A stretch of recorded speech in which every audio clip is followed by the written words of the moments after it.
this one on there.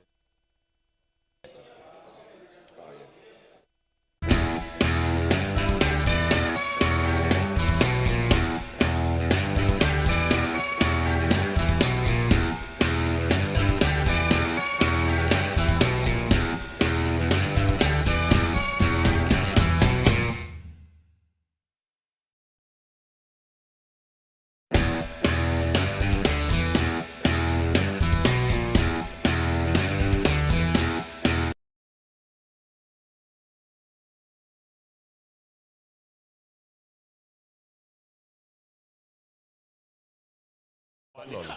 There we go. Good day, everybody, and welcome back to day 2 of the Menza Masquerade VII here on the Risky Rollers coverage of the event. I'm Dalton. I'm Carl. We're your commentators for the weekend. I hope you enjoyed all of our coverage yesterday, and I hope you enjoy the games today. First up in round 4, we have Dylan Cowan versus Hugh Titchener up here on table 1. It's actually the placings 3 and 4 for the event. We've seen Rhys Cunningham on stream a couple of times yesterday, so we've taken him off for this morning. Whoever wins out of his game and who wins out of this game will be the ones for round 5 this afternoon. Orcs. Also, we want to see Orcs on camera, because Orcs are cool. So we have they are up deploying at the moment. We've got their volume down, but you'll get to hear from them as well. This should be really interesting. This is a couple of players that we haven't had on stream over the weekend, but they've both been doing excellently. Hugh undefeated 3-0, and Dylan's only lost to Boyd Morrill, the player currently playing Rhys on the top table. So Dylan going 2-1. Thanks for joining us again this morning, guys. Yeah. Welcome back, Dalton. Yeah, it's good to be back. I've been having a blast this weekend. We made it back to the seats. We did. Which is great. Almost starting on time too, which is good. It was very close. A couple of technical issues and stuff, but we got there. Cool learning experience, and hopefully this will be a nice watching experience for you guys. Yeah. Yeah. So, before we get sponsors? Absolutely. Before we get too far into it, I do want to thank all of our sponsors: General Games, Dice Arcade, Miniature Scenery, Baron of Dice, and Proxy Wars.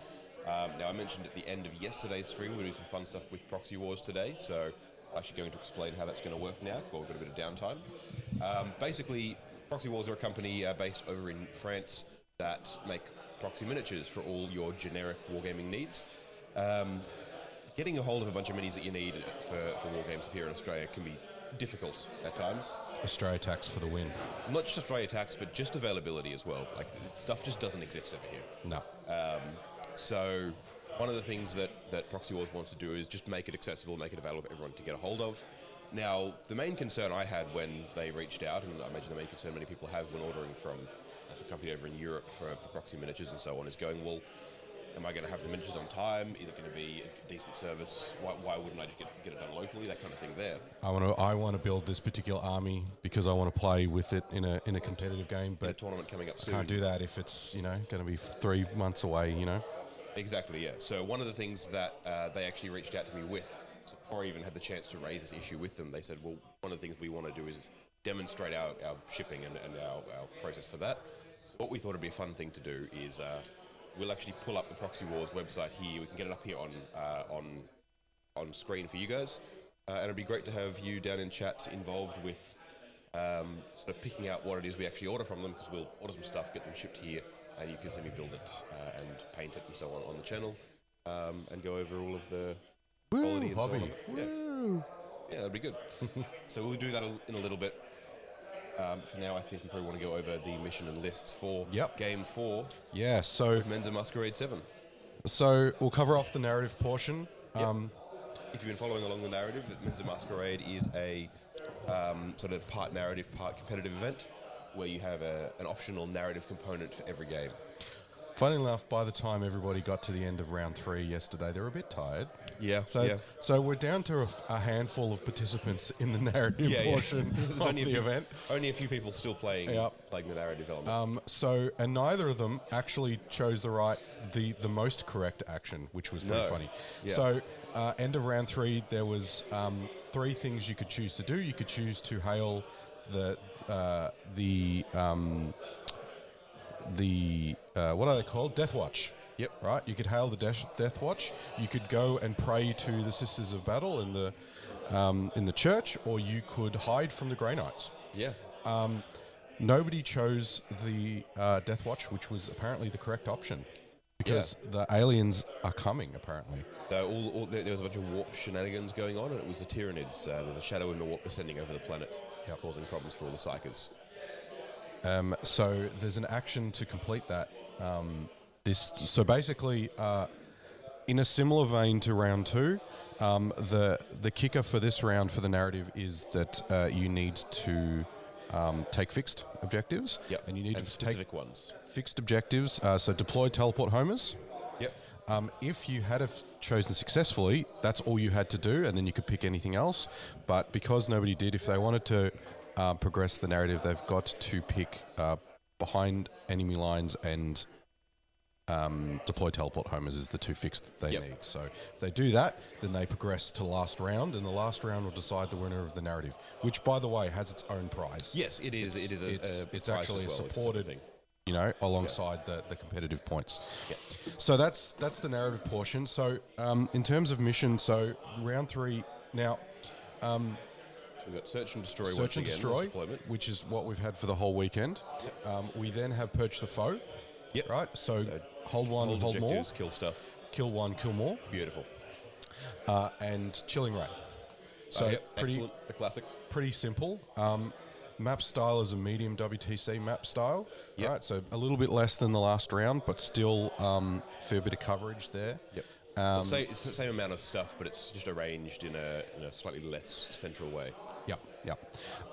From a lists perspective, we've got Hugh. So Hugh's been killing it on his orcs this weekend. Hugh Titchener running orcs, and they do look gorgeous as well. Yep. And a bunch of conversions and custom models and so on that look fantastic. Yep. I mean, we're going to say this about both opponents, but Hugh's an awesome opponent to play with. Yes. Plays by intent all the time. I've played against him a number of times now, and he's always a gem to play with. Yeah.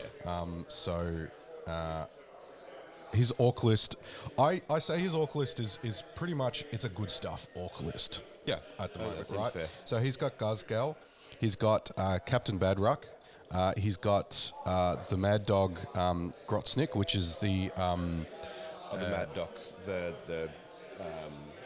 I'll look it up in a sec, chat, because I don't want to get it wrong. It's one of the new plastic models. Yeah. And Moz. So he's got Mozrog. So he's got 4 named characters. That hurts my soul. Yeah. He's also got 3 normal characters. So he's character heavy. Yep. So he's got 2 war bosses, and then he's got 3 war bosses. War bosses. I think one of them has an enhancement there as well. Yeah. So he's got the Follow Me Lads enhancement. Yep. So on the 3rd war boss, 1 unit of boys, and it's a 20-man. Yep. All right. Big old boys. And spoiler alert, that's going in a battle wagon. Yeah. Wow. Flash kits to go with Badruck, which is not surprising. 2 units of Gretchen, a unit of Meganobs. Meganobs are there to bodyguard Gaz. Yep. He's got 2 units of Knobs, 2 units of 5 Knobs. Yep. Right, so they'll go in one of the trucks later. Yeah, war boss each. 2 units of 3x5 Storm Boys for that scoring. Yep. A battle wagon, as I said, and 2 trucks. All right, cool. So it's elite infantry heavy. It's got some smacky characters. Mozrog hurts. He can be very, very aggressive with this list. You have to dedicate time and resources to killing Moz and Gaz. So you get a bit of neither of which drop easily. No. Now, unfortunately, he's got against Dylan's Black Templar Gladius. Yeah. That is a powerful. If you were to design a Space Marine list to beat this kind of orc threat saturation list, I think this is how you would do it. Most people start with Gladius, and they tend to start with BT. And then you start with BT because you get free melters on your really good transports. Your Gladius, Gladiator style, Impulsor style, Primaris is the word I'm looking for. Your Primaris vehicles. Yeah. So we've got a Emperor's Champion. We've got Apothecary Biologus with Fire Discipline because it's Gladius. Yep, as you do. And a Judicia. All right. So we've got a 5-man Crusader squad, 75 points. Sorry, 2 5-man Crusaders. Yep. As the chaff. We got a 6-man Aggressor with Boltstorm, right? So Boltstorm with that Apothecary. Plasma Inceptors. 1, 2 by 5 Sword Brethren. The Judicia would be with one of those units as well. Yep. Two scouts for some uppy downy, some infiltrate and some screening, which will be good here against the Orcs. 2 Gladiator Lancers and a Land Raider Redeemer. And then we've got a Black Templar Impulsor and a Rhino. Last but all least, it's a Imperial list, so he has a Calidus Assassin. As you do. As you do. Yeah. That's becoming a fairly staple scoring unit pick. Yeah. So lots of transports on both sides, lots of units charging out of transports, and lots of tough bodies, and shooting on Dylan's list obviously has the shooting. There's flash kits, but that's not the Orc's strength, so Hugh's going to have his hands full dodging the shooting, but should be good. Yeah. All right, so I think just getting started on the deployment now as well. So let's cut over there and have a look at what's going on. Before we bring up the side panels, no one needs to see our extra janky setup around the edge of the table. People's feet. Yep. Hey, this is a live event, you know? Well, that's true. You get what you pay for. Which is nothing, because we're not getting paid, chat. Yeah. If you two want to be like Aaron yesterday and contribute to the D&D monetization fund, the swear jar, that might be an event thing. That's a great idea. D&D monetization swear jar. Yeah, we might have to steal that. Yeah. But yeah, of course you can, comment and chat down below. We like to engage, and you can of course throw a super chat on. We'll shout out and make sure to answer any questions, have any chat. And yeah, we will also be joined at some point during this round by the TO, Jerry Martino. We'll have a little bit of a chat with the TO, talk about the tournament, why he does it, and what makes it a cool event to run, as well as how it's all going. James has got a question in chat, and I love Helbrecht. He is a character you can put in BTs which has 3 damage. Yeah. But he's not in this list. No, so unfortunately. No Helbrecht versus Gaz. Helbrecht is a very expensive addition to a list if you're not designing a list to be combat BT. Yeah, I'm an Avatar of Kane fanboy. A chunky dude in the middle, like a Gazgal or a Moz or an Avatar or a Helbrecht, that's going to go up. It feels good. It feels good. Yeah. All right, let's see how the players are going out here. Hear a bit of chatter from them. I don't think it's very hard to get an angle on that. So that's Hugh there, chatting about his deployment on the battle wagon. We'll put it like that though, so it's pretty easy. Discussing lines of sight and stuff during knob truck's down. Sorry, on the battle wagon.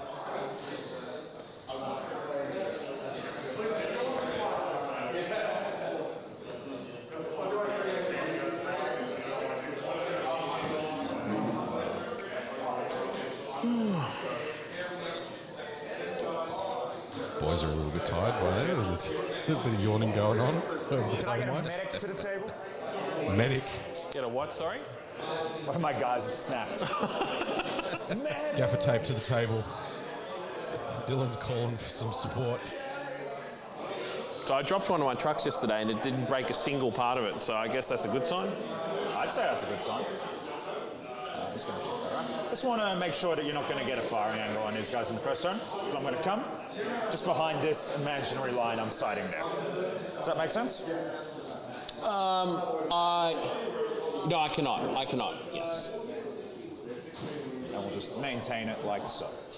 Again, always have this discussion when you're deploying or when you're moving, rather than when it comes time for your opponent to actually start shooting at stuff. Some nice intent play there.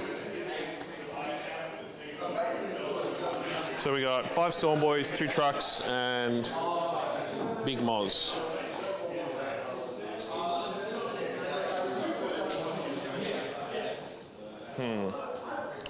So what do you got over here? You got your Judicia.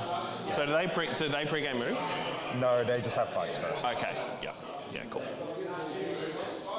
So it's just the Rhino is the only scout move? And the scouts, they're a scout move. And the scout, yeah. The scouts are so fucked. Yeah, they're not cheap anymore. No, I know, but like they are a very good unit. Infiltrate and scout move combo is so good. 5 more storm boys down. Yep. We're gonna solve the mystery. Where do you think I was gonna put this?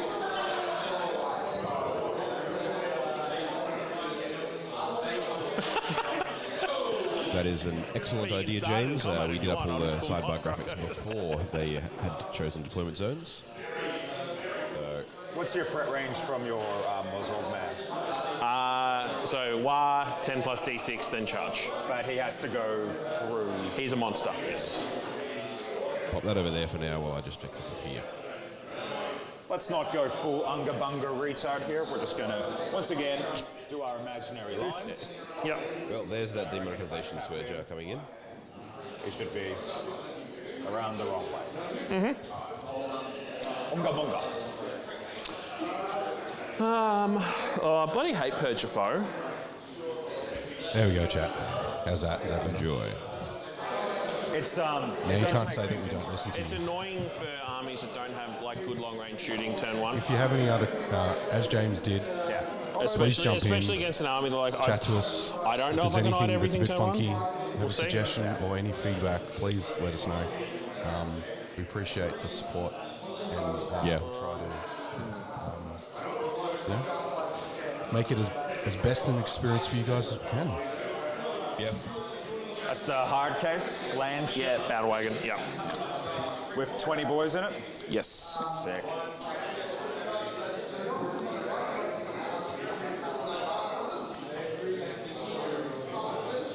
You got a feel no pain as well? No, but its special rule is AOC. I meant the guys inside. Yes, they do with feel no pain. Yeah, 5 up feel no pain. Yep.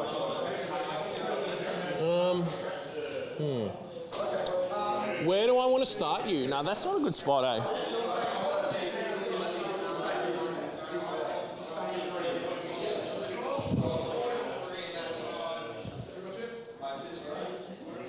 I suppose you've got a Panadol or anything lying around. I think I might have some in my bag. Yeah, in case that comes up. Yeah, Dylan.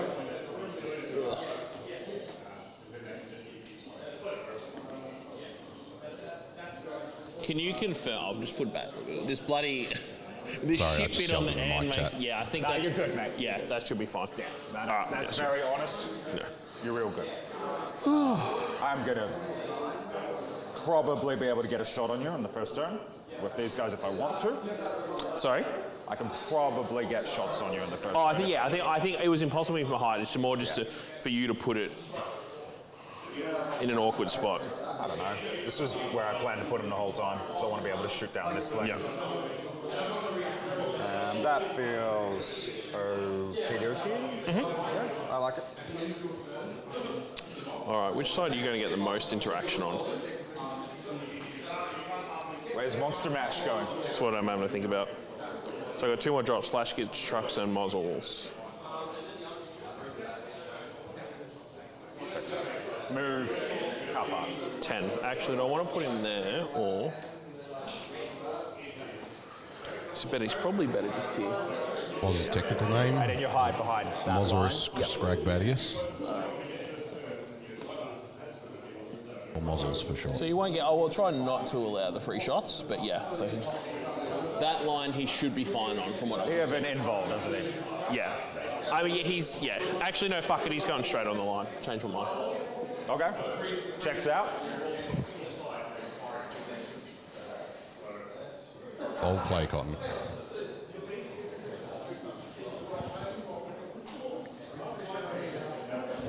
Doubling down on the Lancer, base behind the line just there.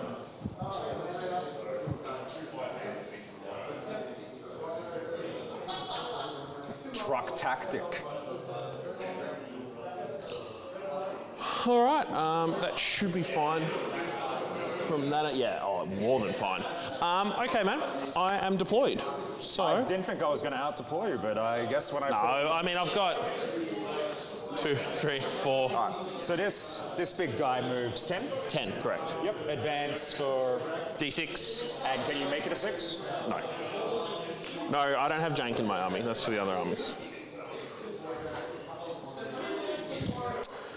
Me.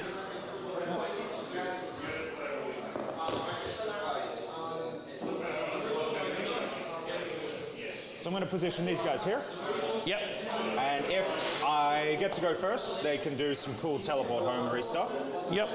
And if I go second, they're just going to walk into the middle and stop him walking through and into the land raid. Yep.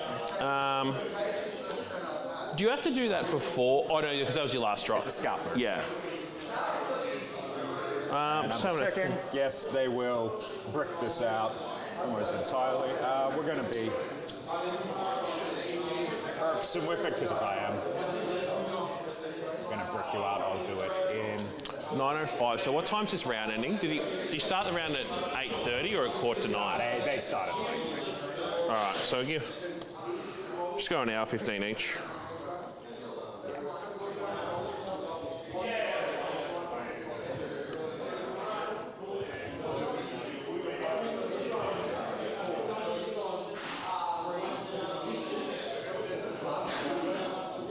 All right. And you can't fit your base through here? No, absolutely not. Roll off turn 1. Yeah, let's go for it. That's a 5. 5-1. You go first. All right, cool. Best of luck, mate. Let's have some fun, Hugh. Yep. We're going to go ahead and declare Dev Doctrine in the first... Not calling the war. Sorry? Not calling the war. Yeah, checks out. These guys are going to pull back 6 with a scout move. Yep. Just be in here like this. Yep. We're going to toe the very edge of the objective. We'll come to their move in a minute. This thing's just going to shove itself across 6 to there. Yep. And then these guys are just going to walk along. 1 CP. Just 6 in this way. And then they'll move in a second. Yep. 4 up involve, feel no pain. 4 up, feel no pain. -1 to wound on tap.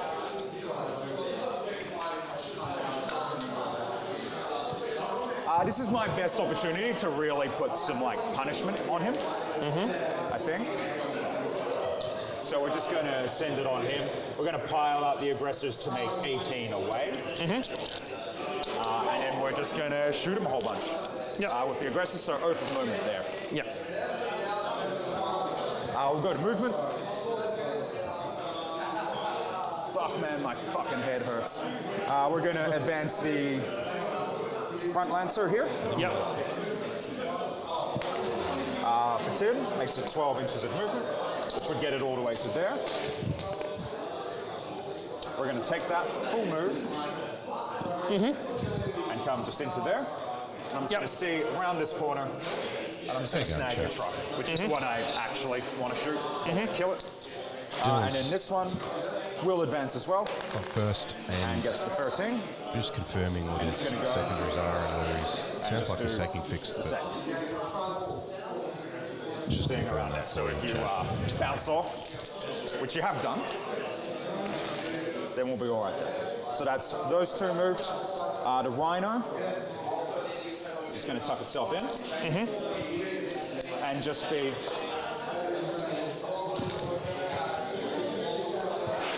it's close to the wall, it's on the objective, but I've left enough of a hold that if your grots decide to charge it, they will have to come on this side of the wall. Yep. You know what? I'm going to wait a second. I'm going to move this Sword Brethren with an advance first for 11. So they won't get on, they'll just get close. Yep. Coming to there. Back.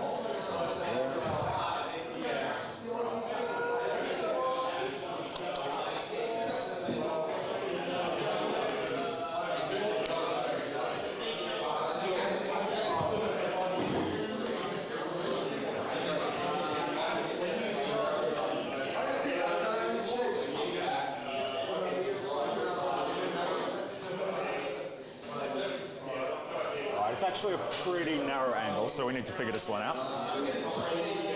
Because in order to see you, I'll have to be in front of this dice line here.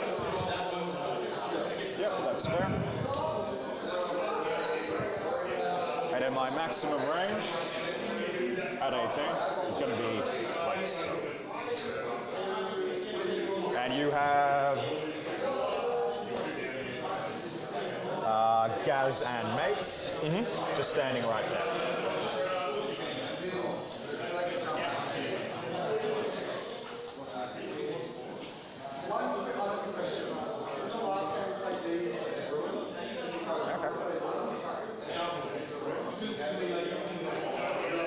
So we're gonna get the scouts out of the way. Now I'm gonna have to figure out how I can place these aggressors, so I'm gonna have to move a few things to figure out how I can do it. So we know where the scouts are. Yeah. I'm just gonna get them out of the way, and I'll figure out if what I want to do is actually possible. Yeah. So we're gonna come, I think we wanna go in. And that's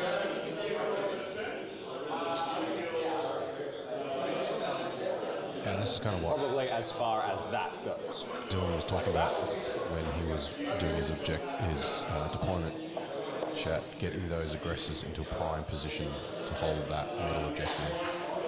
Those aggressors are inside. Start getting out. 1, 2. So I'm going to tow that very back edge of the 18-inch range. he's had this conversation with Hugh where he's like, I'm just going to see if I can fit and do what I want to do with this, just to make sure that it's all going to work.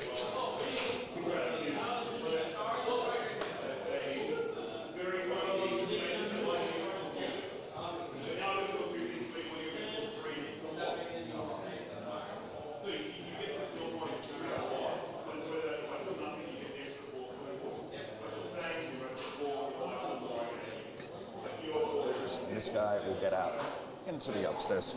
Disembarking 5 inches up, but within 3 of the model. And he will be there. Okay. Now, these scouts would have had to get out of the way. They're just going to be flanking the Land Raider. Some interesting little tech there And now that Dylan pointed out. How do I want to do this? He's got an aggressor up the top to fit it in that is still within 3 of the model of the Land Raider, but is because of how tall the Land Raider is. Let's see how far the impulsor can move. 5 inches up into the top floor. So 13 inches. Yep.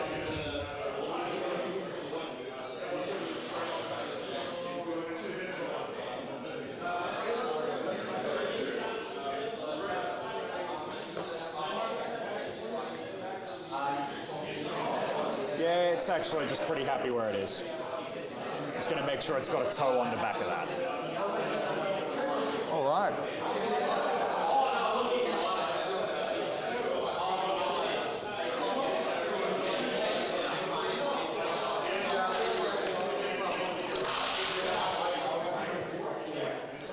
Armor save on your truck. Big feat. 4 up. Invol. 6 up. Number of wounds. 16 on the battle wagon. 16 on the battle wagon. On the truck. 10. We're going to go for the truck. Make sure. Yep. You know what? We're going to start with the aggressors. Make sure I get 1 kill, and we're going to see what happens there. I'm going to spend 1 CP. You're going to spend 1 CP. I'm going to bang my head on that. 4, 5, 6. One moment, chat. 6. And 6. Sustained. Lethal on. 5 ups.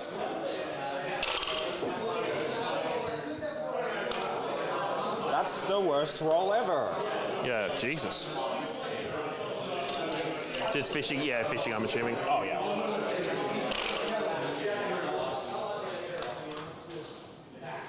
That's a bit more like it. All right, so that is 1, 2, 3, 4, 5, 6, 7, 8. Yep. Sustained and lethal. So 8 wounds to take already. And then 6 is here. Becomes 11. Yep.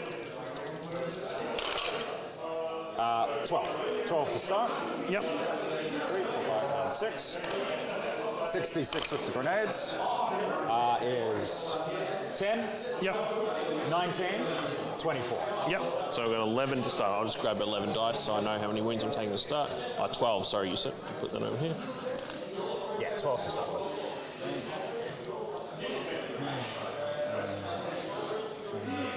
That was 18. There's a fair bit of shooting going on, chat. So what we might do is just bear with us, and at an opportune moment, I'll go out and fix the dice cam to get that back up. Now these all at least AP1? These are all AP2 ignoring cover. Okay, cool. Fix it up a bit. And we're just going to fish, because we're better at wounding you when we hit you than when we wound you, which is a vibe. I'm just going to roll these 2 wounds straight away, and then I'll pick up the other ones. Yep. 6 is here. Get 1. So that is 1. And then 5, 10. So it's 15. But then I roll these 14 and see how many 6s we get. Yep. So it was 16, makes it 18, plus the 11 is 29 saves. Yep. I've got 12 here. Yep. 17. 22. Yep. 27. 29. Perfection. It's a lot of wins. I like this. 5s and 5s, man. You got a system.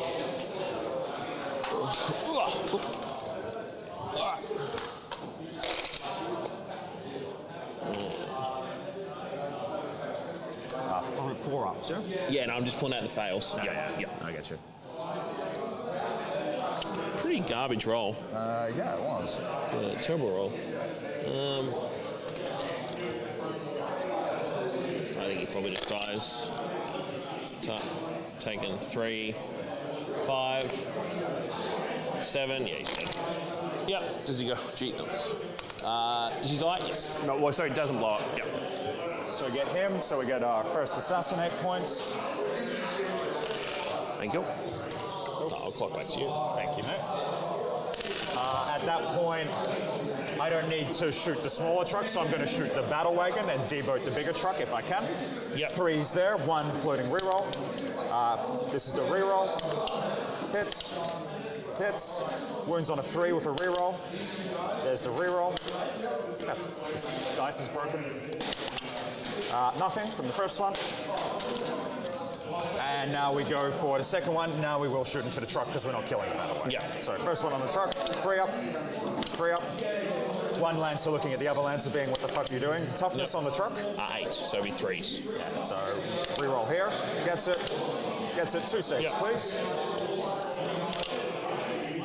So it's going to automatically kill it. Yeah, because it's 6 and 5. Yep. 11 damage. So, actually, no, I'll put it back on me because I've got to get it boys out. Please and thank you.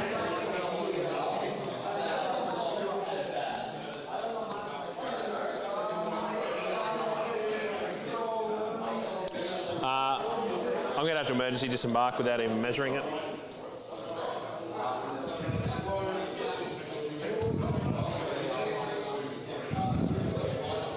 You sure? Oh, yeah. So it's 11. It's 12 models. Yeah. Yeah. I think you're probably not making it all the way out.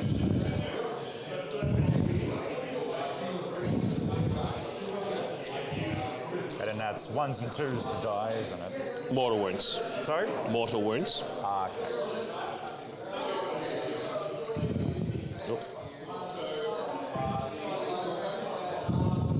Oh, put that with them.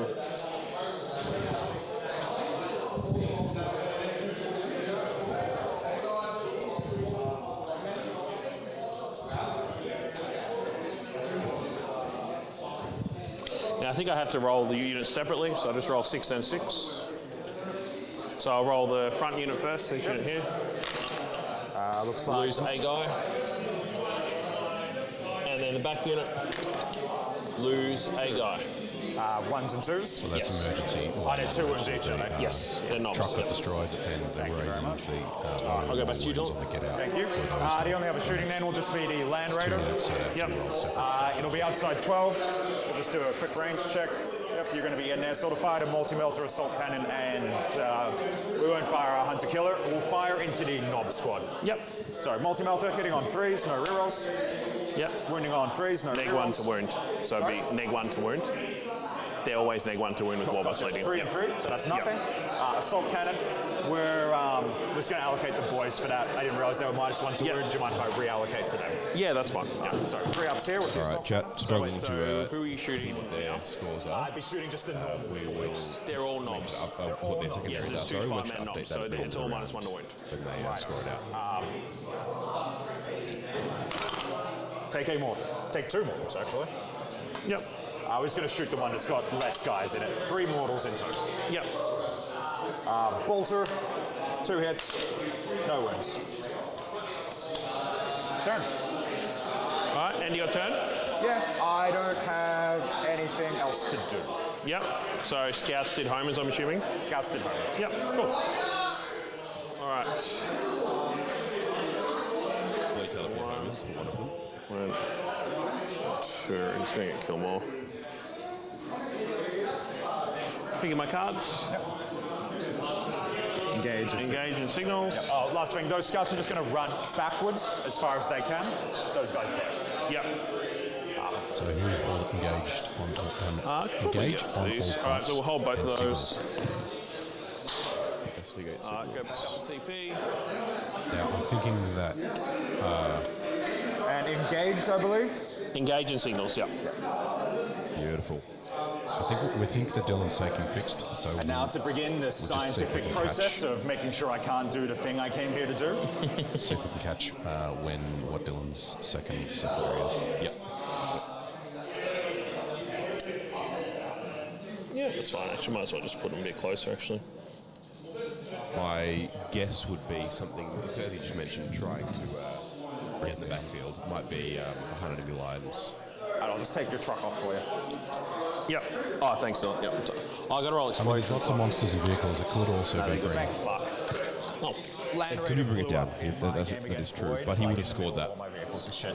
last turn. Scored the truck. Like, I'd already lost the game, but I was like, that's just punitive at this point.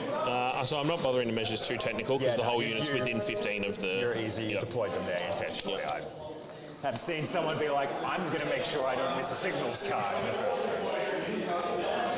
All right. Now, engage. All right. How do we solve this Good problem? morning, Tom. Welcome to the chat.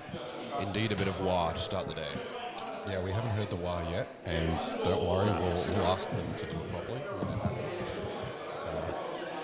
So just watch your ears, chat. I mean, I do Might not need be a game for 16. headphones. Do we just like Might not big be a game for penis at 10? I headphones. think we just go for see if we can get a 10 here, maybe. I don't see a reason why you wouldn't go for it. Yeah. So that's going to be a 10, just so you know. I've already looked at it. Again, we've been saying all weekend, measure your stuff before you move anything. Yeah, the intent's This been unit will top notch advance. so far in this game, which is really good to Yep, see. so the other boys' squad that piled out. Yeah, the big mob squad, yeah. Yes, it will.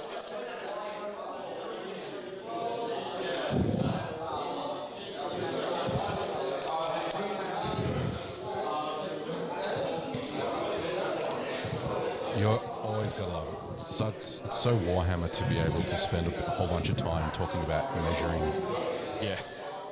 Try and keep them and handling the big somewhat mobs. exclusive. I mean, Oh, I yeah, know of that's- course. I've rolled my Gretchen CP as well. Forgot to roll for that. Do not get it. That's fine. Well, at least they're like starting to hit the dice cam back the other way. Eventually, they might hit it side to side enough times Okay. that they center it for us. Yeah. There's a lot of dice going on in terms of the aggressors and the orcs rolling, so we'll let it run a little bit, chat, and we'll see. See how we here go. the patented Hugh's thinking stance. Yep. We call that Hugh, aka David. I'll pull that dice out as well. What's the thinking statue's name? What's the Michelangelo's? Panadol. No, David's the other one. David's the other one. It's the thinker. It's the thinker. Yeah. The scout squads have pistols. They have pistols.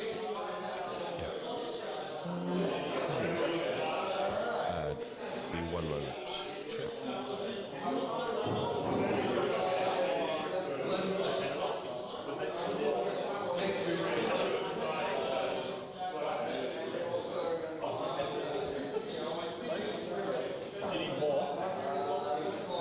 I haven't got any. Oh, advance the battle wagon. I haven't had any.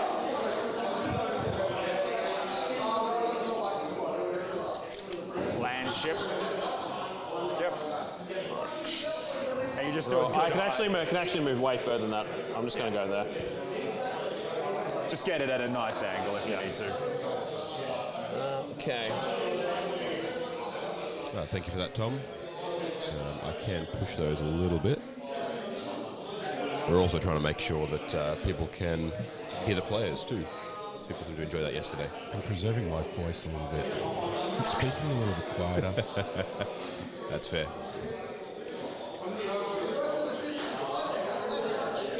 Trying not to just creep up and pop into your ears, chat with very loud commentary. You will Overwatch me, but you don't get re-rolls.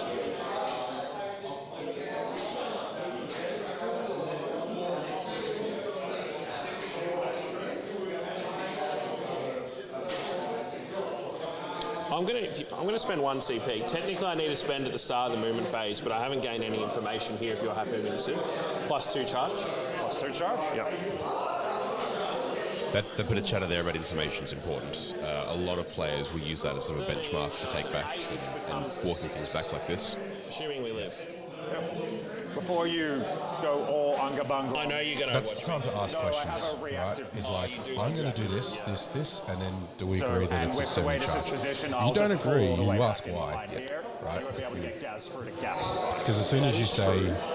Also, want to The note, Land Raider, which takes away 1 piece. So I'm probably going to go for it anyway, so just let you know. Yeah, that's good. Dylan there making sure to just remind Hugh that he has Sporting Dawn. Uh-huh. the reactive move with his units there. What's your AP and damage out of Gaz? Gaz's strength is going to be, so it's going to be 6 attacks, hitting on 2s, be wounding everything on 2s, 6 +1 to wound, AP 3 damage 4, and the Meganog so 6 distract attacks, that. hitting on 3s, wounding on 4s into Land Raider, 2s into the aggressors, AP 2 damage 2. Yeah, cool. Do you wish to Overwatch, or are you doing your move? I'm going to run the aggressors away. Because maybe the Land Raider can take it, maybe it can't. The aggressors definitely wouldn't take that. So they're going to be all so the way out the of strat dodge. that they're talking 5 about inches is back. This squad guy will take tactics his chat. just 5 inches back. So and everyone else will any take opponent's moving phase just after any unit has ended the normal advance of fallback, a Space Marine unit I'm going to advance the in your Stormboy army unit in this room whilst you're doing that. within 9 of that unit can then make a d6. If you're in Tactical Doctrine, which is the Gladius detachment role, Yep. you would then be able to move a flat 6. Yep. But if you're not in Well, Tactical, up to your movement, right? So aggressors can still only move 5. that's the ruling, aka the You make a normal move of up to this distance. yeah. Same as that's- Phantasm. Yeah, that's been clarified since the championships. Yep. The World Championships. So, yeah, but I don't think Dylan is in Tactical. So I think you'd have to roll for it. He did roll for it. I think he rolled a solid 5 or something. Anyway. Yeah, nice. So. Where do we want to put you, gentlemen?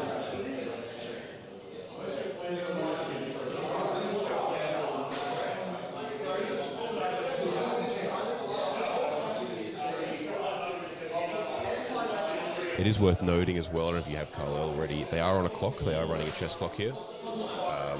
So taking all this time to think is really important, but it also is something they're both aware of. They are both on a limited time frame. Yeah, it's round 4, and they're on the effectively table 2. Yes, yeah. So Both of these players are in contention to... Sorry, Hugh is in contention to win this event. 12 gets me to like there. Actually, yeah, both of them are. Both of them are in contention to win this event. I'm just going to have a look first, if you don't mind, Dylan. Yeah, go. so you know, Hugh's undefeated. Dylan's only lost to Boyd. Boyd Morrow, who's currently playing on the next table, table 1. so obviously that'll even out next round. Next round we'll probably have you know a top table for top place. The table we have here next round will be whoever's going to win this this event, essentially. Yeah. Now, Might be a good segue into having a look through the pairings for this round. okay.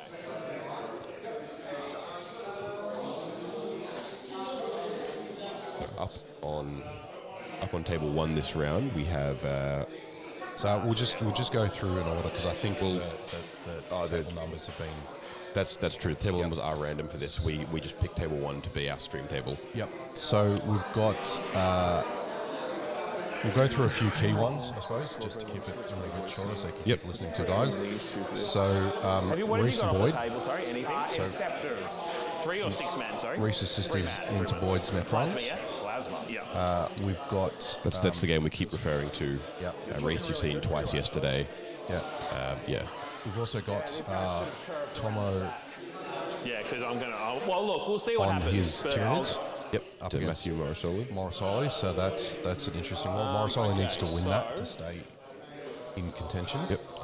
We have our very own Laurence Gutierrez playing into Dean Sinnbeck on table 5. We've seen both of those players on stream over the course of the event in different games. Yep. We'll commit to that. We also have our other good friend Edward Askey playing into Michael Wall. This is the Necron player that Dean lost to in round 1. Yep. Funnily enough, apart from it's the Canoptic Court that's doing the best out of all 4 Necron lists this weekend. It is, yeah. It's interesting to see. I'm not sure if it's a matter of people being used to seeing Hypercrypt now and sort of being able to play around it a bit. Yeah, we just got Dylan off on just a bit of a grabbing a drink, so we'll just mute the players for a little bit. Yeah, so still some interesting matches going on. Still some places up for grabs. There's some positioning going on by Hugh now. Pushing those units up with Gaz, trying to wrest some of that control from those aggressors and Redeemer that's in the middle. If you can break the Redeemer and the aggressive blob in the middle, you're well on your way to getting a strong position against the Gladius Space Marines. If you can't, if you start bouncing against that Lane Raider and aggressors, you're kind of in trouble. So it's the key Anvil unit for that list. It is, yeah. I mean, I think Gaz probably does a pretty good job of popping that Land Raider. Well, Gaz and Mozrog look like they've formed a bit of a death ball. Well, because they can see straight through there, though, because you're on the turn. Approaching that middle objective. So Yeah. I think next... I don't think he's going to make the charge necessarily this turn. But Sorry? I don't know whether he'll make the charge this turn. I think it's an 8-inch charge for them. Yeah. I mentioned that earlier. But I think you have to, though. and he's not in WoW. No. So that's it's bonuses to that and rerolls and so on. Yeah, where you get extra extra strength, advance and charge, all that fun stuff. And I'm out of CP for Well, you'll get cover anyway. So this is their once per game on the Mega Knobs by the sound of it. Check first, because I always forget. Lethals on all the shooting and all that kind of stuff going into the aggressors here. And what is it? Sustained. This isn't sustained on a 5. This will wound you on a 3. Doesn't wound, and then so I will get 3 shots per guy, 721. Who knew? Orcs shooting. Yeah. Maybe. Just as well, we haven't put the score in here for deployed teleport home as round 1. 5's rerolling. Was a small. 3? Yep. In the centre by those infiltrating scouts. Beautiful.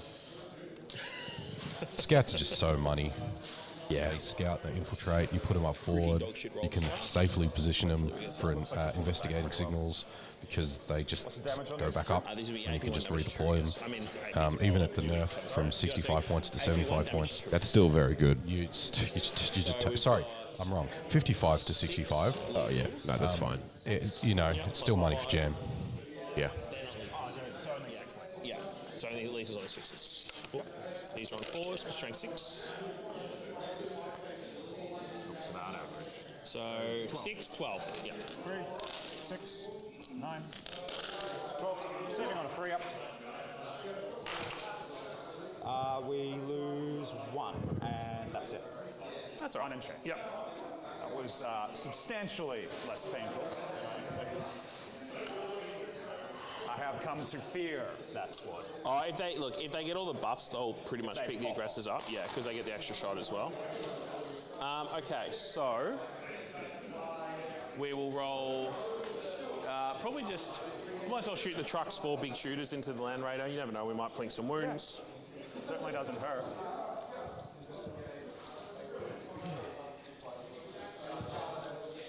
So you're within rapid fire, so it's just 20 shots on 5s and winning you on 6s, no AP. Comes cocked. Big truck shooting. And then 1 wound, no AP. Super saved. Yep. The truck will do the same thing, the truck that moved up. Yep.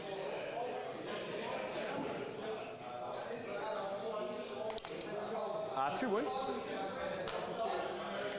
And then Gaz's unit will do the same thing. Just trying to whittle away those aggressors. 10, 12. All right, Gaz gets 16 shots. Meganobs gets 6 each. It's just going to be the same thing, just hitting on 5s, winning on 6s. I mean, if you're all hot, you kill that one aggressor or 2 aggressors that you need to finish that unit off. That's money, and you don't think of that orc mass shooting. You know, obviously you got the flash kits, and if you take something else, But but looking for 6s, 1 you know those Roll in here. Yep. Dakar shooter shots in mass, you're still getting Charges, you know, so the 1 charge. 20 to Gaz into 30 Land Raider. rolls. We need a You 6, can roll we go. hot, Super in. and sometimes killing those high toughness, high armor models is a case of just making them roll dice.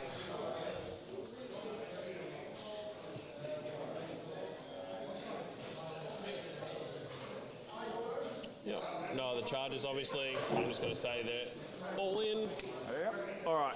Oh, no, the 10 here. The long bomb. You got a 10. Yeah. 10 on the knobs with the Lancer. Oh, I saw the 4 first. No, not quite.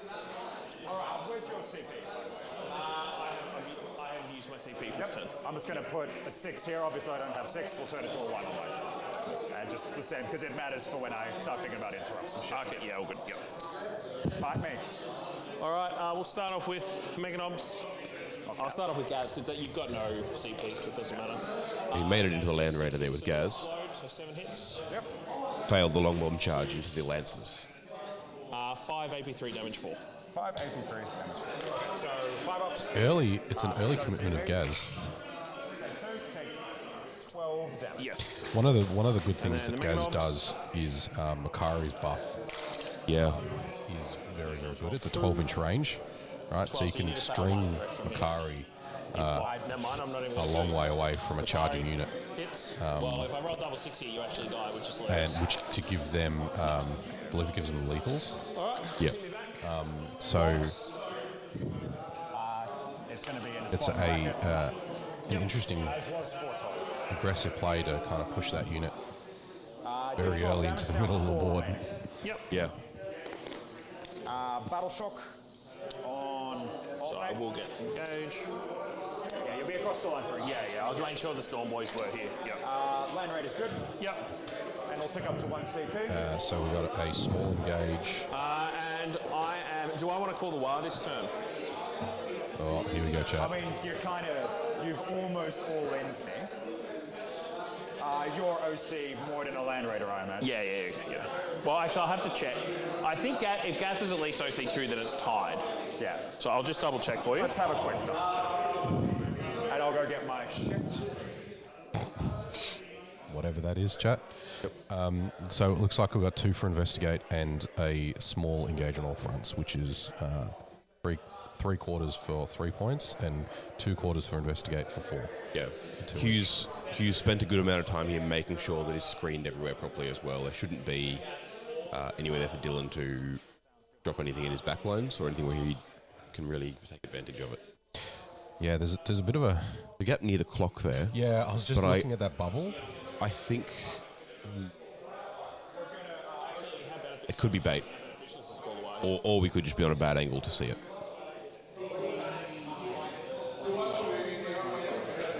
Yeah, fuck it, we'll do it. Right, you have a guy right there. I have a guy. There was the wire. So we're looking Wire's at a been 5-inch cold, charge. chat. Once I move out, unless I call Dev, in which Just case it's one even moment. shorter. Sorry, Assault Doctrine. Yep. I don't want.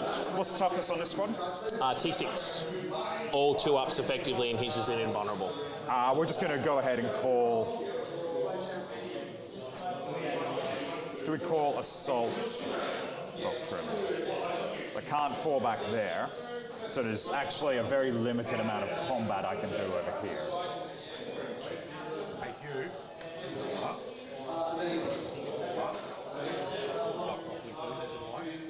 Sorry? No, it's cringe. Oh, end of the turn to scouts. I tried, chat. I tried for you.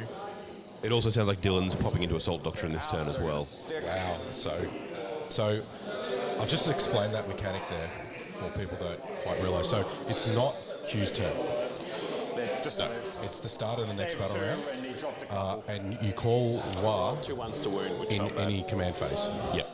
So what happens is Hugh has called War at the start of Dylan's turn 2, which means he gets his invols Pull back. until the start of I can his spend one Hugh's CP to next fall back and act, and then subsequent that turn. frees up everyone So to he'll just get monster War in, but I during won't his have next the turn, +1 to wound. and he'll have the 5-up invol.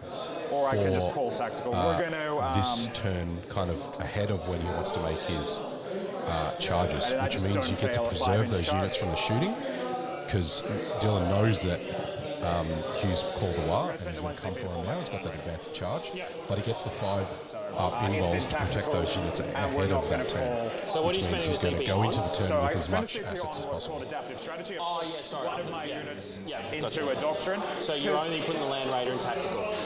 I'm only putting the Land Raider in tactical, or do I just... I'll get the +1 to work. Putting the Land Raider tactical so you can fall back and shoot. 2 up save, 2 up in 1, 4 up in 1. Okay. So it's adaptive strategy for 1 CP. Let you We're just put going to call one tactical and I'll unit. keep my CP. Oh, So the no. Land Raider will be able to fall back. It's the only thing that matters, but you know, I need my CP very badly. No, so staying in tactical with everything. And these guys are It's just called going to... tactical turn 2. This one guy here is going to stay here, and these guys are going to kind of peg it around the edge. Yep. Just to get out of the way. And primary wise, it's on 2 objectives, the looks of Still it. be within 6. They'll probably do a home. Yeah, I'm not sure whether he got more. No. So Because Hugh's on 3. Yeah, it's probably hold for 4. 2 wounds each on those guys. Chat, we'll update it later when It's we going to back up go as 12. through Just put the front of it about there. confirm that, but we think he's gone hold. I don't know if Hugh killed any units. Lost an inch or 2 of movement for the Wiggles. I don't think he did, yeah. These guys are going to come out there 6. All right, we are being joined in the booth by Jeremy Martino. Looking at that 5.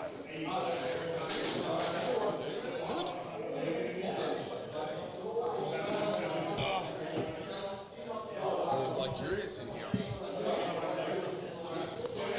Just going to shove this rhino out of their way so they can go straight. All right, welcome, Jeremy.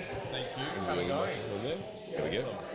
Yeah, so Jeremy Martino is the TO for this event, organises Menza Masquerade. That's right. Thank you for coming on. Thank you for having us here to stream it. It's been a great weekend so far. Aggressors. So, tell us a bit about the event and about why you do it and what sort of your goal is running it. Yeah, so this one is Masquerade 7, so it's been running for a while because it hasn't necessarily always been annual.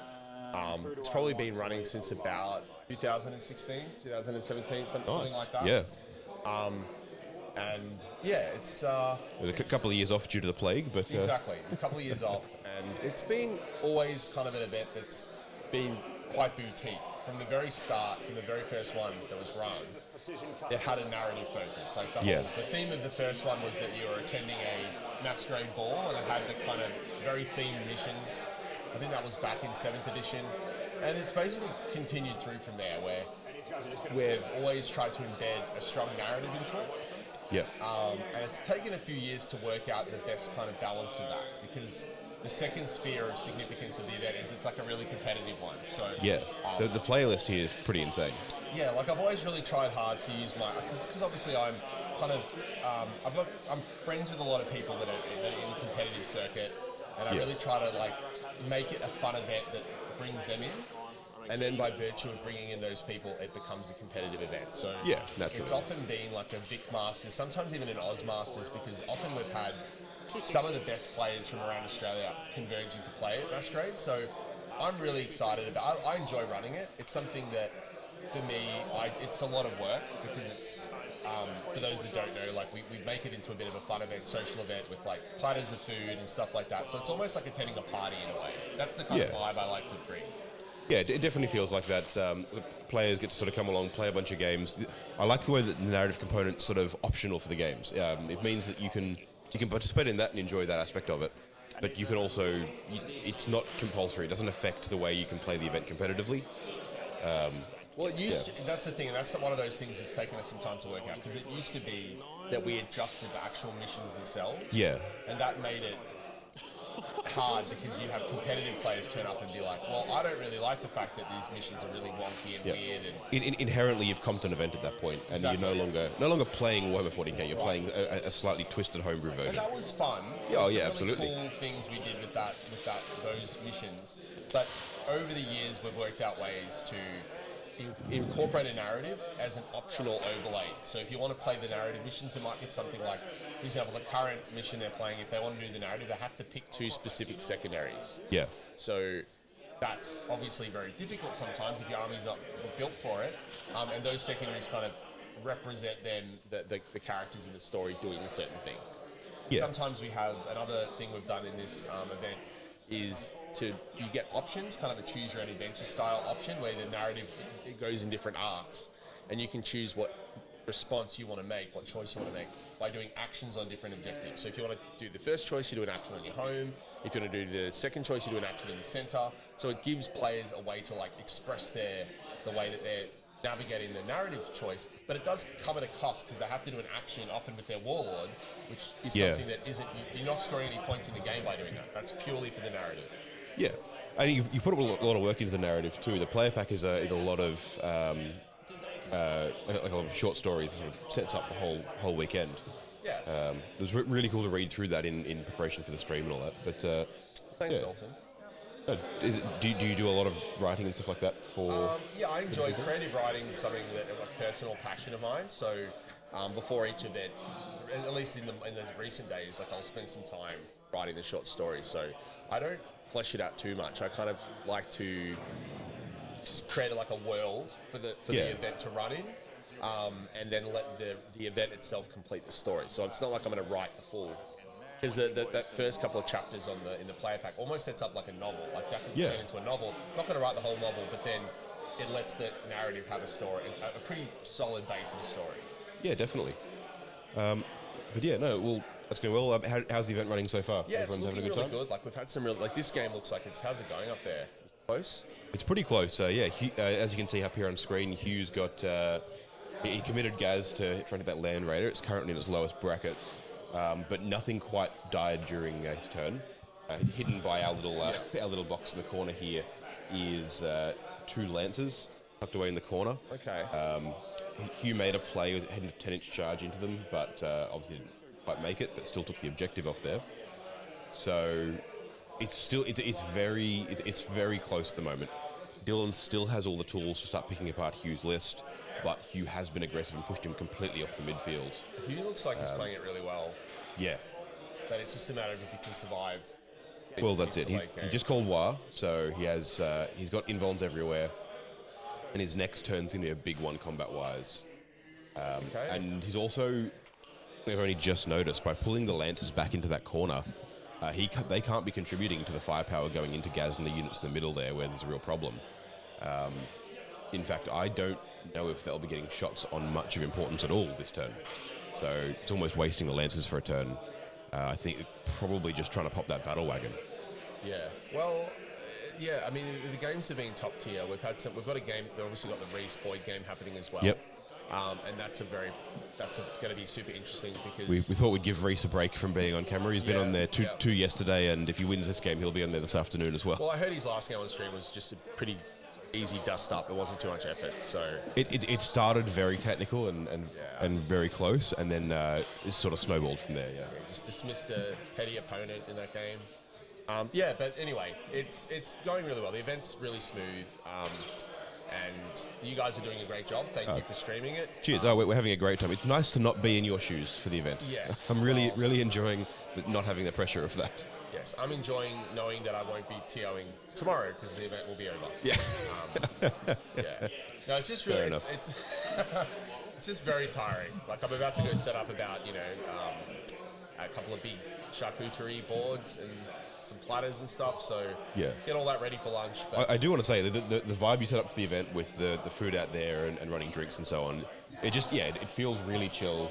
Even when the games are like super competitive and really high level, everyone's been just seems to be just enjoying the atmosphere and it's been really. Yeah, I mean, I think tournaments you need to have different types of tournaments in a vibrant scene.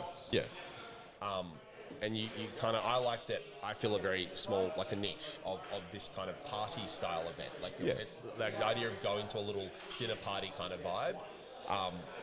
Not that you would often see dinner parties with a bunch of nerds playing 40k, but nonetheless, it's a specific niche. I don't think every event could run like this, and you absolutely need your events that are just what's on the tin, very, very straight up, lots of space. So it's just different types, different horses for courses, I guess. Yeah, fair enough.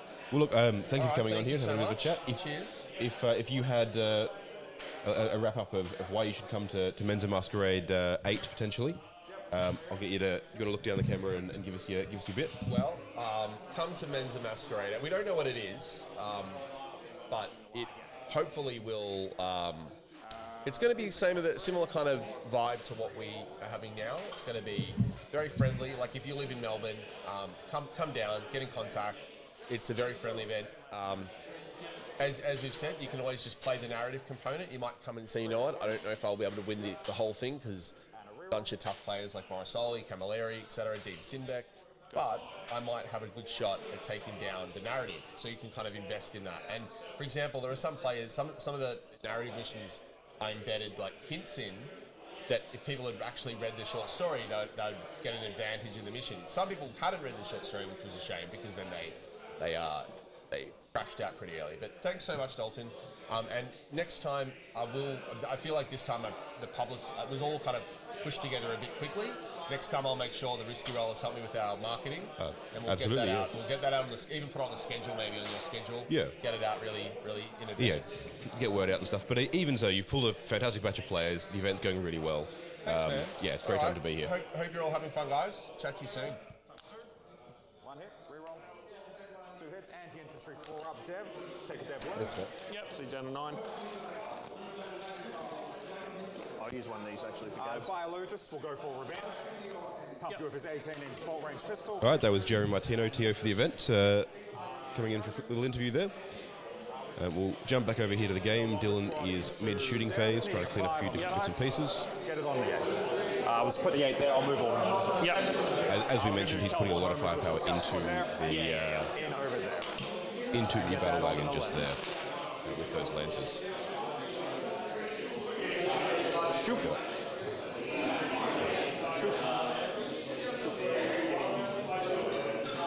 So aggressors charging in now, actually.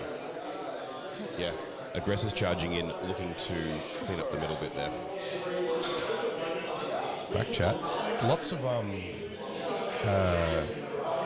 and I was going to say, you want to move your other guys? You don't have the CPU going on, so the floor looks pretty good. Couple of things to note. 2 drops. All good. Adam's had to drop and Gus has had to drop. Adam Camilleri and Gus Hemmelwhite. Yep. So 1 less custodes and CSK's dropped. So which is good, which means we're just down 1 table. We're not uneven, which is nice from a TO perspective. But that's unfortunate for those guys. I'll come and clean up that movement. That's probably contributed a lot to some of particular places down the bottom. Sorry, he didn't quite base it over there. This guy's based and this guy's based down there. Yep. For extra movement, he's going to tighten in there. So yeah, there's pop on the other side of the wall, be within an inch there. The blade, he doesn't have any blade gun on the list. Sword Brethren. Of course. With the GDCR by the looks of it here as well. Yep. And that impulsor's just sitting there up the back, hanging out. We'll spend 1 CP for The grey tank is an impulsor, you have a 4-up involved, so which generally I'm aiming houses 2 across the board. those We'll brethren. go for extra damage, and we'll go with the Emperor's Champion. Yeah, so the 6 attack. Yeah, so 6 attacks hitting on Yeah, 2s. so the rerolls, Emperor's it's gonna be Champion wounding is on, in one unit, strength and the 8, so Judicia is in the 3 other. to 2. So this is the Emperor's Champion unit. And with precision, we will specifically target gas. 2 ups. Drop 2, so 4 saves. Are they dev? No, they're just 4 damage a pop. So 2 go through, you say 4 damage a pop. 4 damage a pop. 3 to 4. He's on 1 wound. Didn't you take a... Oh, no, you're already... I'm 10 down to 9. 10 down. Yeah. Cool. We'll go with the Lightning Claw next because it's cool. Reroll that. Misses. And then strength 5. So 5s for rerolling.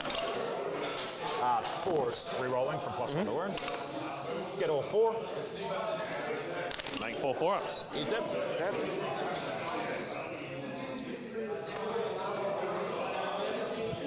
I'll do the consolidate and whatnot in a second. We'll go over here. Judiciary is going to take his precision attacks. He's going to specifically target Mosrob, Yep. hitting on 2s. Oh, you mean Bad Ruck? Yep. Yeah, I try to keep the name straight, but Yep. you all look the same to me.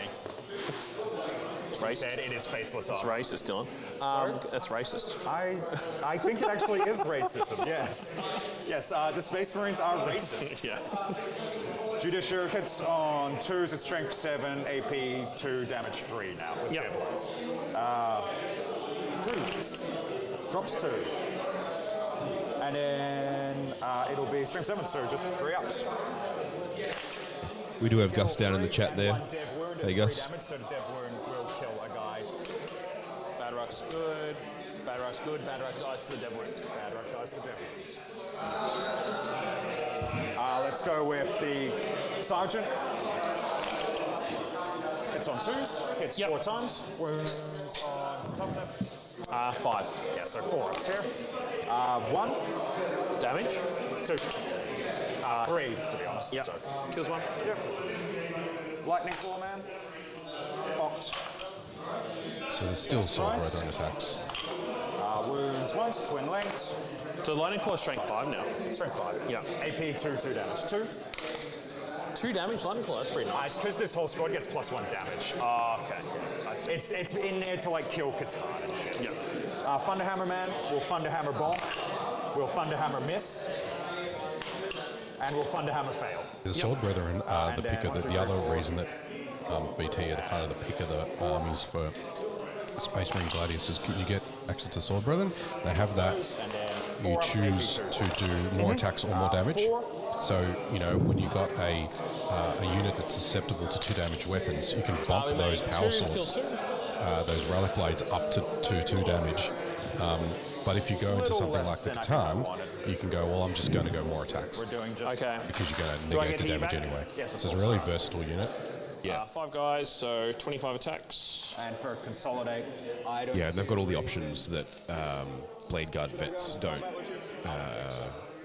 They're sort of a choice combat unit for Space Marines now that the main Space Marine list no longer has any combat options. same squad. Yeah. They don't have the invols, Yeah. but, you know, Put it all into this squad. but they're that, like, 3 60s I explode. analogize them like the Death Company are like that charging melee threat. 1 2. That an Yeah. archer uses. You know, you got your Thunderwolf or Wolf in Space Wolves, you got 3 your is Death Company 81. in Blood Angels. Looks like a bad roll. BT have the Sword Brethren. And that's why if you take the Pretty Ultramarines bad. version of Vanguard 7. Spearhead, Anyway, AP? 1. 1. So 4 ups here. you tend to see that that stacked Calgar unit of aggressors because it's the only 3. It's the only option they've got that hits in combat. They're just 2 wounds each, I'm guessing, just some regular Marines. They're like a blade guard. With Ah. an invul. They're a punchier blade guard is the best way to think about it. Yeah. Kill. Yeah. Turn 2. Let's actually score turn 2 because I Yep. haven't been keeping track. So you got 12 on Assassinate. So I got Assassinate in the first turn. For signals, you had 2 corners. For engage, you had 3. You did not get a kill in the first turn. The aggressors. In the first turn. Oh, not in the first turn, no. Yeah. So I'll get the kill and kill more in the first turn. Yep. Coming in, I held 1. You hold 1. I killed 1, and it's on you to kill 1, 2, 3 units to equal. What's your mission? So 1 CP, 2 cards, overwhelming force and secure nomads. Yeah, checks out. So I'll roll for my Gretchen CP. So, We have heard that Dylan has taken assassinate. yep, which makes sense. Because we've got the 4 epic heroes and, We mentioned in the list. and the 3 war bosses. Overwhelming force, secure no man's land. Secure no man's just land, scored is that 12 hold points on that. 2 no man's land? Yeah. Oh, that's You can get a baby secure for holding your own Yeah. and 1. I'll advance the. Do I spend a CP on these guys to get them into the gladiator?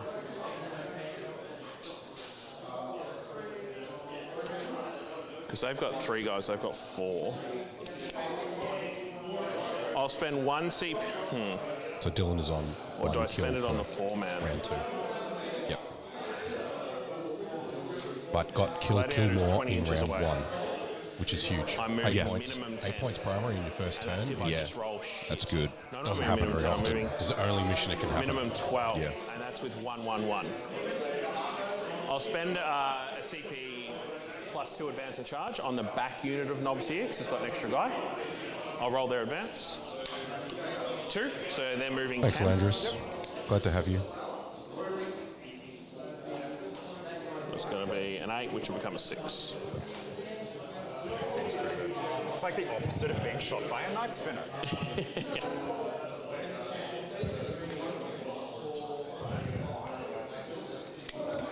Nothing in this ruin, I'm assuming, Dylan? Nah, it's been emptied. Yep. You don't have interrupt CP? Okay, cool. These Storm Boys back at the back will advance. Fuck you dice, we'll use a different dice. 18, brilliant. Oh, sorry, camera. This unit does have fight first. They do have 5 first. Is there anything else I can go for?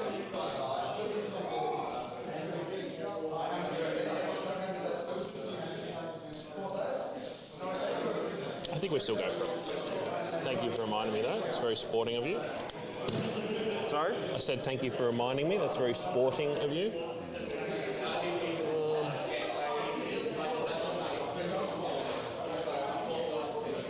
I do aspire to be sporting. No, you are good, Dylan. You are good. That truck's not in combat, so it's just going to go here. Yeah, I think the flash get consolidated there at the end of the turn. He just drives around the corner. Yeah, cool. I mean, he can go all the way there if he wants to effectively make the charge unfailable. All right. Other moves. In other news, I'll advance Storm Boys here. So what I roll? 13 was not what we were hoping for, because I wanted to snipe that biologist, but I don't think I'll be able to. I didn't even realise they were Storm Boys. No, it says, yeah, there's 5 man in here. I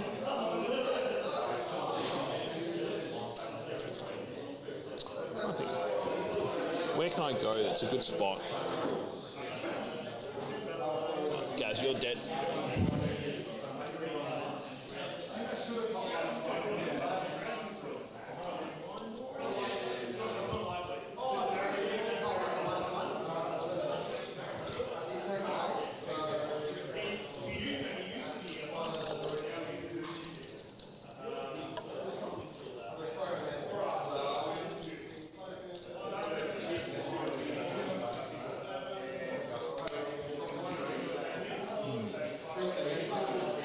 There you go, chat.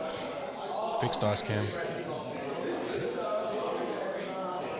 It's a bit quiet from the guys. I think, he's got overwhelming and secure. He's got to get some points back quick. These knobs will just sit here.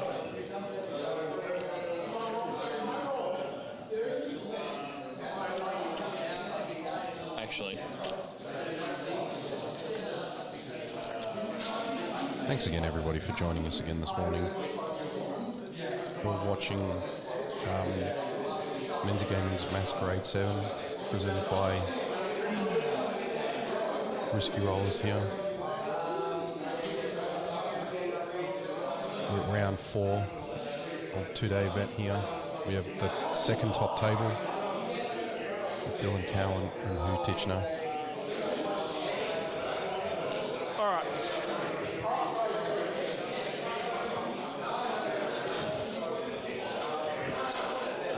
Yeah, we'll move them now. Here they fucking come.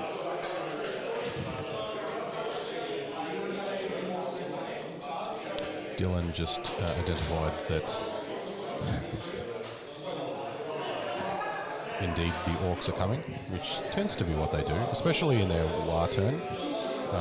This is turn 2, so Hugh called war at the start of Dylan's command phase, which is the start of the round.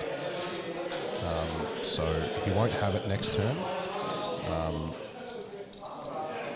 So he won't have the 5-up invul and the advance charge. But so this is really a go turn. Hugh's called it. Hugh's called the war, and he really needs to do work this round to make use of that. Gladius is very flexible. So which is There's the a lot fight of- first unit? It's this He's unit. called here. tactical. He's still got, I believe he's still have Devastator and Assault Doctrine. Yeah, he hasn't used either of those yet. Yep. So he's got a lot of power in the tanks This is still. really bad. This is So really Hugh's bad. got to do Dylan, work if this they both turn. fight first. Such a good ability, though. So I'll advance these boys. Yep. 4, so they move 8, so now they're going 12 because they've got +2 to move enhancement. You're basically in my fucking grill. Yeah. I sure am. Yeah. I regret moving my aggressors. I'm going to be honest, I felt a little bit bad for not warning you, but I was like, I think you needed it. he knows what they do, like. Just am potato this morning. Still think you're in a pretty good spot here, but Yeah. I See- mean, having had like the kill more one turn, like the hold, like my primary will be fine, and I've already halfway through my secondaries. kill more is always bad for orcs, I find. And like realistically, like I can't hide everything turn 1 either, unless I put shit in strat reserve, and then it just feels bad. I can't hide everything turn 1 either, no matter what. If I'd gone first, I probably actually could have hidden a lot of stuff, but because I went second, it was harder. And that's not me saying the table shit. Table's fine. It's just because it's the reality of the army with like this, and trucks are bigger than normal transport, so they're hard to hide, and Mosrog as well. You sort of rely on just having more stuff. Yeah. Couldn't have summed it Not up moving better. the truck was Yeah. the right call, by the way. I was going to overwatch it, and if I blew up your thing, you couldn't move afterwards. Yep. That is certainly correct. And that would have been backbreaking. Yeah. I'm going to assume Because that the thing is, like, I'd probably move it now because if you overwatch it, I don't think it doesn't make a difference. Yeah. I'm going to assume Just make that sure I got 20. Dalton These got boys teleport Dylan got Special teleported, yeah. Yeah, they're just at least in the middle. I saw the armor in this here. Yeah, we got 20 there. Yeah, no, they are just boys. Is the only precision you have Empress Champ and Judicia? Yeah, cool. Okay. The other thing that Now Judicia I does probably well do move the is battle smoke wagon, so I don't characters. care about. Because Yeah. it has Look, native you might overwatch it, precision on but- that weapon. Precisioning at a character in combat is I crippling. don't even know what you get It's out of it. surprisingly hard because I'll it roll can a come in battle test with and battle charge wagon, the not that it unit, matters, right? but Then the Judicia turns around and goes, no, I fight first, and I have precision, and your Right here character's with dead. the land And then all your buffs are gone. Yep. And then you bounce. Yeah. You know? Start with the multi-melters. I'll start with the flamers. 2d6 for 8 and 6. So 14. Land Raider here with the flamers and melters. Fuck, I had 10 dice and then I made a mess of it.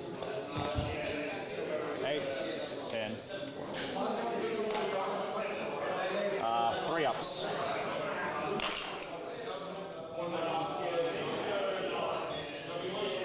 Four, 8, 10. 4, 8, 10. On your info.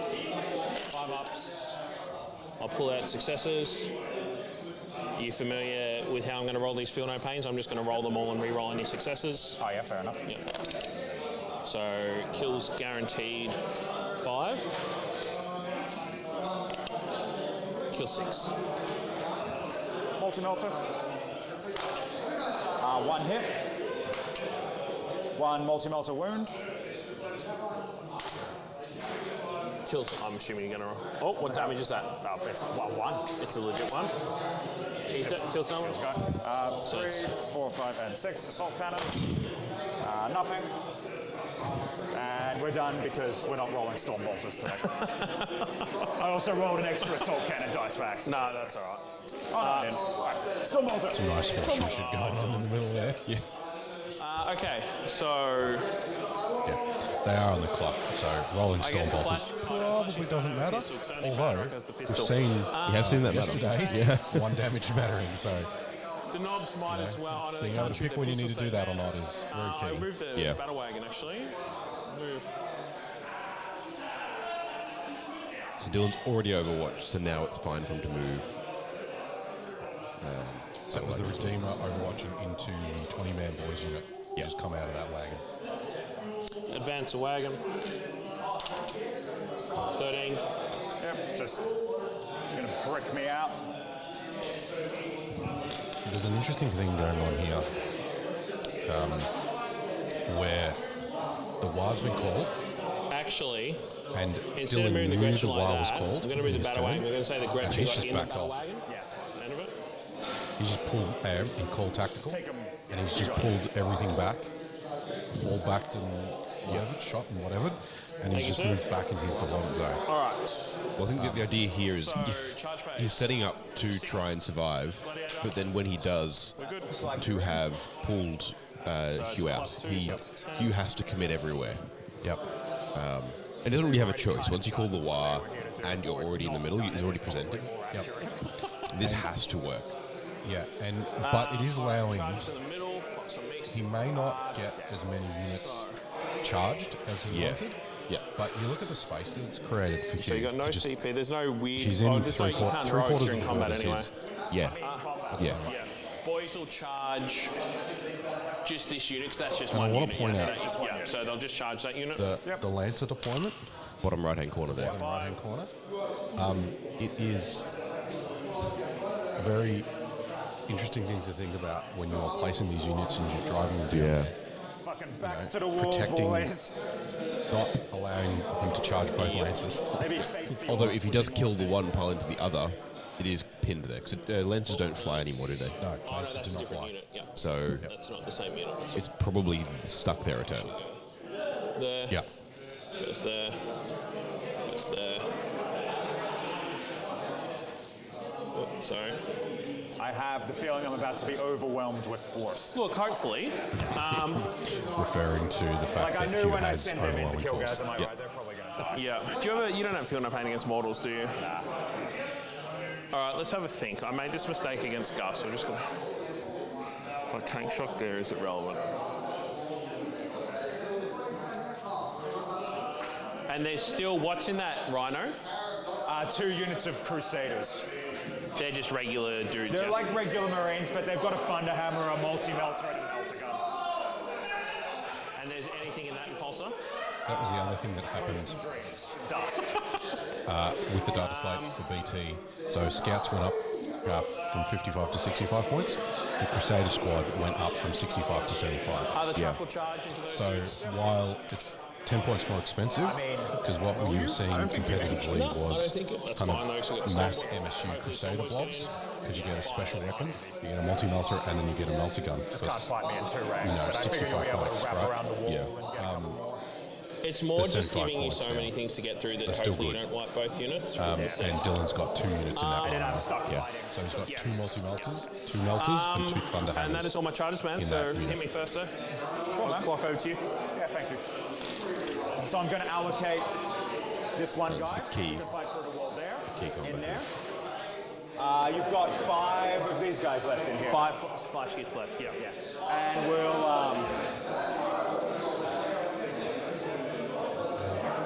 Yeah.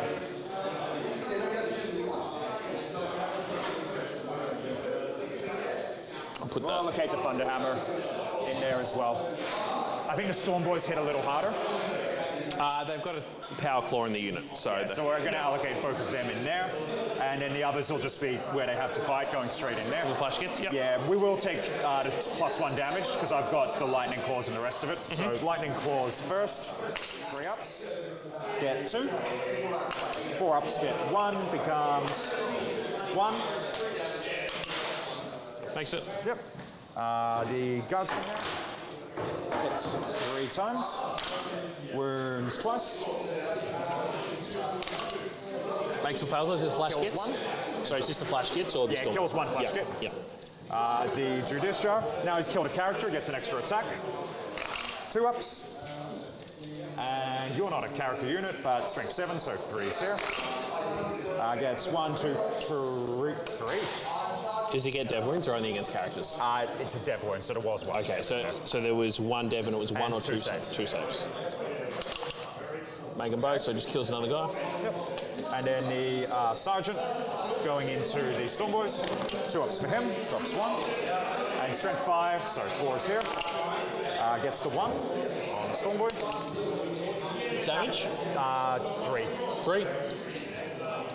And Thunderhammer Man is going to bonk you. Once. Yep. Thunderhammer bonk. Thunderhammer Man broke. There's a lot of boys down there. Yeah. All right, so I can just, you don't know, I can just swing now, there's no more fight first. Yeah, you can Yep. All right, we'll start over here. So, War Boss, 9 attacks. Yep. Clock back to me. 2, 6 explode. I think they should kill this, but we'll see. T10. Yeah, he rolled good again, so he gets 10 hits. Yep. And this is winning on 3s, 'cause his strength 11. For some reason, his strength is 1 higher than the knobs. I feel like I'm about to lose a Lancer. Yep, so that is 9, it should be 9? Yeah, 9 AP2 damage to. 6. 9 AP2. Yeah. 5 ups. Lancer says, I didn't come here to die. I'm alive on a wound. It's all right, we got, how many guys we got there? We got 4, so 16 more attacks. Checks out. Yeah. So Lance is surviving the knob with 1 wound. 2 6s.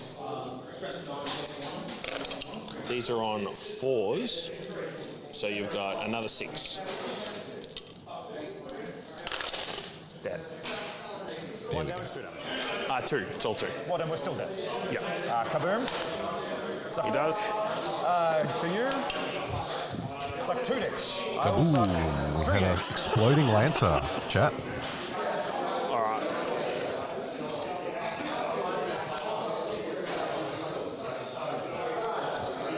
Do you want to pick it up? So I'm just going to consolidate into the... Yeah, you can make it.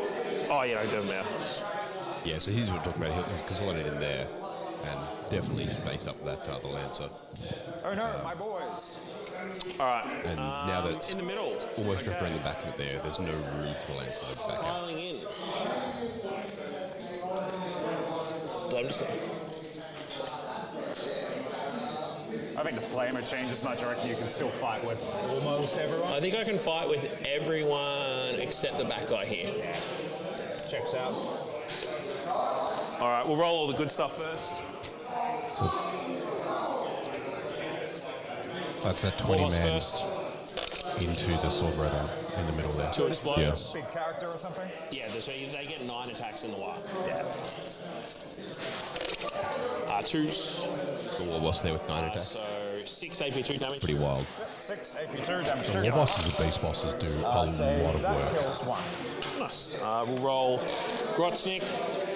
Oh, he's got 4 attacks. Yeah, the Mad He's Dog. wearing the wire. All right, Grotznik rolled good. So 4 hits. 2s. 3 more wounds, AP2 damage 2. 3 more wounds. Yep. AP2 damage 2. 5 ups. Take 1. Yep. Okay. And then the knob with the power claw. He gets 3 hits because he gets +1 hit from the war boss. 3 more AP2 damage 2. Kills that 1. Okay. Yep. Now I've got to count the amount neg of 1 boys. damage to the So sword brother 1's in there. out and 1 the knob swung. So 1, 2, 3, 4, 5, 6, 7, 8, 9, 10, 11. So you lost 6 guys. Yeah. And 1's not swinging. So Yeah. So 44 attacks. that's a lot of 8, backup. 12, 16. Are you going to get stuck in? 20. Sorry? Are you getting stuck in? What the fuck is he talking about? I'll just roll 22 to 22. We don't know either. 2 6 Chat. explode. We don't know what he's talking about. So Sometimes. we got 4, not 5, just 6 you. sixes, I think. 1, 2. Yep. So we go. We'll keep that one. 2s are out. No, it's +1 units, +1 hit with the wobber, so 2's hit. So we got our 6 explodes. This is T4. yeah. So Only 3s. little. All right. Just give that one a cheeky reroll. I will. Don't you worry. I'm one of the cocked dice police as well. 2, 4, 6, 8, 10, 15. And I'll count out another 22. AP 1. 1, yeah. Watch more of these guys die to this. Kills 1. And left kills 2. So 1 model remains plus the character. Yep. Right, so.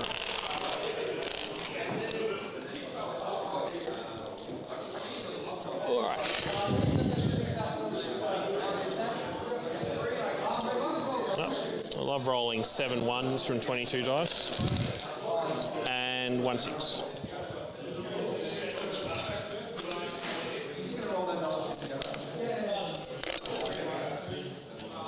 Wound roll was not bad though. Oh yeah, I guess that's probably closer to average. 12 AP ones. 12. So do we kill you on average here? No.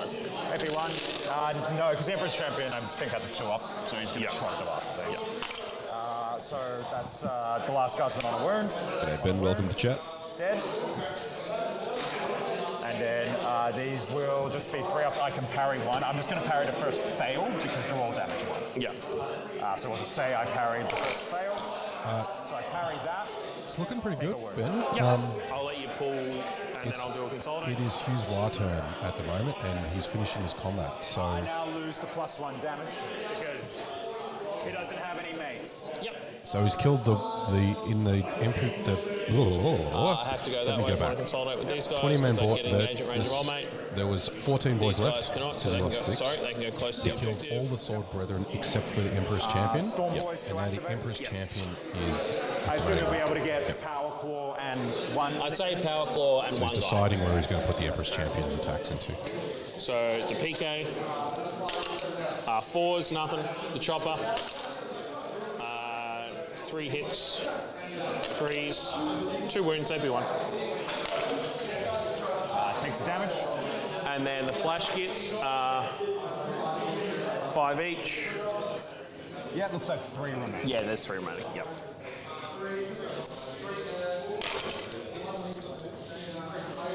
I always love it pretty when good, I people think. charge their flash kits. 100% hits. I think he got charged last turn and it's ongoing combat. 2, 4, 6, think orcs 8, would care. 12. 6, 9, 12, AP1. Yeah. 4s. Kills that one guy. Kills another guy. Leaves a guy. Kills another. So Yeah. kills 3 of what's left of the squad. Yeah, so the wounded guy and 2 others. Yep. So, Thunderhammer Man, your time has come. You've been a useless fuckwit. So we're just going to leave Judicia and the Sergeant. Turns out Yeah. Orcs not So particularly we'll get Thunderhammer. 5 for secure. We'll only get, sadly, 1 for overwhelming force because your character lived. I'd imagine And that will be... How many did I kill? I You killed the unit.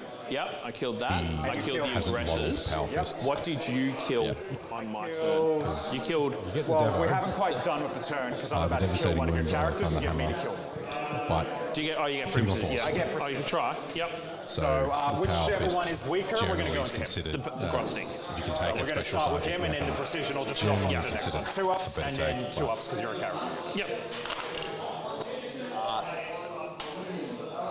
Idiot. Sometimes just got what models you got. That's 3 at AP3, 3 damage. Okay. Make 1 fail 1. Yep, 3 damage. So 6 field note paints. fine. Whichever one has, you already rolled it. I've got to roll Grotznick first because he actually can die to this. Yeah. So I failed 2, but Grotznick can potentially die. So he will cop the second round because he's on 1 wound. Yep, that's fine. And then he dies. That's all I cared about was killing. That should give Dylan kill more for this battle round too. Okay, so you got I think that was the intention Gaz, the Mega Knobs. Oh, you do get, yeah, 'cause you got Bad Ruck as well. So you get, I think you were going to get, yeah, it does give you kill more. 1, 2, and 3. I killed 1, 2, 3, and now 4. This is 4 to 3 by the sounds of that. All right. Dylan keep an extra 8 on primary. And assassinate as I've well. already got 1 squad of scouts in reserve. The others are just going to hang out. Yep. I've already called Tactical Doctrine. So I can't fall back and act anywhere. So I think you're probably just going to pick up the next one in your turn. But then they're just in the edge of the board doing nothing for the rest of the game. So I kind of want to clear out over here. Yep. So I guess Oath of Moment, this squad. Yeah, you got to Battle Shock the Land Raider, I guess, as well. Yeah, it's not going to do anything. Yeah. Passes. Yeah. Battle Shock here. Passes. They're going to stay stuck in. I am going to spend 1 CP to fall back that guy. And then charge back in, basically. And we'll go for the last assassinate. You get secure no man's land as well. 5. Probably only want to go to about there. These Overwhelming scouts are going force. to just walk I mean, he killed 3 units. Yep. and just form a line. Of which were on an objective. So I think 2 of them were on objective. Do bad things to my land. I suspect it may be a small overwhelming force. Yeah. We're going to stay in combat and we're just probably going to shoot the truck and try and kill it. And then you get to pick that up. I will go and check that fairly soon and double check on the scores as well. Do you still have an invul? No.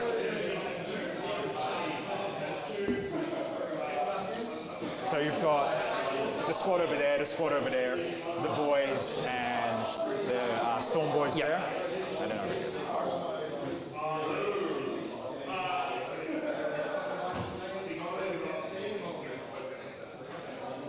Just going to get a bottle of water, Dalton, out of the fridge.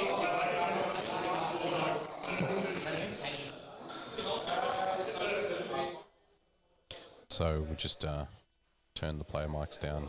Chat, just Hughes needs to get a drink. It's always important when you're playing long games or at a long tournament to hydrate with water, unlike what the guys have been doing here today and yesterday. But it's easy to forget when you're playing a 3-hour game of Warhammer to eat and drink, so make sure that you look after yourself when you're playing.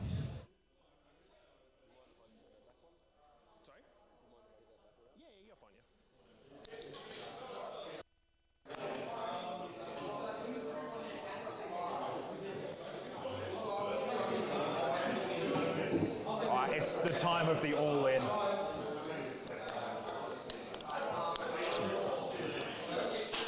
We're going to get out of this truck and move up to 9.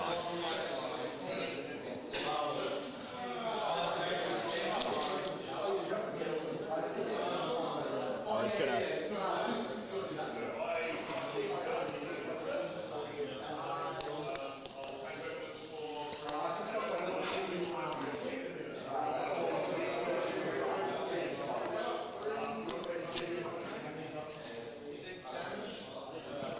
Fuck me, where are all my dudes? Oh, there it is. Probably on the table, Dylan. So we're going to have the squad in 2 lines. We're going to face the melters. So and we got an melters will be update. there. The melter guns are going to be in Dalton's front. got an update, so Just to make sure I'm inside. I just went up and double checked the scores there. Dylan has 24 on primary, 16 on assassination, and Hugh has him marked down as 9 for deploy teleport homers. That's just going to be, he will have already marked this turn's deploy, given that Dylan just has a unit there to do it already.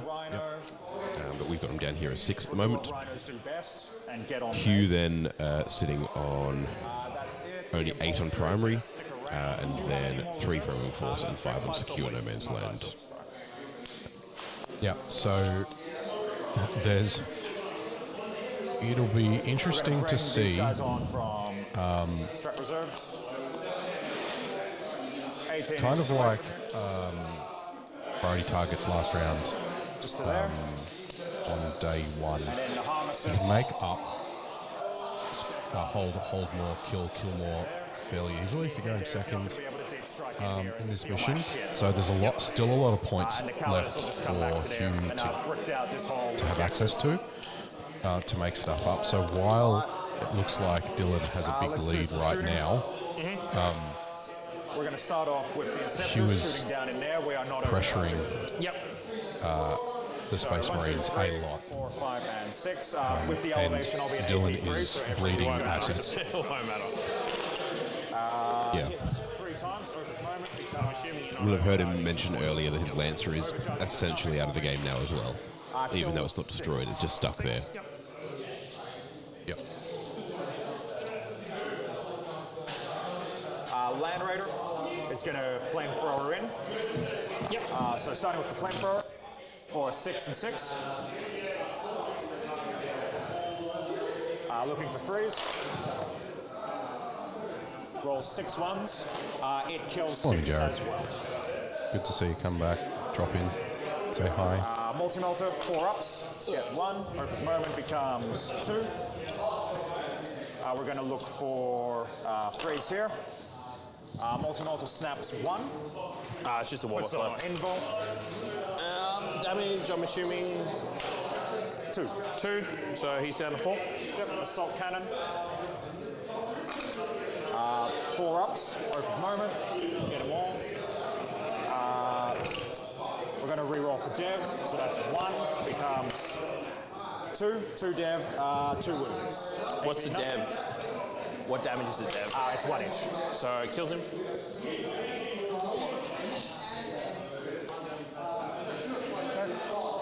We'll come over here. We're going to fire 2 multi-melters in. Neither of them are in melter range. Into the truck. Yeah. This will just be hitting on 4, so I'm going to roll both squads together because there's no other reason not to. Hits No twice. worries. Yep. Dylan is straight trying to get as many of his Gets 3. Goes straight through at AP4. 6 up in one. value out of his assets as he can. Are you minimum X damage? Or Just D6. yeah. So first one for 3. Yep. Next one for 8. 5. So down 2.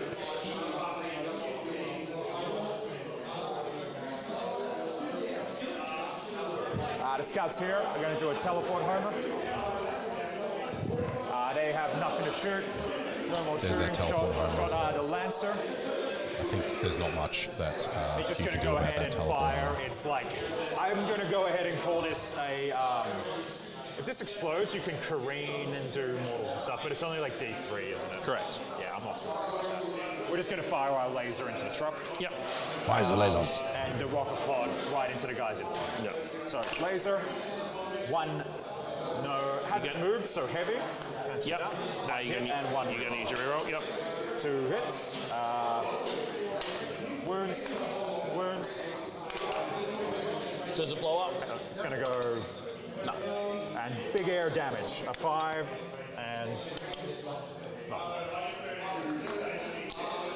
Yeah, it had 2 wounds left. charging. Hugh didn't wait to see the Emperor's damage roll champion. because the Lancer is D6 plus 3. Emperor's champion with a CP reroll. Yep. Yep. You have 2 CP, so you can interrupt, but that's okay. First squad here into the Storm Boys Yep. on a 9.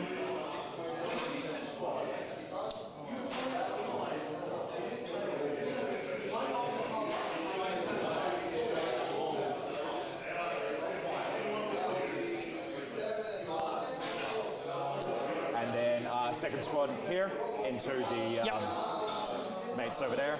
Dylan On a 5. is using 5 his gets them. Crusaders to tie up as much as he can. Also, obviously better on the charge. And given that the war has already been called, now's the time to just slow Hugh down. Pile it on spring into the side of the wall there. No other charges to declare. We'll start with the Emperor's Champion. 1, 2, 3, 4, 5, and 6 attacks. Yep. Going for the boys, hitting on 2s, wounding on 3s. Yep. Cocked. And then 3 die. Yep. you want to interrupt?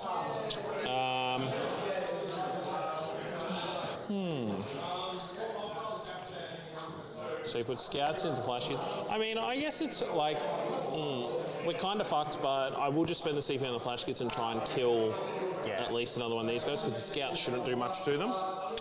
So we'll go, it'd be 12 attacks. Oh, sorry, that's all right. He was paying 2 CP to Interrupt flash kits. Yeah, and that one guy. Yep, gotcha.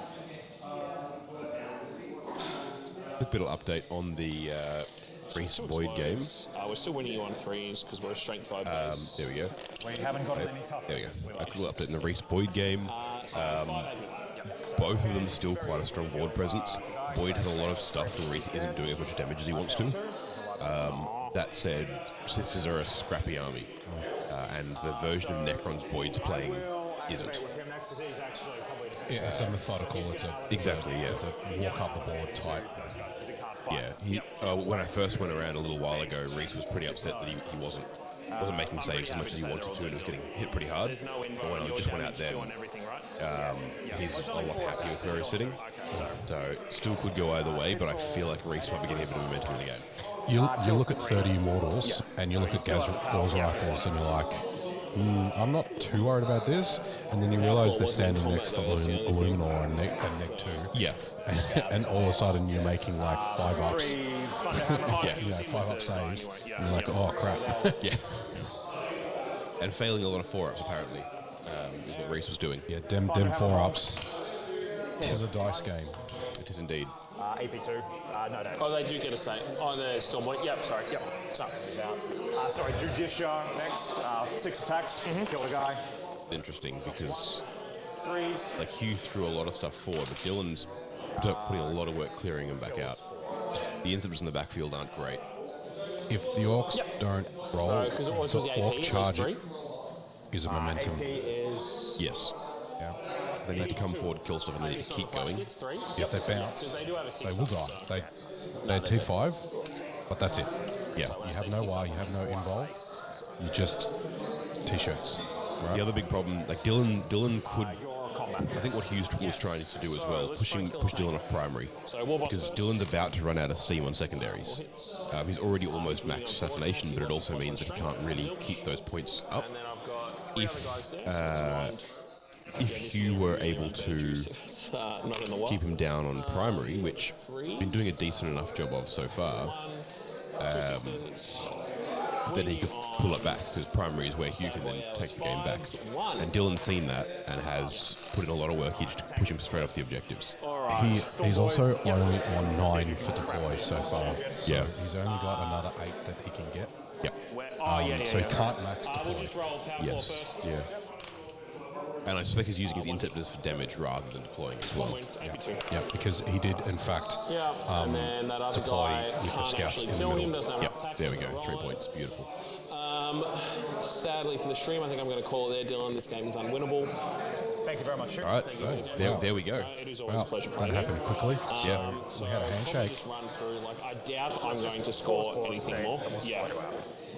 So, Assass. I kill.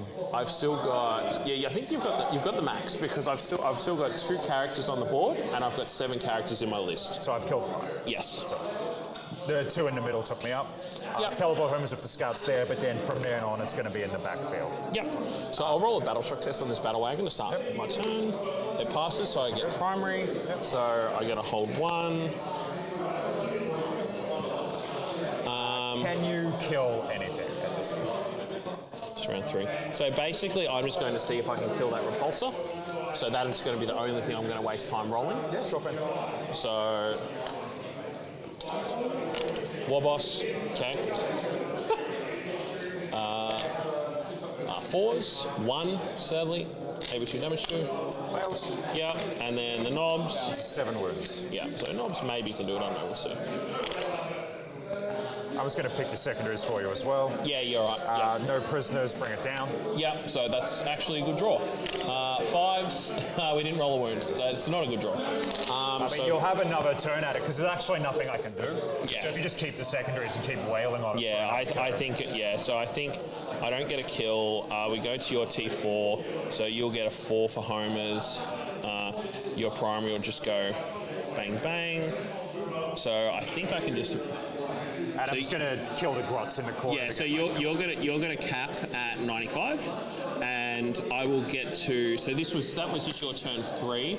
So and then I got no prisoners down. I try and kill it again on the next turn. And I'll get the hold more. Oh no, you 95. So the only points. I'll miss 3 on teleport homers. Well, I think I didn't. No, I didn't give you primary on the last turn. Sorry, now you're 50. Yeah. So 97, you'll cap at. Yeah. Warboss still tries to kill the fucking. Oh, he does get that 2. So they all hit. 4s, 3. Yep. Fail them all. Down to 1. And then, no, that's very nice you're doing, but you did roll a 6 there. That's a pass. Down to 3.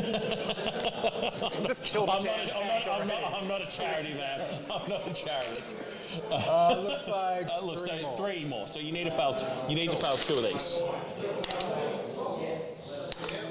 Yeah, so it's dead.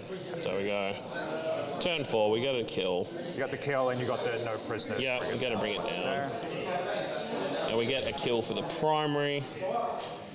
And then basically turn 5. I'm pretty happy to say I don't score anything because that would mean you're literally giving me points. Yeah, you'd be tabled by 5. Oh, no, I will get this one. You will get that one. Yes. Yeah, I'd probably run through the middle here. Yeah, because you're just going to come here, kill Battle Way, kill the rest. Sorry, Jeff. Alright, so I've got 97.55 in your favour. Yep. Let me just score out. The only points you drop were 3 on homers because... Yep. So you'll get the hold 1, but not more in the end. You'd have bottom of turn to try and kill something, but let's... It would depend on the secondaries, right? So let's look at the secondaries I'll pull in the last. You've got extend and storm hostile objective. Is the pull that I got. Yeah. So I would just get a baby. Can you even score extend if you don't hold your home? Control an objective in no man's land for 2 points. If it's the only unit remaining, yeah, done. Yeah. And storm is not happening. Yeah, so I'm not getting that. Yeah. 97.57 is what I end. Yep. No, I haven't put the thing on, but yeah, we'll go to that. Baby extend. Thank you again. Thank you, Hugh. Yeah. Once again, I think that Orcs is just a very go first heavy army. Yeah, look, especially in this matchup, like I'm just trying to think. Like there are a few things I could have done right. Like this top left corner, what I should have done on turn 3. All right, Chad, I'm going to go grab these scores and double I check should them. have moved the Gretchen over. So I called the War. So, looks like we have. We'll just drop the dice cam and us. So there we go. So we think Dalton's just off double checking the scores, but we think that is basically what it is. A 97 win to the Black Templars over Hugh's Orcs at 57. They've already shaked. I think the result is confirmed, but we're just getting the points because I think the points will make a big deal for Hugh in terms of the last round. So we're just checking out what his maximum points are. But really good game. I think that really highlights the way that the Orcs need to play and what they need to do in terms of having that wire turn, pushing it up in the middle. Some of those units got charged rather than being able to charge, so Dylan was able to go and engage some of those pieces to mean that when forcing Hugh to feel like he needed to go turn 2, roll that wire, and then he bounced with some of those units, and that allowed the Sword Brethren and the Emperor's Champion and the Judicia to clean up the remainder. And while it looked like Dylan was bleeding assets, so was Hugh, because they just don't have the defenses. So once they go in, then the Orcs, unfortunately, that unit of 20 boys evaporated pretty quickly. And because of the fixed objectives, Dylan didn't really care about anything post turn turn 3 because he'd basically scored out by the end of round 3. So a great game by two highly skilled opponents, really know their armies, really know their rules, and played by some really clear intention. We might just go back for a little bit while they're chatting. I'll put the player mics back up. Playing a really tight game. The Overwatch is probably the gotcha thing. Yeah. I guess the other one is like when they start to move it and you declare Overwatch, you're kind of like, well, like you don't get to go back then because I'm declaring it where you started. Yeah. You went to move the unit. You can't move around not moving. Exactly. Yeah, exactly. So I think, like, it would have been nice to kill the Land Raider. Look, if I killed the Land Raider and I'd been smart enough to go for this charge with Gretchen, maybe it's a bit easier because then those Crusader squads don't turn up for another turn. But they didn't do anything. No, they didn't. Like, so these guys finished the fight in the middle. Yeah. Yeah, the fights first is good. Like, obviously, I was hoping I'd kill that character in the activation. I probably should have spent crit 5s on the boys to make sure the Empress Champ and old mate died. I reckon you. Sorry, the you would have Empress been Champ better off spending for precision and just trying to get the Empress Champ. That's true. Yeah, because the Warboss has got 9 attacks. He probably should kill him. He probably should, because you'll put like 5 or 6 wounds. Oh, it should be more. It should be like 7 to 8, because it should be 9 attacks, 2s exploding, so 9 hits. And then wounding on 2s. I blank one of them, but I only have to fail 3. You have to fail 3 of them on a 4. Yeah, but it's still not bad, right? But it's still not playing. Yeah. And it also means if he does that, then if I can kill the rest, he's already wounded when we start going to him. Weirdly, like the Empress Champion's the best at taking attacks. He saves on a 4. Hey, it's Laurence. Yeah, the blank is nice, yeah. Happening the call? What's the score now? But yeah. I heard Game's it's finished. So 97-57. What's the 97? No, BTs. So we're just confirming the scores for everybody at home. Okay. How was your game? I also just ran through the Chaos Demons. Like, Oh, you got a win over Sinny. yeah, against Sinnbeck. Like, first turn, he only killed. First of all, Does that mean you're the captain now? It's accurate. No. we still need the votes for them mark too. I mean, like, first turn, he only killed the Sisters of Silence for first of all. Yeah. Second turn, he didn't even kill anything. Oh. And then, yeah, we just called it. Oh, well. No worries. But yeah, still fun because playing against him is good. Yeah. Custodian's got a win over demons. All the demons. Yes, done. Cheers, guys. I'll help you with them. Yeah, pop one charge would be great. So how'd we go? Alrighty, chat. Just updating this a bit here. Of course, that sits there. And here. There we go. So 57 to 97. Scores are accurate. I've just adjusted where exactly those scores are. Victory for the Black Templars. This summary sheet didn't get switched around when we switched the... Oops. we switched the other one around. Oops. But it is a victory for Dylan. You obviously heard the lads chatting there a bit at the end, going over the game. Well played to both of them. Thanks for being on camera there. Yeah, that was a really interesting game. Good to see how it works when you call a game like that. Hugh obviously seeing that it's not winnable from there, but not stiffing his opponent on points, like still talking out the rest of the game. And, we caught a bit of chat at the end there where they were talking about what could have been utilised to make those wire charges stick better. So maybe, considering that... a bit of extra investment to make sure that they had the momentum to kill that unit. The Empress Champion then went and cleaned up. So how could you secure killing that Empress Champion? So, so it was a great game. Yeah, it was a fantastic game. In order to wrap this up so I can cut it up later, thank you all for watching. That was Game 4 of the Menza Masquerade VII. Victory going to Dylan Cowan and the Black Templars over Hugh Titchener and his Orcs. Big thank you to all for watching. Thank you to our sponsors, Dice Arcade, General Games, Miniature Scenery, Baron of Dice, and Proxy Wars. And you guys. And thank you all for tuning in for it. Now, like, subscribe, hit the buttons. Yeah. We do have a bit of extra time in the round before we actually go to lunch break and go into the final round for the day. what I might do then, if people are interested, I will go for a quick wander. Inception, look at that, chat. There we go. Double cam. We're down here as well. I'm going to go for a quick wander. Actually, tell you what, Carl, would you like to go for a quick wander around, have a look at what's going on different tables, different games? Yep. I'll have a bit of a talk with chat here. One of our sponsors, as mentioned over the course of the weekend, is Proxy Wars. There we go. One of our sponsors is Proxy Wars, a brand new sponsor. They're wanting to sort of show off what they can do for I guess, the Australian wargaming audience. And so, what better thing to do than to show you guys the entire process from start to finish? Coming here to join me for it. Get some those headphones on. All right, you're unmuted. You're live there. Yo, how you guys? Yeah, coming here to join me for this. He's not aware of it because he's just walked in, but we're getting him involved now anyway. Yep. Is Dean Sinnbeck of Blog for the Blood God fame. How you go, guys? We're going to put that up there. Yep. But good to have you here.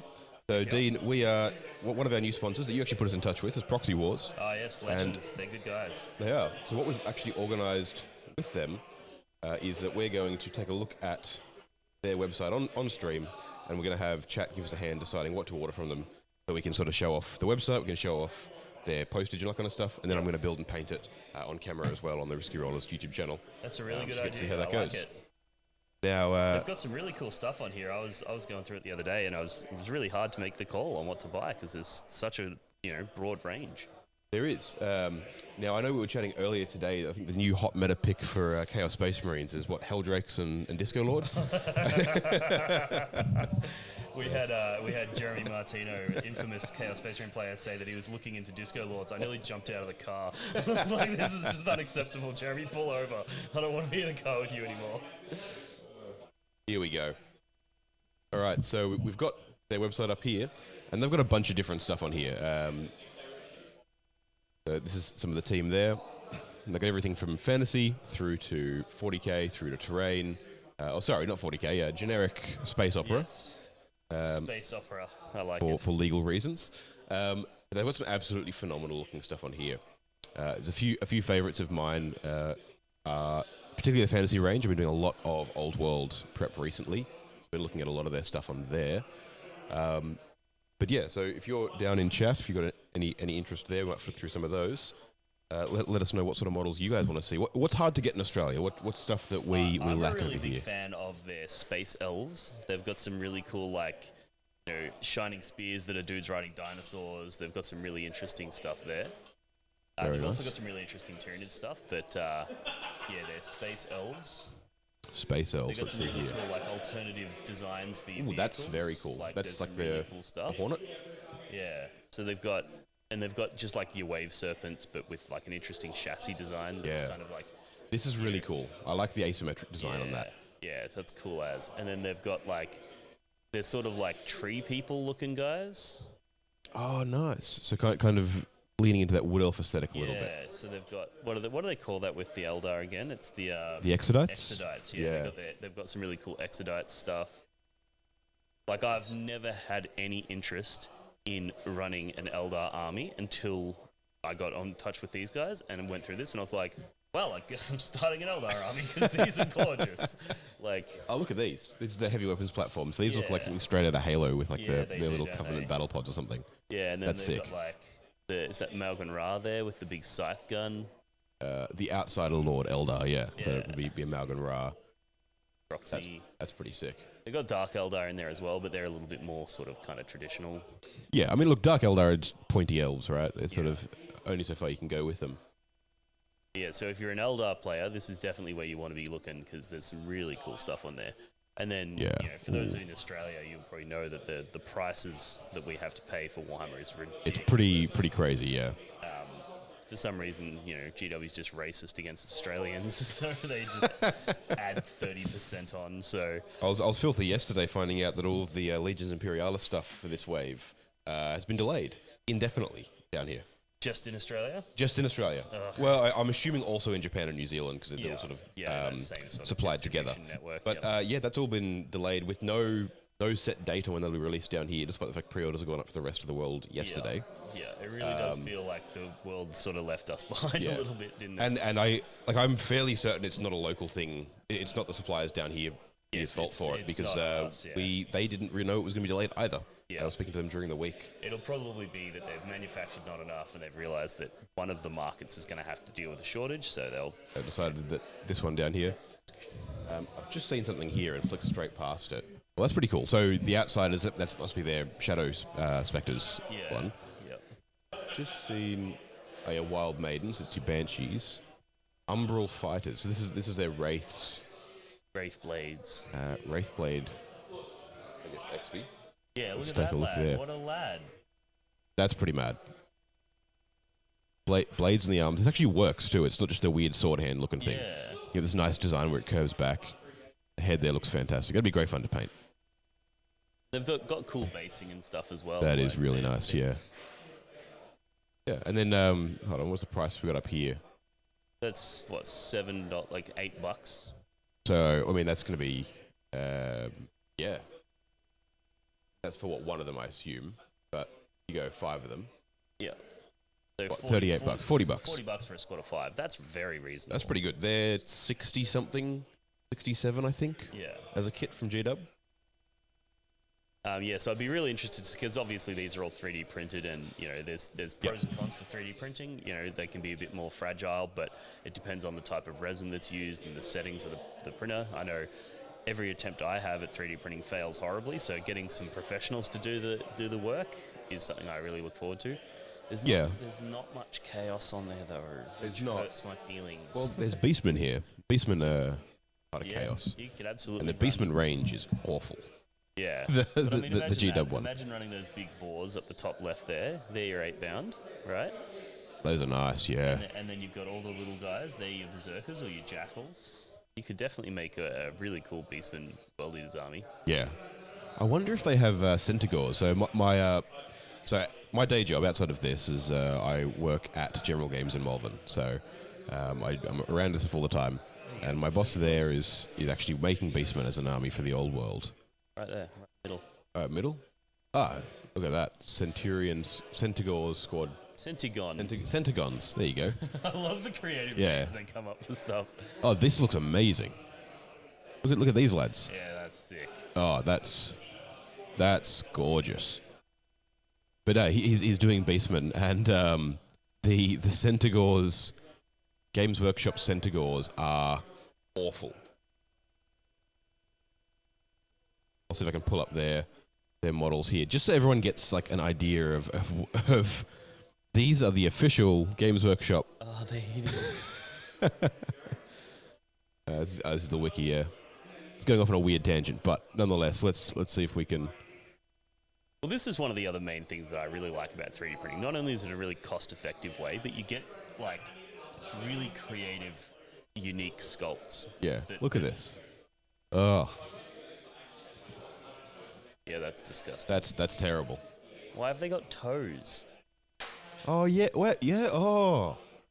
Should have hooves. For all those toes that horses have. Yeah, like horses have toes, bulls have toes. Like literally everything involved in that has toes. Yet for some reason, has hooves. Yeah. But for some reason they've given them toes. Yeah. Look at these. Where's their hooves. Yeah. Sculpts. The faces look good. The bodies look good. Yep. They're like kind of almost like scaly little things here. Actually, I reckon these are probably closer to dragon ogres. Yeah. Is what I reckon that these body are. shape actually reminds me of my puggle. It's got a little fat little belly. Yeah, there's some pretty cool stuff in there. That's pretty sweet. I really like their entire range. Oh, that. Oh, so this also includes some of the Skaven stuff because you've got Radigan, Lord of Pestilence. That's your big rat model for Skaven. Yeah. I've blanked on what it's called. The Vermin Lord. Vermin Lord. That's him. Yeah. How do I know a Age of Sigmar / fantasy thing that you don't? I don't play that. I mean, I knew the model. I think it's because once upon a time I was looking at maybe using those to convert up some like bloodletters or bloodthirsters, or I was going to do like a. Oh yeah.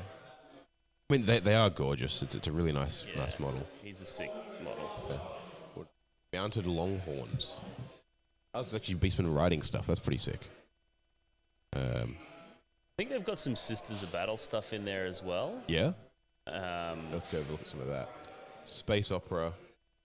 So, they've got some really cool guard stuff. Some really cool, like... Yeah, let's take a look. Like, what do you call it? Deathcore dudes. This all looks fantastic. Yeah, heavy weapons teams. They got the Scions. Some cool vehicle, like, alternative ideas as well. Oh, yeah. Well, that's a gorgeous mortar. Look at this. What Sentinels. it's called? They got Sentinels. That's cool. Sentinels, Bottom yeah. right. Oh, yeah. Let's have a look at these. They're almost got like a That's pretty mad. very similar vibe, but It's like they look fine next to a Sentinel model too, exactly, yeah. but then they're distinct enough that you could run all these and have a really cool looking army. I'm getting like weirdly BattleTech vibes from them with the angles and the way they're constructed there, which isn't a bad thing at all. That's pretty cool. Yeah, like, looking at the actual model kit being really optional, so you've got all these options for it that you'll get in the kit as well. Yeah. Which is something you don't see too often. 3D prints are usually one and done. Here's the model. Here's what you want. Yeah. That's pretty sweet. All right, we'll chat over the course of the next one. We might the next game we might look at ordering some of these. If you have any thoughts on stuff you'd like to see, not just us order and check them out here, but I'm going to build and paint these on the channel. So if there's anything that you're interested in seeing me work on like that, Yeah, pick whatever model you think is going to be the hardest to build and Yeah. paint. Like, let's make this guy's life misery. Let's pick the ugliest, hardest possible thing, and then we'll have all laugh while he has to sit there and paint it on stream. I mean, So that's whatever's fair. the most fiddly. There's some pretty cool stuff in that Eldar range that is fiddly and will be difficult to paint, but Yeah. has. I wonder if they have really an pretty. Incarn version. I think they did. Yeah, they've got exotic elves. Exotic elves. That sounds. Oh, this will be the Exodites. Oh, look at Yeah, this. see, look at that. Look at I don't know. Look at this. Like, surely. That is gorgeous. Surely that's what you get, right? Oh, These Exodite elves look so cool. that's fantastic. Your different options and stuff. Oh, that is That fantastic. whole exotic elves range. Yeah. I haven't this seen. is- Look, you're riding You're gonna giant Triceratops? dinosaurs. Spinodon. This looks sick. Yeah. This actually really makes me want to start an Eldar army, these guys. Yeah. All right, this is very cool. Velociraptors, like, they're your shining spears, right? Oh yeah, 100%. Look at that. The sculpting on the faces on the heads and the velociraptors there is sick. And, like, I've seen tons of people do this idea of the dinosaurs. Yeah, But and they usually it's use the generally, Dark Elf Cold One Riders as like, this base. But exactly. But, like, that's an actual Velociraptor. Yeah. Like, that's so Yeah. cool. this isn't a sculpt that was made 15 years ago. Yeah. So I think, yeah, this is what I'll be looking into, I think, with these guys as one of my new Yeah. sort of hobby projects. All right. Tell you what, I'll present some options during the next stream. I'll put a little poll in the chat. I think we'll go exotic elves for one of the options. Yeah. And I think it's probably going to be the riders here because these are pretty sick. I think people sick. would want to see these. Another option will be we didn't look at their chaos range. And I feel weird. It's not very big, I know. Tiny, yeah. They don't have a lot. Space opera They've chaos. got some. They've got Trader Guard, Oh, which are quite cool. oh yeah. Here you go. And So then there's your, like, Beastman, your Trader regular Beastman, and so on. They got a lot of Trader Guard. What is this? Is that Harbingers of Darkness? Weird chaos lizard. Oh, it's a Lord Solar, but on a lizard, and he's chaos. What's not to love? It's awesome. And I suspect then that the other chaos tab will be nothing at all to do with chaos. Buildings. Cool. Yeah, terrain. Alrighty. Look at here. Alright, so yeah, so one of the options we'll do as the exotic elves, so some exodites. Do we have any specifically? Because I was going to throw this in, but then I'm like, that's very similar to the exodite option. Yeah. I mean, these are cool. Like they're painted as Prosperine Guard here, which is actually a really cool idea for Horus Heresy games. doing a Prosperine Guard cult militia army. Pretty sick to go along with some Thousand Suns. We'll go over to fantasy. Look at fantasy for a bit. I'm doing chaos, obviously, so let's see what stuff they've got down here. I think one of the options I'll throw in, I'll throw in some Beastman stuff. I can paint that up as a thing and give it to my boss to use those, because he's always complaining he doesn't have enough stuff to play with. None of this is really taking my fancy as something different. They've got so many cool beasts to ride on. Look at this. We got Carl over here as well. He's getting in on it. This is pretty sick. All right. Look at the horns on that thing. Look at this. All right. This is option 3. This mad lad. Yeah, that's sick. I just want to paint that face. Look at it. You got like an eye there and there, or is it a nostril or something? I don't know. More stuff. Yeah. Look at that. The teeth, the horns. That's fantastic. Yeah, I love that. All right. Then finally, something completely different. What are we looking at here? This is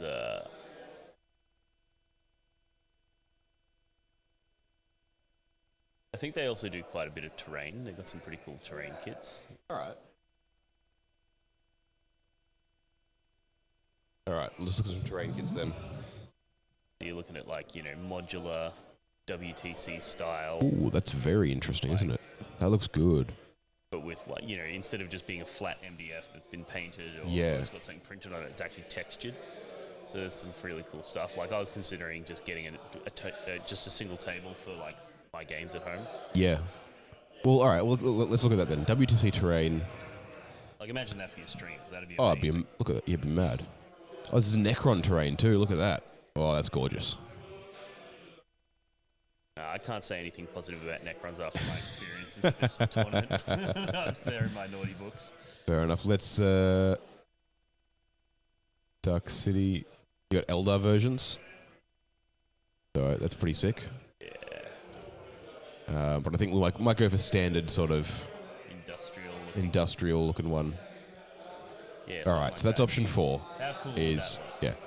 Now, yeah, so $50 for a modular building like this, with crates by the looks of it too. So it's not the cheapest. I mean, it's pretty good for terrain. Yeah, it's for detailed plastic terrain like this. That's probably still cheaper than what GW would charge for anything similar size. Yeah. Completely modular, fully detailed. Yeah. All right, that's option 4. We'll get some of that in. I'll put a poll up during the next game, so make sure to tune back in for that one. Refresh the memory on these. But yeah, we'll order some of that in, and we'll get to show off the shipping and everything, all that kind of stuff, and then we will paint it on stream. You get to see me do it. It's cool. I'm really looking forward to seeing those Exodites. I think that's cool. That is very cool, yeah. All right, well. Come back up. Yeah. All right, that said, I think that'll wrap up a little insight here. Anything you want to add from your experience in that game? I think you played Laurence, did you not? I did play Laurence. He played very, very well. I decided this event I was going to test out demons, and I've never regretted a decision more. They're not doing it for you. I was like, you know what faction I've never played or seen played in 10th edition? Demons. And now I'm just like, you know what faction sucks super hard? Demons. It's so rubbish. They just die so easy. Like, having no armor saves in the whole army, everything is just like 5 up or 4 up in bonds, and people just go, cool, all my AP 0 weapons suddenly get massive value. And it's like, okay. No, that's fair. So I'm just like, this list is in the bin. But I won my stream game. You did. I'm important. going to lose all of my other games, but I won the game on stream, so that's all that matters. But all right. No, it's been a good event though. Yeah. Fun. No, it's going well. We had a good time. Last night was good fun. And we have one more game to go here at the Menza Masquerade VII. That'll be coming out live probably in... I think we're very early for finishing too. So I think probably in about an hour or a bit.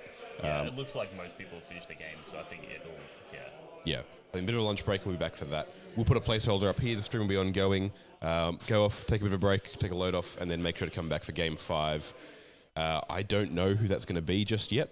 Do we know who's... I assume it will be Dylan, and I think Boyd beat Rhys. Oh, that's very interesting. Let's see. At least I checked in on with them at part way through, and they said it wasn't looking good for Rhys. Results not in yet. Results not in yet. So we will be back for Game 5 with the top 2 players at the Menza Masquerade VII. Yeah. I'm thinking it'll probably be Boyd and...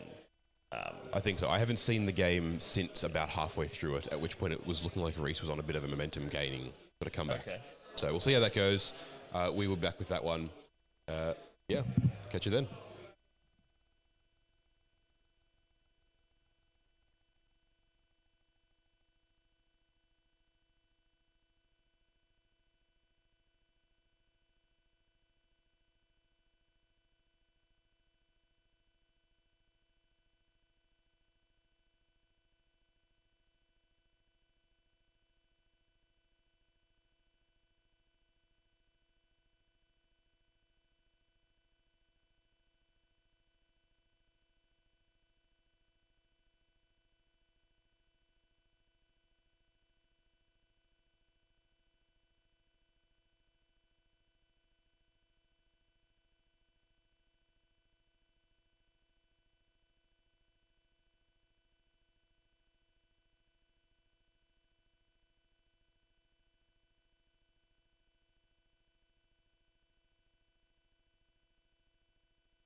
All right, we're coming back very quickly after I put it like 3 seconds ago.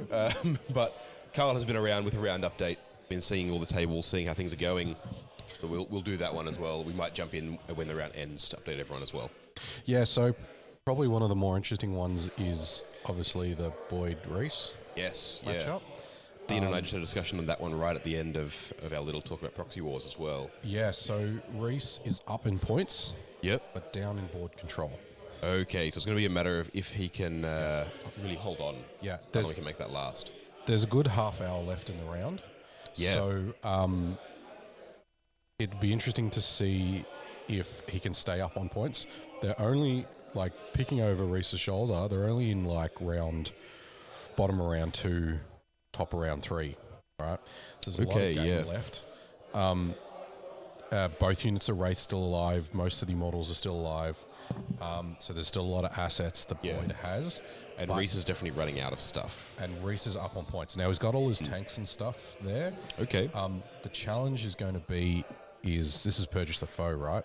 So kill more is hard to defend against as a Sisters player because you need to use pieces to trade to get points and stuff, right? Yeah. So he's highly likely to give up kill more. Yes. For the rest of the game. So he has to be very methodical and surgical with how he uses those fragile Sisters units. So Rhys is up. We'll see if it stays that way.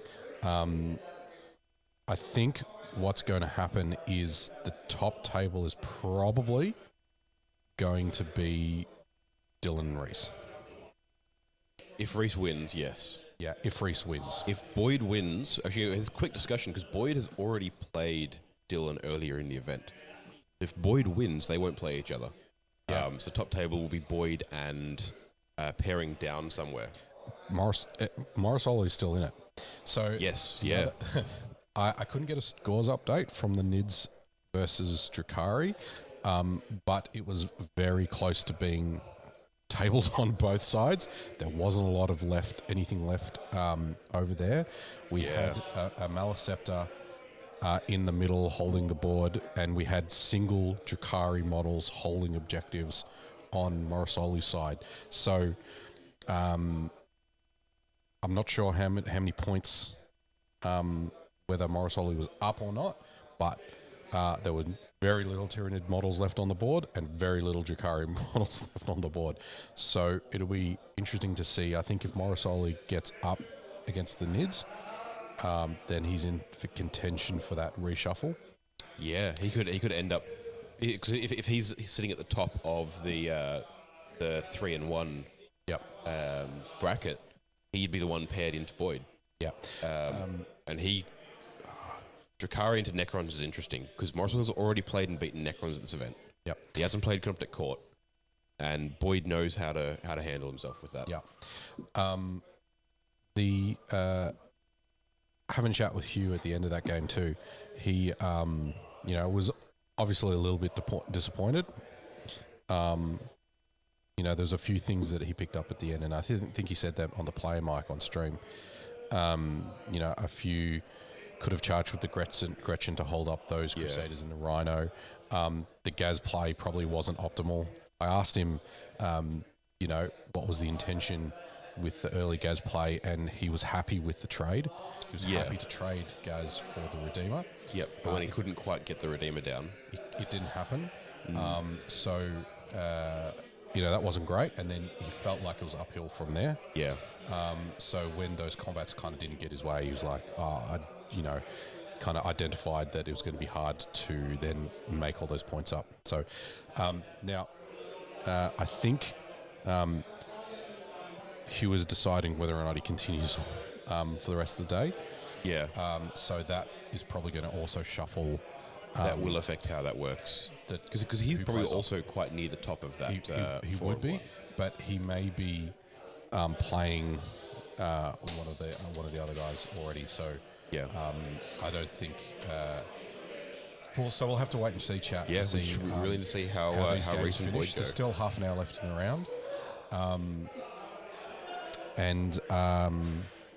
they're kind of the important things going on for the top tables. Is there some other submitted scores that are interesting? A few submitted scores. Alex Franz on Necrons got 100 into Orcs. Ed Askey on Tau, we saw him yesterday.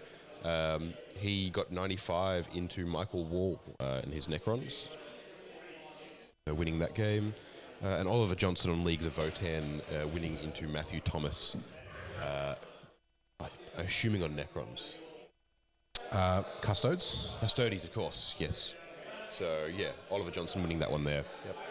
And otherwise, nothing really of note yet. Just basically need to see how Soli's game works out and need to see how Rhys and Boyd go. Yeah, it's just before we go back on break, we touched on it earlier with the Hypercrypt versus Canoptic. Yeah. It just shows that the Hypercrypt is hard to play. Where you place the units, how you use the uppy downy, where you place the monolith, the type of terrain that you can find places to put the monolith and then have those 6-inch disembark like teleported units. Yeah. The advantage of the monolith is being able to drag units with it, right? Yeah. You redeploy the monolith and then you redeploy a unit because that's what the monolith does, right? Yeah. But it's tricky. It's high skill cap. Yeah. And sometimes it'll be interesting to see how Boyd goes if he's up the top tables in the last round. Canoptic's much simpler. Yeah. You still have tricks, right? You have the lone op strat. You have the rerolls. You have the move away when somebody gets close to that Canoptic unit, or for the Wraith. Yeah. So the Wraith are hard to engage. He's got the 3 Doomstalkers in his list. It'll be an interesting show up against the rest of the Hypercrypt that's in the field. I'd definitely be interested to see it. It's a different take on Necrons to what we're seeing a lot of, so I'm definitely keen to see how that goes. But yeah, with any luck, we'll have some results coming in fairly soon for that. We'll probably be back once all the results of the round are submitted to an update, and then back for round 5 of the Menza Masquerade VII over here on Risky Rollers. Yeah, catch you guys then. Yep. We'll see you in about 20. Yeah. Half an hour.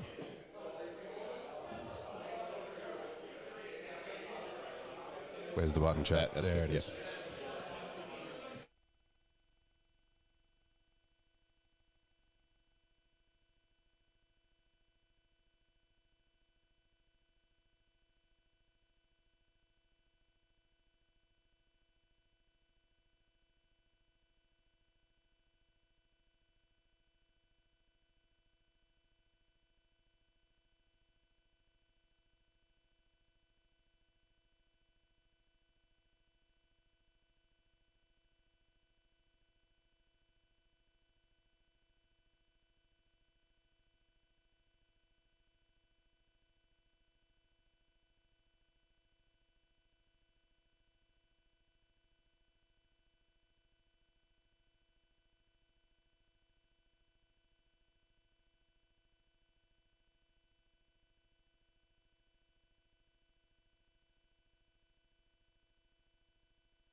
G'day everybody, and welcome back to day 2 of the Menza Masquerade VII. I'm Dalton.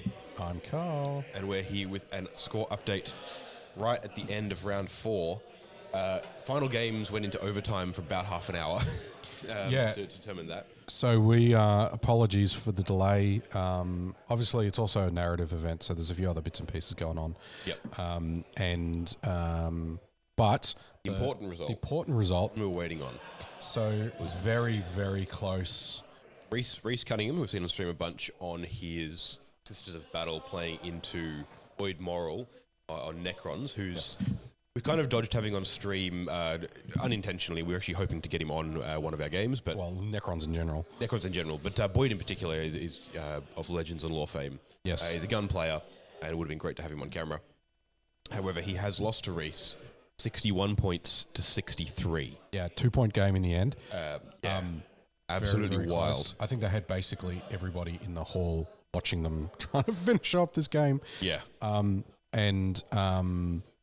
So that means that Rhys is currently undefeated. Rhys is currently undefeated, 4-0. And he's the only undefeated. Placings put in second place, even after these scores, Dylan Cowan with 1 loss, sitting on 346 battle points, followed closely by Boyd Moral on 340 battle points. Matthew Morosoli coming in 4th place currently with 319 battle points. And Oliver Johnson and Hugh Titchener, the only other 3-1 players, all at 300-ish points. Yep. So now, what this means for where this goes is, if Rhys wins this game, he wins the event undefeated. Yep. If he loses this game, it goes to a battle point toss-up between the currently top 5 players. Yeah, currently whoever wins out of them in the next round. There is 1 undefeated and 4 3-1s. Yeah. So everybody's in it to win it. Yeah. If Rhys loses this game, there's going to be, I think, 3 4-1s. Yeah. And then everybody who is playing this game needs to score points. Yes. A win. It's a unique. It's probably worth touching on. Like we talk about the team events and that we think team is premium way to play Warhammer. Yeah. And generally the difference is in a singles event, you're playing to get the win. Yeah. Because if you go undefeated, you're likely going to be at the top tables or you're going to win, right? Exactly. So you're not so much milking the points. In a team's environment, it's all about the points. All about the points. Scoring a 2-point win over your opponent in a team's environment doesn't mean anything. As a draw. So in this circumstance, though, this is one of those rare circumstances where, because of the number of players, we have a situation where if Rhys loses, points are going to matter. So we have Rhys playing for a win. Yep. We have Dylan playing for a win and points. Oh, sorry. So Rhys is playing for a win, and everyone's playing for points here. Rhys is playing for if he wins, he just wins. Done. Yep. But if he loses, he still needs to be scoring loads of points. Yes. Dylan, same sort of thing. He needs to win, but not only does he need to win, he also needs to be scoring enough points that he still gets ahead of everyone else. Dylan could beat Rhys and not win. And not win the event. Yeah. He needs more points. It's crazy, chat. Boyd, next pairing will be Boyd Moral and Matthew Morosoli. That itself is a game that we considered having on stream instead of the top table as well. We will stick with the top table. Yuzukari versus Canoptic Court Necrons. We're going to be bringing you plenty of updates about that game as we go as well, because that's pretty nuts. And again, both players there playing not just for the win, but for points. They need to score massive. Finally, I imagine we'll be seeing Oliver Johnson and Hugh Titchener in 5th and 6th. Maybe if Hugh plays, I think that's. Well, I can still see Hugh out there. So I think he hasn't left yet. So I think if he plays, that also is going to be a good game. Yeah, because that's and again, Custodes either versus Orcs. No, Leagues of Votan versus Orcs. Votan versus Orcs. Yeah. So Oliver. Yeah. Oliver. So wow, that's I would live that. That'd be all 3 of those would make a really good last stream. It's a shame we can't have 3 tables going. But any of those games would be absolutely fantastic to watch.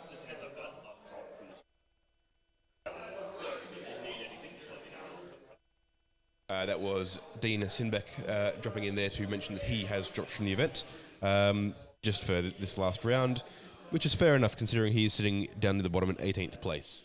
Chaos Demon's not really doing it for him. So that makes us uneven, doesn't it? I think it does. I think we have Ben Kruber jumping in as Gumby on those tables. I think he might have been leaving. Well, yeah. We'll see. We'll see how we go. Nonetheless, these top 3 games are going to be absolutely phenomenal games. We're keeping updated on scores and progress on all of them as we go. They're just about to do the narrative thing, so I might jump up and listen to that. No worries. In fact, I think I'll probably jump as well. I'll drop us onto placeholder again. We will be back soon with the final game of day 2 of Menza Masquerade VII, playing for the win.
Hello, chat. Dalton will be joining me back in a second, but I thought we would get a wriggle on for the mission. And while they're set up, I'll just talk to you a little bit about the narrative part, what mission it is, and we'll look at lists. We've looked at both these lists before, but we'll go over just in case you haven't seen it, and when Dalton will do the cut a little bit later for YouTube later. So, narrative-wise, we indeed have the Dylan and Rhys on the top table, the way that shook out, so that's confirmed. Did you want to start the cut for round 5? Yeah, let's do that. Let's jump back in. G'day everybody, and welcome back to Risky Rollers. I'm Dalton. I'm Carl. And we are here at round 5 of the Menza Masquerade VII. We've been live streaming this event all weekend. You'll be able, if you're watching us, thank you for sticking with us, if you're watching us live, and thank you for jumping in. If you are watching us later, when these videos go up on YouTube, separate ones, this is the 5th video in a ongoing series of these games from this event, so hope you guys enjoy it. This is the top table. This is table 1. Both players here playing for the win. We have Rhys Cunningham on his Sisters of Battle, undefeated so far at the event, 4-0, playing into Dylan Cowan on his Black Templar Gladius, playing 3-1. So both players here need to win. If Rhys wins this game, he wins the event. Yep. If Dylan wins this game, he might. There are 5 people who are all placed currently in a position where they might jump up. Yeah. So we have confirmed that Hugh has dropped. Yes. So we had a quick roundup a little while ago. That is now 4. No, 5 because there were 6.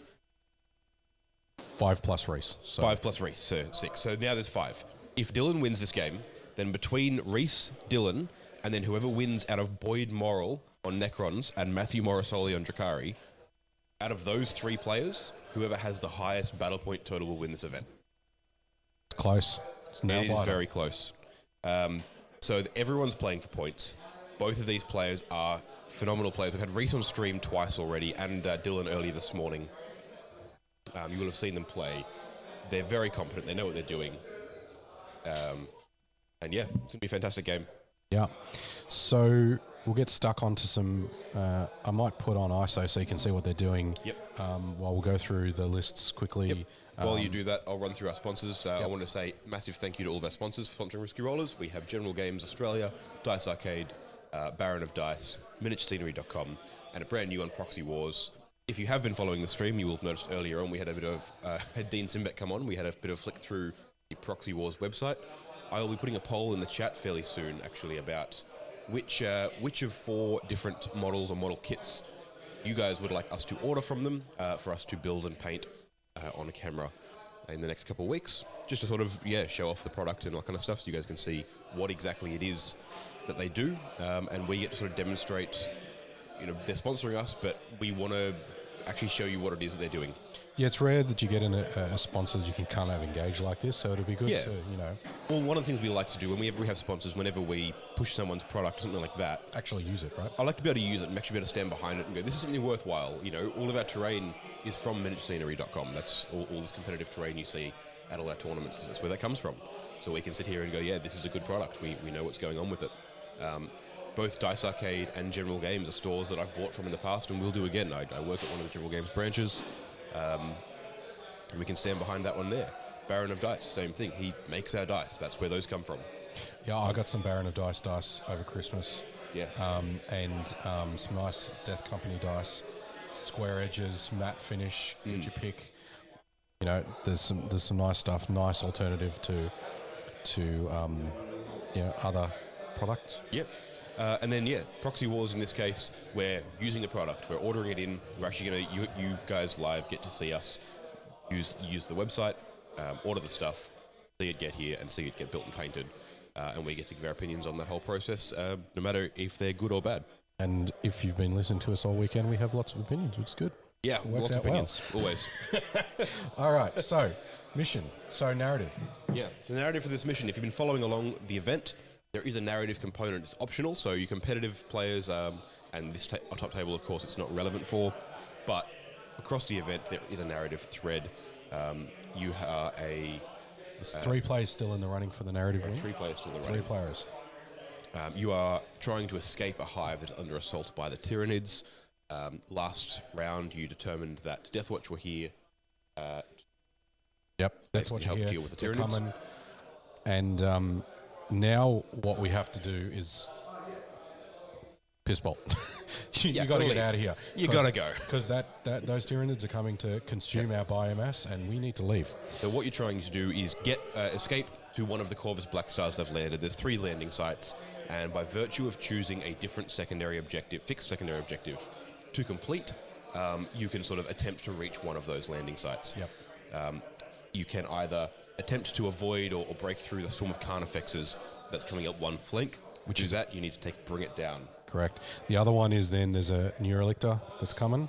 Yep. And so you need to dodge that one. So that one is... Which is relevant because you are in the company of a relatively powerful Primaris Psyker Yes, correct. who's been helping you escape. So Assassinate you need to take to get that one. Yep.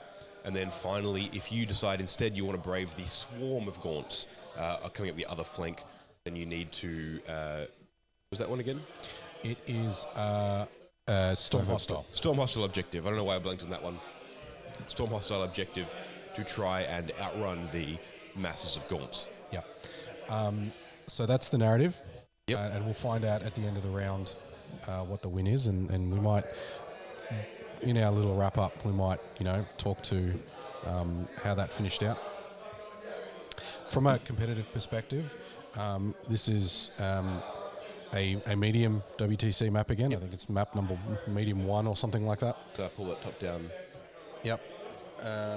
Top down. Up. There you go. And we'll turn that off so you can, well, doesn't matter, I suppose. And while Dalton fixes the overlay, Vital Ground is the mission. So it's Chilling Rain, right? So no additional special rules, but we have Vital Ground. Vital Ground is interesting. It is the one where you remove the center objective. And then it is a 2, a 5, and a 6. So 2 VP for holding your objective in your deployment zone, 5 for holding one of the other 2 in no man's land, and then 6 for holding your opponents. So it tends to be a low primary match because you don't have a high scoring safe objective to sit on, right? So you're only getting 2 points for that primary. The comeback mechanic isn't as massive as some of the others, like priority targets, where you can get like a 25 in the last round. But if you can get on your opponents, you can push ahead. Yeah. With the primary, and we have Istas of Battle. Excellent. Maybe just Sisters. Let's get that fixed up for you, chat. So there we go. I feel like we've had that up on there before and it's been all right. Yeah, maybe. I don't know. We'll see. You let us know, chat. So yeah, that's the way that this is set up. You can see the guys putting up objectives and just making sure they're happy with the terrain. Good thing to note too, we probably haven't touched on it. This is while the suggested maps are provided in the player pack, it is up to the players to make sure that they are happy with Where the terrain is placement, placed, yes. and it's placed in roughly the right place. Yeah. To do with things like is the ruins on the correct portion of the objective and things like that, and can be Yes. but it is up to doing that, and make sure that in situations where unlike Risky Rollers events where we put a lot of effort into doing the maps between the rounds. Shout out to Laurence, who does all of our fantastic map packs for the Risky Rollers events. They always look good, and every measurement exists, so there's no ambiguity about where terrain is placed. It's important to take that 5 minutes at the start with your opponent, make sure everybody's happy, all the sight lines are the same, the proportions on the objectives are the same. Absolutely. You don't want any gotchas halfway through. It's like, well, I can hold this particular objective from this side, but that other one that you got, you can't. Yeah. Because that's a feel bad. So, And you can see they're already going into into deployment, and Rhys is putting down tanks. So, All right, yeah, beautiful. This should be all sorted here. this one should be a... Lost the top down for some reason. Oh, no, there we go. So this one should be a good one, and looking forward to see. I mean, these guys play each other a whole bunch. Yes. So both players here are members of, and were last year as well. Yep. They played a lot together. They know how each other plays. They know what to expect from this game, and both of them will be playing as hard as they can to pull out the win for themselves. Do we have play mics up? Not just yet. No. Not just yet. Okay, cool. So, how's everybody's weekend been, chat? How you going? While we just sort out everybody's getting ready, and then we'll catch up with. So deployment. we only found out the actual who was playing right at the end due to the overtime for the last game. So we're a little bit behind on all the things we normally have organised in advance. So thank you for your patience, chat. All right, beautiful. All right, well, Carl, would you like to run people through their lists Yeah, while I go yeah. and get players mic'd up and get the game sort of underway from our perspective? Yeah. Apologies on the whitewash. There's a bit of extra light that we can't do anything about in the afternoon sun coming through the hall here. So you just have to bear with us on that side of the map. Apologies.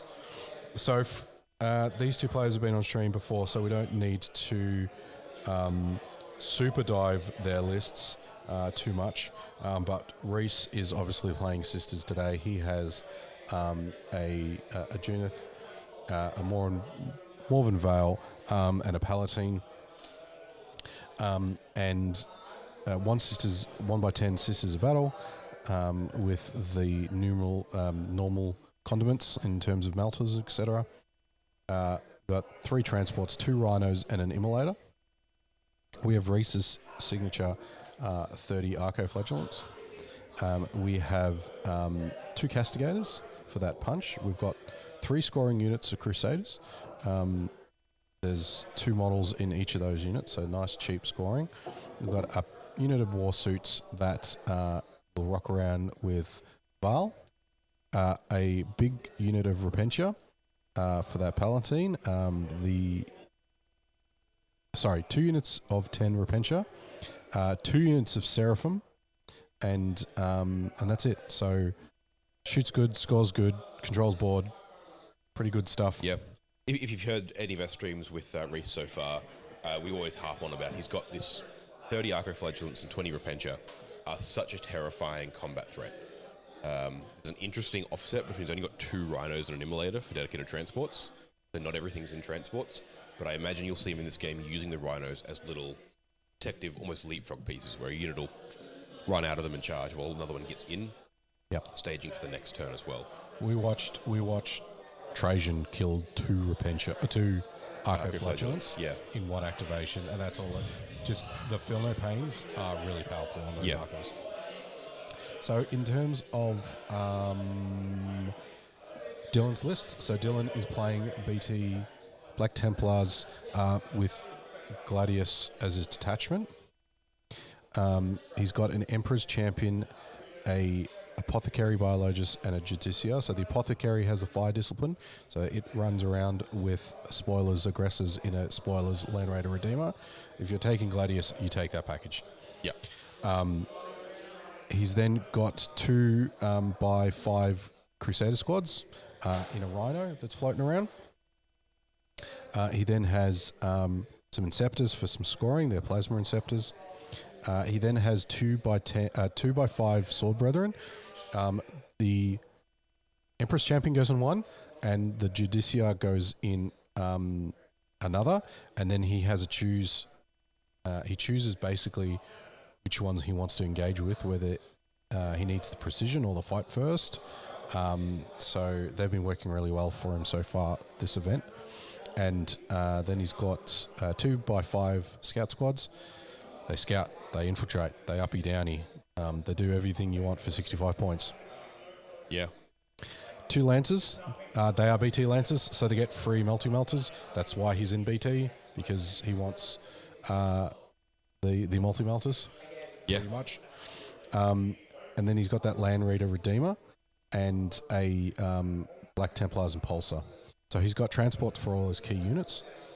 And then it's an Imperial list, so he has the Caladius Assassin Naturally. for that scoring. So that's the two lists, and looking forward to this game to work out, hopefully, if Rhys wins.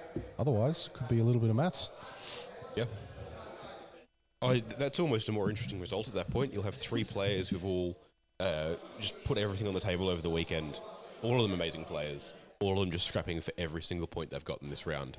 Yeah, we had a chat in our little pre-game or insert in between games a little while ago about both players here have to think about more than just winning this game.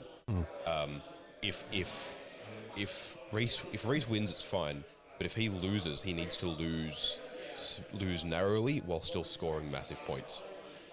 Yeah, it's hard. Yeah, and then Dylan as well needs to win, but also needs to win by massive. If Dylan wins with like a 33 point to 31 point game, I don't think that gets him anywhere near where he needs to be. No, it doesn't. Yeah. And then potentially, depending on the other two games on tables 2 and 3, there's up to another 2 players who are in contention for the top spot if Rhys doesn't win this game. All right. Well, maybe let's listen to the remainder of their deployment and see where they're up to. Yeah. I'll be able to dink around. It's Dylan just there. Well, he's talking about The end dinking, will so poke yeah. around the edge. Like, I'll draw a line of sight from straight down, but it's such a narrow shot that you're not going to expose for it anyway. Like, unless you feel particularly suicidal. Yeah.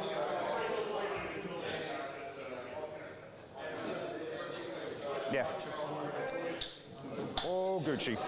Can you fit through that side? No, I can't fit my rhino through this side. Nice. So I'll make sure it's the same.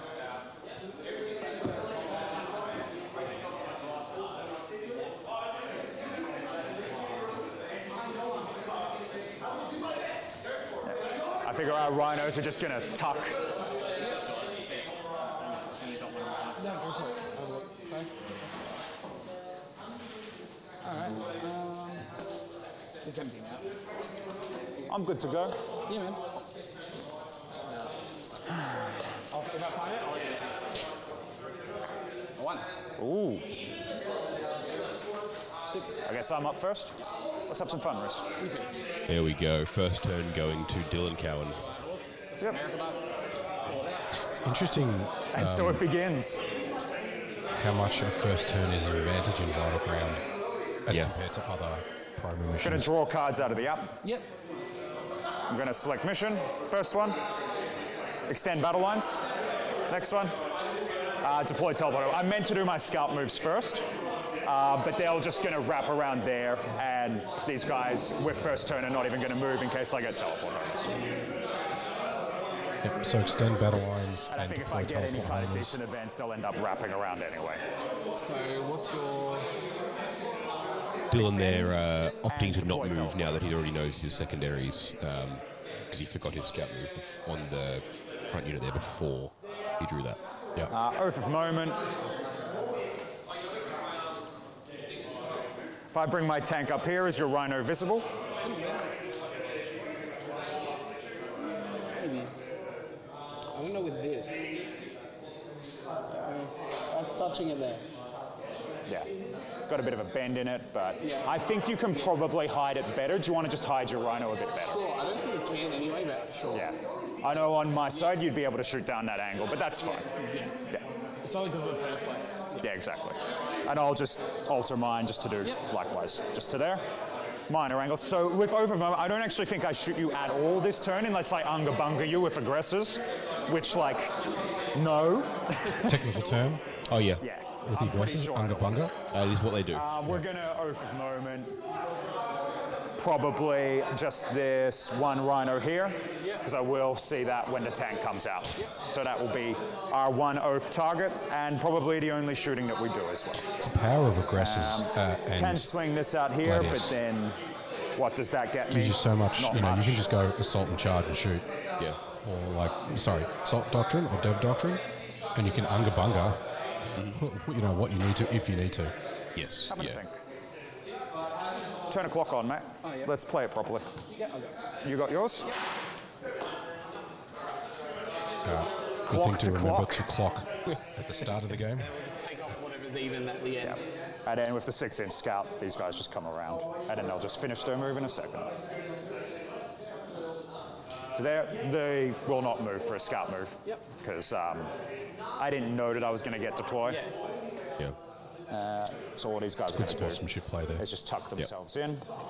It's not the end of the world either. He'll still be able to get out into the centre there, regardless.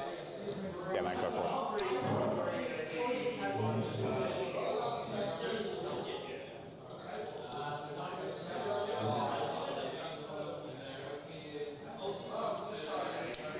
And done. Rhino is just going to come and just hide, much like your Rhino. Yep. And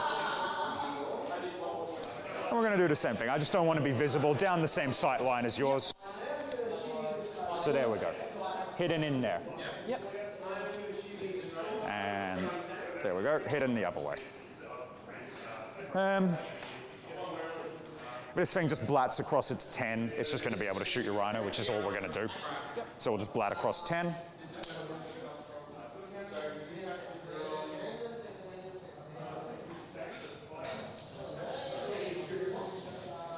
Just to there. Not calling a doctrine this turn. Advancing the scouts to get my teleport homers. 8. We'll be fine. We just want to get just within 6. What's up? Oh, I thought you said 8. Yeah. So 8-inch move with the advance. Yeah, yeah. We're not going to go on the not objective. Yep. And how do we want to not get shot by stuff? I don't think there's much we can do to not be shot. Don't know if the scouts can advance and. I believe shotguns are assault weapons. Ah, I believe so. right. Worth checking. Yeah, worth checking. I mean, it would make sense. Yeah. And is there, or there'd be a way to advance and shoot with them? Your immolators range 8. Yeah, so That's a pretty good the plan. shotguns. You like flamers now, do you? No, I don't. That's actually getting cut from the list. Is it? It's Yeah. a piece of shit, is It's it? a piece of shit. So I've had a quick little wander. Matthew Morosoli and If we have the important members of the squad Boyd Morrill are getting underway. they're going to hide in behind. Morosoli going first with the Drakari, very aggressively fronting on the Necrons. I think he's looking to deal as much damage as possible before they start picking up his units. Well, and penning him in. I mean, that I need Canoptical another is fucking slower. panel. Yes, Hypercrypt, right? he doesn't have the movement. This Yeah, Lancer here is going to advance. those shotguns are assault. So Yeah, he so that'll be where that is. Yep. Oliver Johnson as well with the Leagues of Votan, who's 15 the in other total. player who is 3-1. Playing into Alex Just gonna come to Franz. basically where the other Right, one Into was. And Necrons. just stack up They've just finished Ready to deployment. try and He's get a deployed couple more very shots next aggressively turn. with his leagues. Alex definitely Impulsor, avoiding the probably not firepower they've going got. anywhere. Land Raider. Has the leagues have played against Necrons this weekend already, I believe. I believe so, yes. Yeah, so he would have won AP1 that. ignore cover. Yeah. Do you have any melter line around there? No, all right. So Land Raider's just going to come I out. guess in the Rhino, in the Immolator, there's guys with Melter. Yep. But you can only auto 6 one of those, can't you? Yeah. And I don't think I worry too much about it. So what's in the Rhino? Aggressive. No. He's beaten 2 just want it in Custodies. a good He position beat for Adam next Camilleri turn. and Chaos Knights. And I want to back up. And round 1, I think, was his loss into Dylan Cowan here on the top table. He has not played One Necrons battle yet. cannon, just 2 gonna battle cannon, check something D6 damage. Just, No, do you want no, to just beat flat him? three. Flat 3. No. I'll be saving on 2 ups. AP1 ignores them. Armor contempt. Yeah. Which I probably would. Otherwise, I can just hide there for another turn.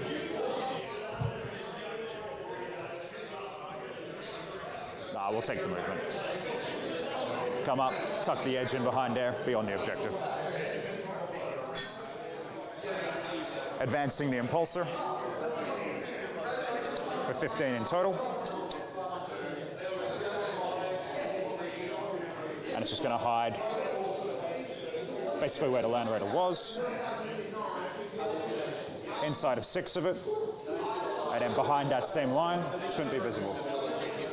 We know. We're not playing it, we just have it there for marking. Yep, so Tio is just coming around there, double checking why the center objective is still on the field. Both players are aware that it's not an active objective. They're leaving it there to measure the center of the battlefield. Just a 1. Because it helps to visualize exactly where that is.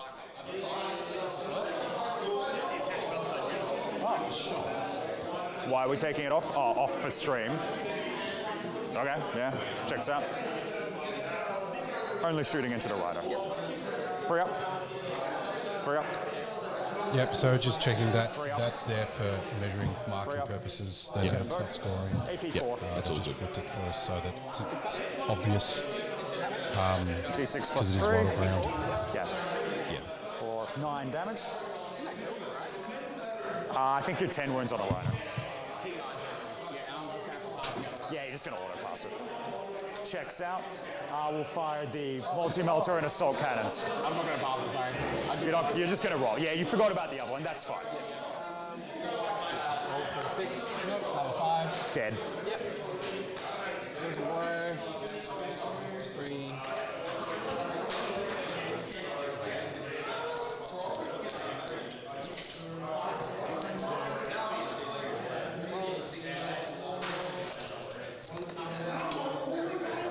Looks like 1, 2, 3, 4. 4, so 4 models. Yep. Kills 1 on a model.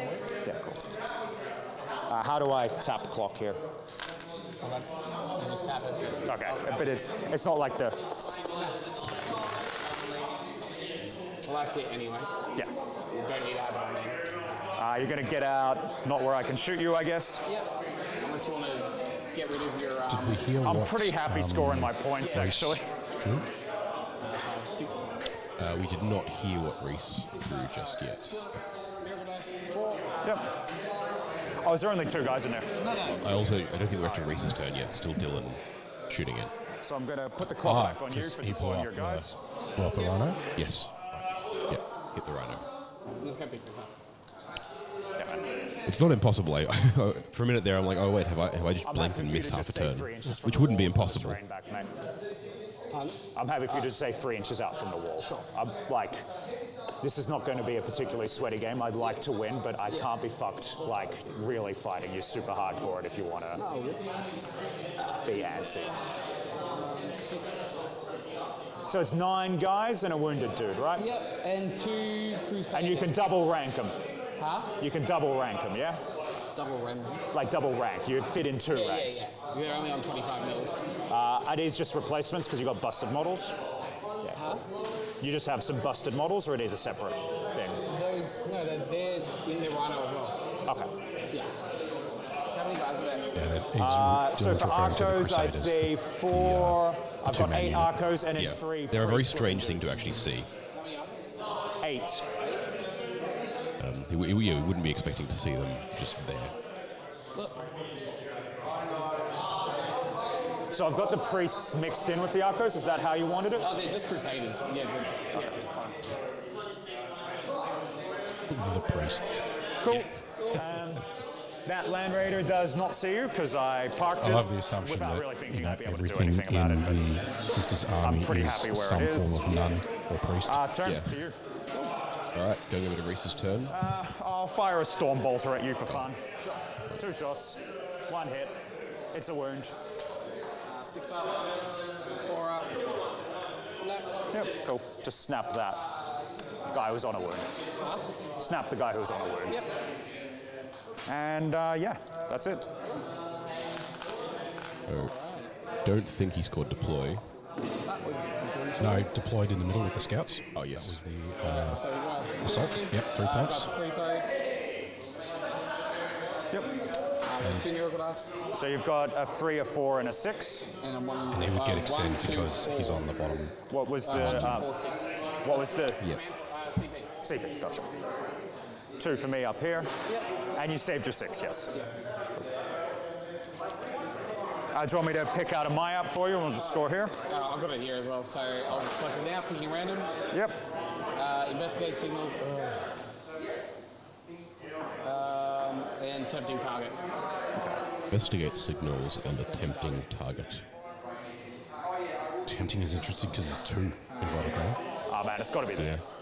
Yeah. So, like, I don't feel the need to just give you the points. So he's picked the Land Raider objective. As you would, yeah. There's an interesting argument to be made for using tempting target to force your opponent into a disadvantageous position by giving it to them. I don't think it's relevant in this scenario because the Land Raider is something that Rhys can't easily deal with. So Dylan gets to go, here is something that you must deal with for this. 6 and a 3, plus 6. Come and like break against it, essentially. Well, he can't. He either chooses his safe objective that he can walk onto, or the one with the Land Raider on. Yeah. Like, there's really no... Exactly. It's really not a non-choice. 2 ups. So this is an Overwatch? Get them all. Overwatch with the Redeemer. So I'm happy for you to roll these dice if you don't want to count out. How many dice? How much each? 2 each. So it's going to be the full 15. Kills 1. Keep count. Shit, I forgot. Fine. Yep. Kills another one, so 2 dead. Yep, 2 dead.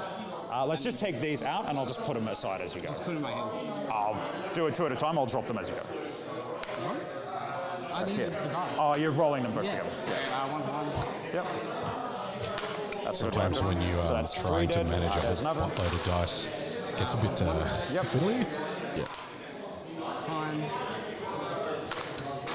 Fine.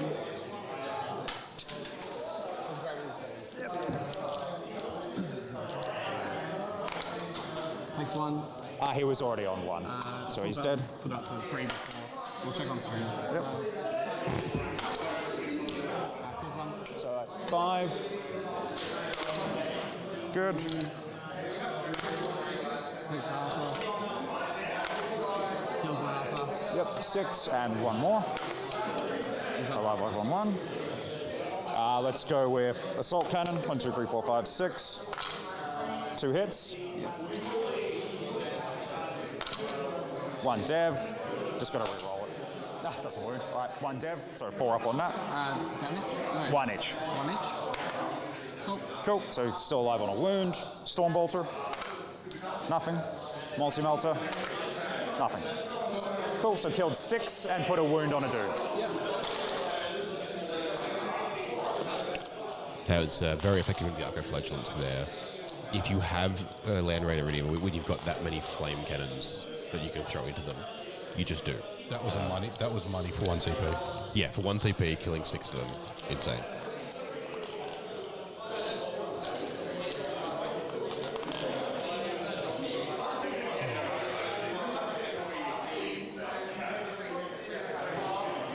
Repentia. Yep. Yeah, checks out.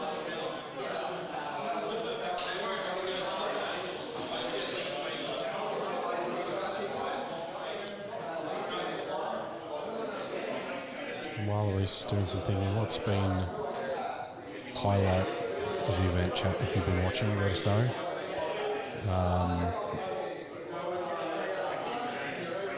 Had a number of tight, interesting matchup games.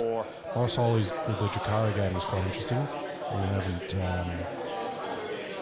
been able to see that. The new Sky Shard Assault, Sky Transport Assault dudes getting out of boats. Detachment, whatever it's called.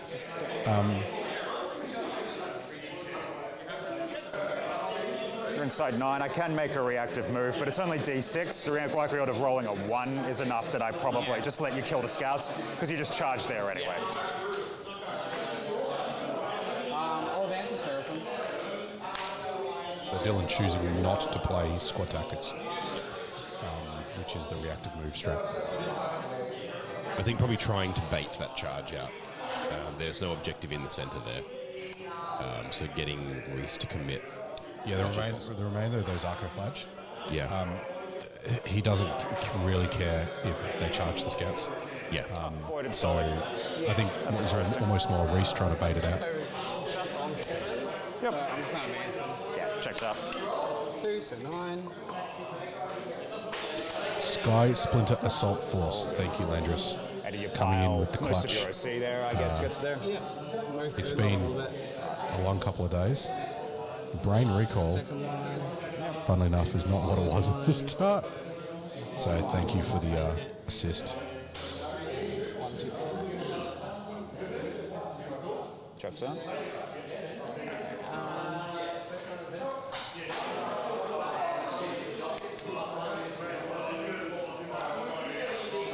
All right, chat. I have just thrown a poll up as well. 6.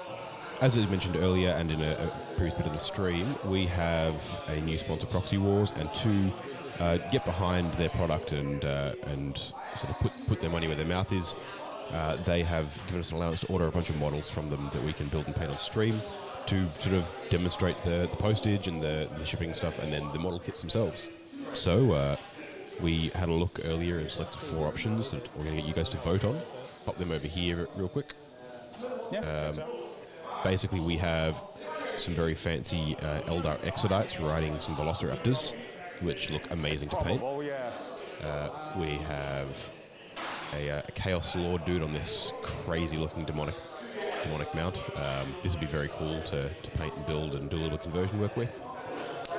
We have a bunch of Beastman Centaurs. The Centaurs of Beastman, in this case, sort of demonstrating how far you can go with replacing a kit that GW has that is, quite frankly, ancient and awful. And then the final option, Plainly crappy. Talk to me, Rhys. What you doing? the final option for, especially for people like us who are really keen on the competitive side of the game, is this detailed WTC-style modular terrain set. So you guys put in the poll which one of those you would like to see me build and paint on stream. I'll order them while I'm sitting here. You get to have the riveting journey of watching me put the order in on camera, which is just me looking at my phone for 5 minutes. And then they will get sent here, and as soon as they arrive, I will do a live stream where I build and paint those models. You guys get to see exactly what sort of services they're offering. And we get to sit here and stand behind one of our sponsors. And I see you have been playing Void. I see. Yeah, because we definitely need more models. I don't have enough of those spilling out of box after box. it's a problem that we like to have. It is. And these are looking very cool. I'm very keen for a bunch of these. I'm going to put my vote in the chat, actually. I'd like to do the Beastman, I think, because in that case, it's a unit of 10 of them with command for Old World. I was going to say, you want to declare your like interest in the fact that you're building a Beastman Old World. Well, I'm not building one. My boss, the manager at General Games Malvern, is building a Beastman the Old World, and he's constantly complaining. Greg's going for Beast World. He is complaining that he can't get Centaurs that look any good. Well, there you go. So it'll be fun to build and paint them. A bit different. I've got all my Chaos stuff already, so it's a bit different to just doing all the Greg, Chaos when stuff. you're watching Proxy Wars, go check them out. That's it. And that'll be a fun thing to do. It'll be a fun video to do. We'll let you get back to the players. Let's get back into it. Oh, yeah, you get the other squad in? Yep. So get within there. Cool.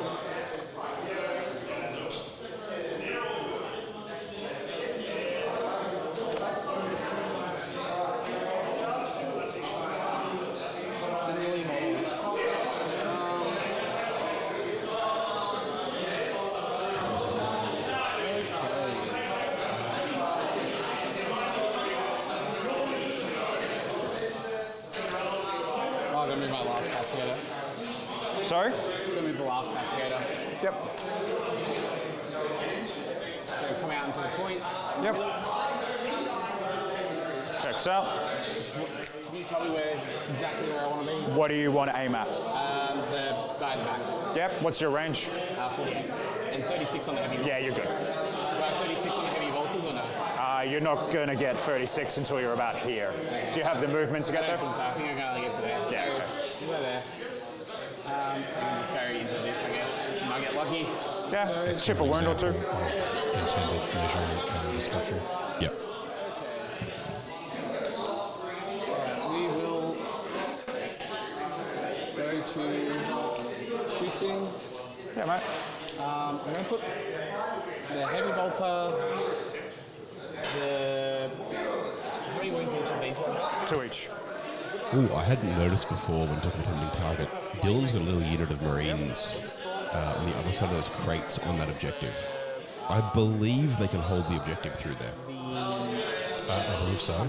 So I think that unit of 10 look like arco flagellants at the bottom, the bottom of the screen there.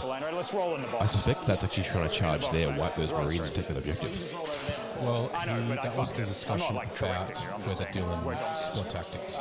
Yes, gotcha. Yeah. He was deciding. Hunter killer. Yep. And he's like, well, you could just charge the The Land Raider instead, which is definitely still going to be there. Yeah. Yep, it's good. Scouts. Storm Bolter hits, 6s, 1. Nope. All we need to do is hit it. Then the rest into the. Yeah, cool. So 7. T4. 5, 6, 7. 3s, rolling. You did check your range. 18 inches. Yeah, easy, mate.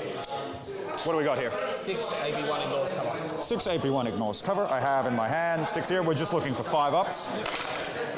We get 2. We get 3, so kills 3. Is it 1 damage? 1 damage. Okay, so 1. I'll keep a running count of the words. 3. 1 explode, 1 miss. Yep. 3s, 1. Saved. I'll pull models at this point. Pardon? I'm just going to pull models now. Yep. Going down to 1 wound on this idiot here. Yep. And he is dead.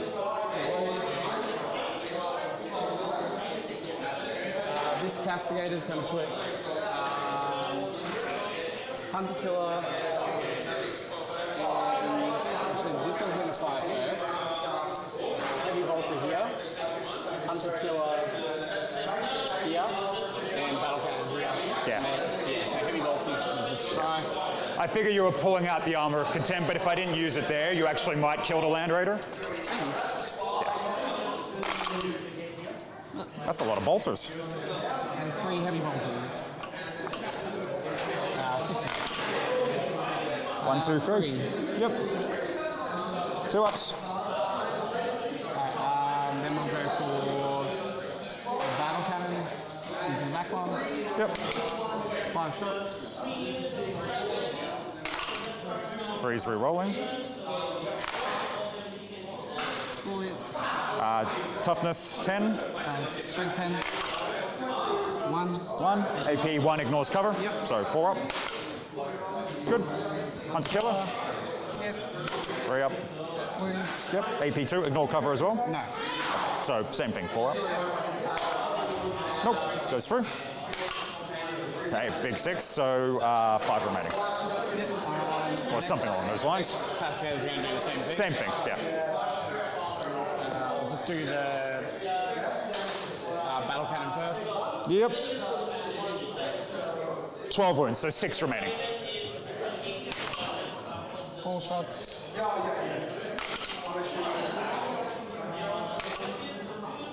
4s. Looks like 1.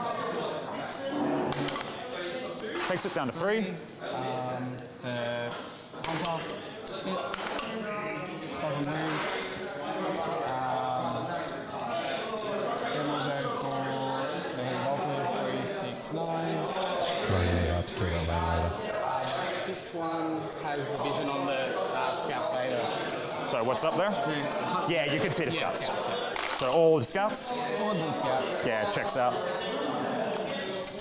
3s. Ignore cover. No. Okay. 6 saves. Just saving on a 4. Yep. No CP.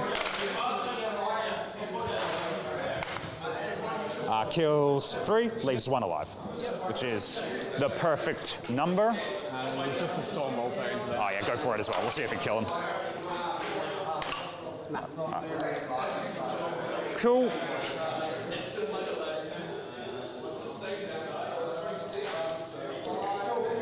Yeah, that's the scout unit in the middle. This unit's going to shoot it. I got the Rhino. Put the Rhino's Hunter Killer into the guy that's wounded. Yep, 3 wounds remaining.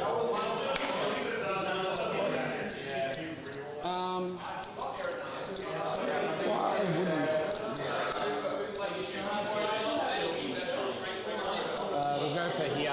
They're just going to put everything into the... Yeah, makes sense. So, multi-multi, get 3 roll hits. Yep. 2, I'm going to roll 5s.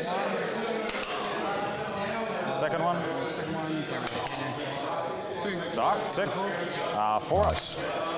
No. 3. Yep, second one. Also no. Am I winning 9? I don't know. Yeah, man, you're a 9. So it's +2 on that one. So 5 and 4. yep. So 9 damage leaves it on 7 remaining. Yep. Melted gun. So Land Raiders on 7 your after melted those gun, multi-multi yep. shots from the sisters here. The Battle Sisters specifically. Get out of here with this. I failed everything on the last one. Yeah, I know. Oh, some I'm going to put a dice up there before I forget, mate. medium BM. I swear I had my big happening dice there. out. There we go. I might as well put the bolters in because they got lethal hits. Yeah, right. I had lethal hits, I didn't have to roll the wound. Whoops. You got all the melters through anyway, so. Yeah, exactly.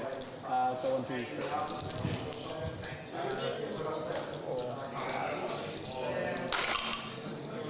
They hit, but nothing. And 6s. Nothing. Right, cool.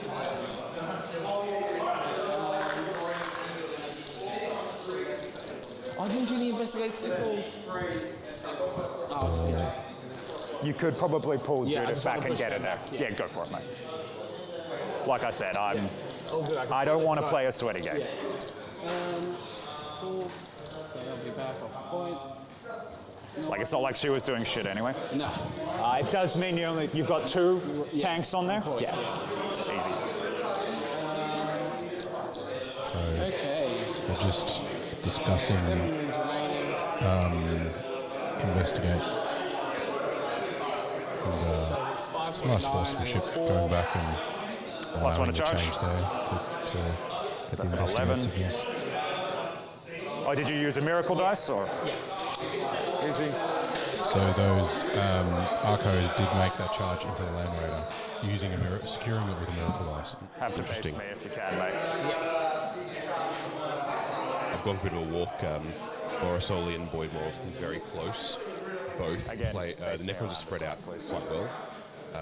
But Soli's putting a So lot what of did hurt you out. roll? You rolled a 5 and you used it. 10 And Oliver Johnson, I think Necrons have gone guys in the first. I can block myself off. So there's a monolith in his front lines Okay, you're good. with the Leagues of Votan, so not ideal. Not ideal. I think it's looking to charge all the bikes that are sitting there. How does- I don't think it deep struck. I think it just went up. How do you, in the leagues matchup, how do you kill the monolith?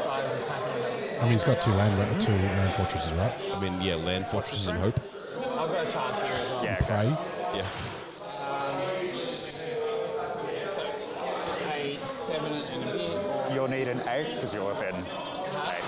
I won't need an 8 because you're out here, right? So I'm just in the 8. Yeah, sure. I'll use the 6. Okay. Oh, sorry, I need to roll a 5 up just to see if I get my CP back within 6 of them. I do not. Just get in. On the 7. Just be just an inch away. Just under an inch. Sorry? Just under an inch away and then I'll Yeah, pile it. cool.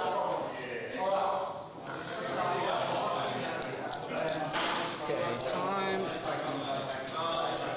2.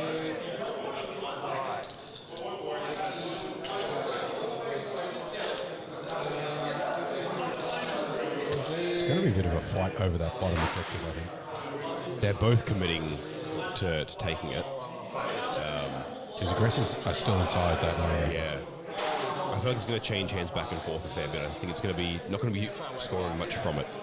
They're going to be kicking each other off it for the next couple of turns. What are you trying to do? But those Marines in the bottom there, I did confirm when I was walking around, there is a bit of the objective just poking through. So they are sitting on there, contesting that objective. So I think Dylan may have the upper hand just there. I'm not sure whether it may have been a better idea to charge them. So I'm going to spend the CB. I think that they both represent a very similar amount of OC. So scouts are not 2. So Yeah, that's true. there'd be 1. There'd be, So that and there was wouldn't be bait enough for my room to Overwatch. make them all That fit. was bait for the Overwatch. Yeah. So you've got like 4 or 5 on the Land Raider, and then probably maybe 2 or 3. It's hard to You've see already because where spent the a crates CP are, but for like 2 or 3 maybe then from the scouts are up. So even if you kill the scouts, Now I'm Land worried the Raider's sharky probably just still comes gonna out. hold it. Don't worry.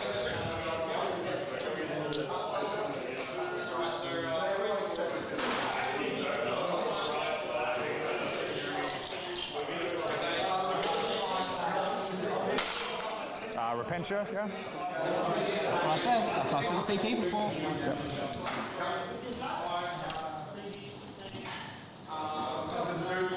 I voted for the terrain. Yeah.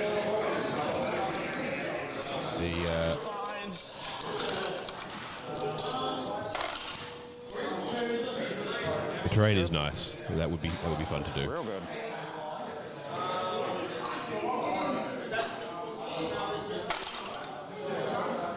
One more? Right.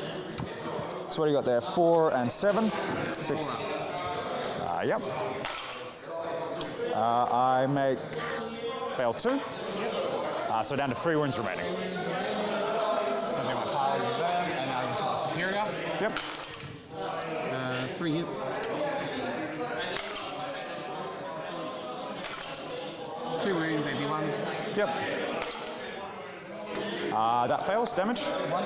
Okay. Down to 2 remaining. Yep. Battle Sisters. 2 wounds left on the Land Raider. Yeah. It's doing work too. If he can wrap around and make sure the aggressors don't just show up on the objective, that could pay off big. Wee bitch. I mean, he's got, he's got a bit of a wrap on that front side going on. It's going to be hard. He might fit maybe 1. Might even get 2 at the side there because you can. Hits on 2? 3 inches on a weird angle. You could do some stuff. So 1. Yep. But that is automatically going to kill them.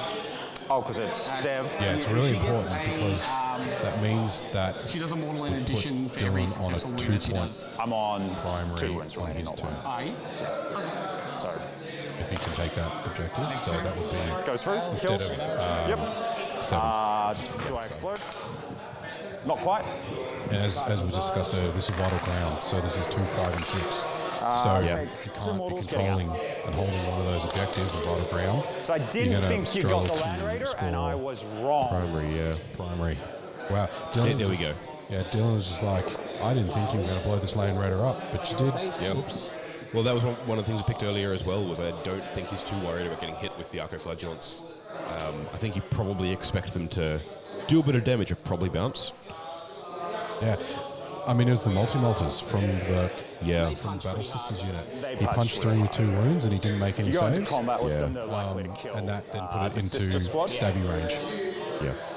I do get a miracle dice because I killed Yeah, them. so Yeah, he's putting them all at the back there. I'm assuming just making sure they don't get tagged or.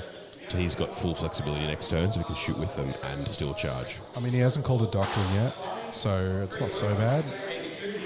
I'm imagining assault next turn I don't know. Maybe they just because he's got his sword brethren in the impulsor there. With either squad, if you so choose. What's your OC? 1, 2, 3, 4, 5, 6, 7, 8, 9. And then I'm going to pile these guys on. Yeah, so just so I'm not in combat with. There you go. I'm going to stay outside an inch. Yeah. And then the 2 OC guys are going to come on anyway. Yeah. So you won't be able to do it, but I'm just doing it this way so that if you decide to consolidate with this squad, you have to fight me. Yeah. So that squad's not moving unless you want to fight all this. I don't have to move every model, right? I can just move the ones I want. You can move the ones that you want, but when I activate, I'll probably end up fighting you with everyone. Yeah, but like I don't need to move within an inch, so. If you want to consolidate, you have to move into engagement unit range. has to, but Yeah, so here's how to. Sorry, I don't mean to interrupt you, I'm being rude. So when you consolidate, you first check, can I move into engagement range with an enemy? If yes, you have to take that one. If you can do that and choose not to, you don't move. sure. That's watch this. Land Raider coming up. Some of the jank and 10th edition movement in the combat phase going on there. Just the order of priority of checking different bits of consolidation. Yeah, checks out. Eligibility. It is easy to get wrong. It's not. It's not the clearest. It interacts very strangely with model and unit just hangs distinctions. out. So going into combat with the scout. I think so. Yeah, I don't see a reason for you to not do that. Just touching up the scouts there. So now I have Morosoli. Yes, you do. Yeah. So That gets me tempting target. where he piled, Yeah, man, that was good. Well done. I is think putting the Land Raider out probably was a still the little right bit call, but I think it academic went a little because too far forward. Yeah, a little he's bit. going to get more points on Yeah. the more Like a OC leg- At the objective same anyway. time, then you wouldn't have killed the Rhino, and that was actually pretty big. It is, Yeah, because I could have used the 6 to save it. yeah, which you would have done, Yeah, and then you shoot me here, Yeah, like, yeah. yeah. So yes, I don't think it was bad. Yes, it does. Just let's use this one because it's your dice. And tempting target. Nice work. We'll go to turn 2. Investigating signals in two's corners. 2 corners. So 4 points. Control line. you're home. Tempting for 5. Picking random. Cleanse. Okay, that's fine. Cleanse. And investigate signals, which is fine. I'm just going to use them. Investigate. I'll just punch you with the scouts. I'm going to put in my investigate signal. It's twice. Wounds twice on the sisters. Yeah, just going back and doing some. Just cleaning up combat there. Checks out. So what was primary? Primary would have been 2 points on the home objective only. Yeah. Or For your scoring. no, You got the this is Rhys. Yep. This is and Dylan's extend for both. turn 2. Dylan's turn 2. So yeah, 2 That for was primary. Rhys' turn 1, yeah. Yeah. What are we looking at here? I'm expecting assault So I'm doctrine. going to be able to get one squad out of this rhino and move 9 to there. So if in advance that I can reroll, I may be able to take this objective off you. I'm going to get them out and then roll their advance, so we'll see where they end up. Sure. How much do you need? Sorry? How much do you need? Yeah, let's have a look. I will actually get the whole squad. Tap to me, please. Yes, they're measuring all this out before they start rolling things, just to make sure they're clear on it. But yeah, I'm We're looking also at going to the call Dev Doctrine in Dev this Doctrine. turn for advance and shoot. Oh yeah. So if I want to yeah. steal this objective from He you, wants cleanse. I need to get 1, 2, Yes. 3, 4, 5, 6, 7. So I need to get 4 guys on. So in order to get 4 guys on, I need to be probably like that or thereabouts. Okay, so this is measured to the first. Yeah, measure to the furthest guy. So that is a 12. 12. Bang on, because I'm bang against the wall. So just a free up re-rolling to get there. So first one. No, re-rolling. Get it. So we will take We'll all of lovely our extra re-roll the movement, advance because there. I don't see a reason not to. So that makes it 9 plus 5 makes it 14. So we'll have melter gun guy get to there, Yep. and multi-melter get to there to be on the point. And then these 2 idiots are just idiots. Okay. I'm just thinking if I want to overwatch. Ah, yes, that's a thing you can do, isn't it? I don't think I get on the point otherwise, so I'm still going to do it. You can. Maybe. I don't know. Maybe not. Okay? Because I just have the second squad to do the same thing anyway. The second squad. Yeah, you're going to Overwatch? What's the second squad? There's another squad in the Rhino to do the same thing.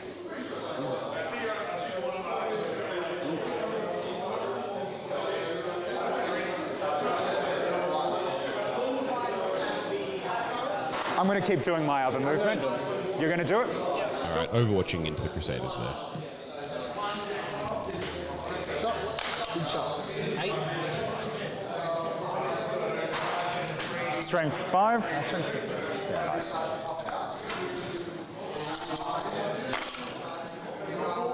Full house. 4 and 4. These are on 4 ups. Kills 2. Yep. I might as well put the heavy melter in, see what I get. Yep.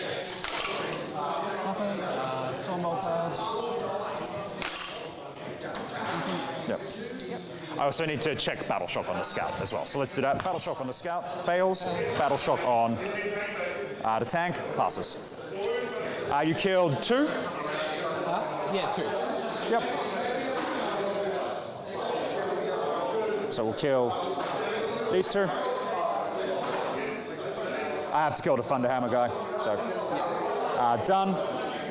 Which means I don't take the point off you, and then next turn you're going to be able to get over and get it. So I'm just going to do the same thing with the second squad. Sure. Because this way at least I'll get their multi-melters firing too. So, advance, and we're on with the second squad. All right, there we go. It was a good use of the Overwatch there because it means that Dylan can't keep the squad in the Rhino. Keeping it in the Rhino, letting the Rhino move up in stage again, or even just leaving it where it is, means that next turn Dylan can keep the waves of pressure coming. At least this turn he has to commit. Everything's out here. We're just going to declare, sorry, it's the end of the fucking day. I don't know, man. You've already moved. That's what you did to me. But I did let you have the Junif go back, so we'll call that fair and square now. We're just going to oath these guys. Sure. Yeah. I don't need it. No new None of my relevant information down there for the Acro Flatulence anyway. I'm not going to get these out this turn, I think. Yeah.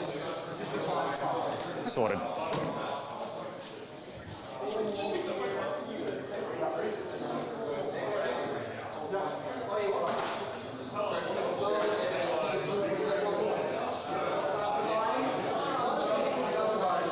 I rolled a 4 there, which makes it 13 out of the Rhino. How you doing, chat?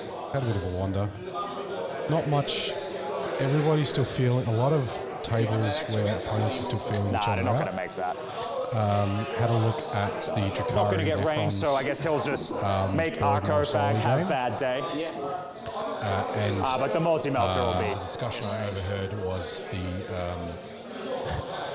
Morosoli feeling like And we take it from you? it was going to be We'll take it Boyd's from you go like turn so. next turn. So he was prepping for some You incursion from the have strat Necron forces. reserves for Val and friends, but don't you? other than that, the board looked pretty So let's be cunning with this. even. A lot of the other games have still 1, 2, so I need 3 look on. like they're in early turns. So it'll be multi-melter to Still there. just wrestling for some Thunderhammer momentum to from there a lot of to get tables. 4. Yeah. And then we're going to string back like that. So that blocks you out of coming on this side of the table. Very nice screening over there. Yeah, he's got a bit of a bubble in the middle that he's just measuring out. The Calidus walks back to get signals over here. Rhino.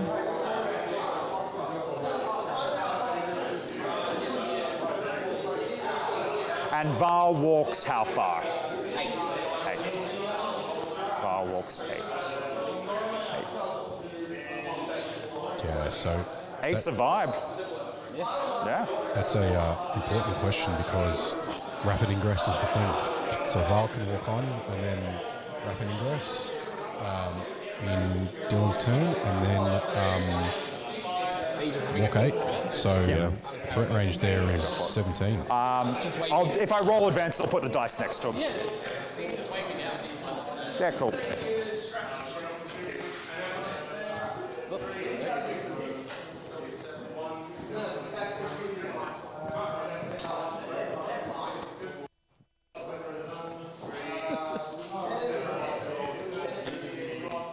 A little bit.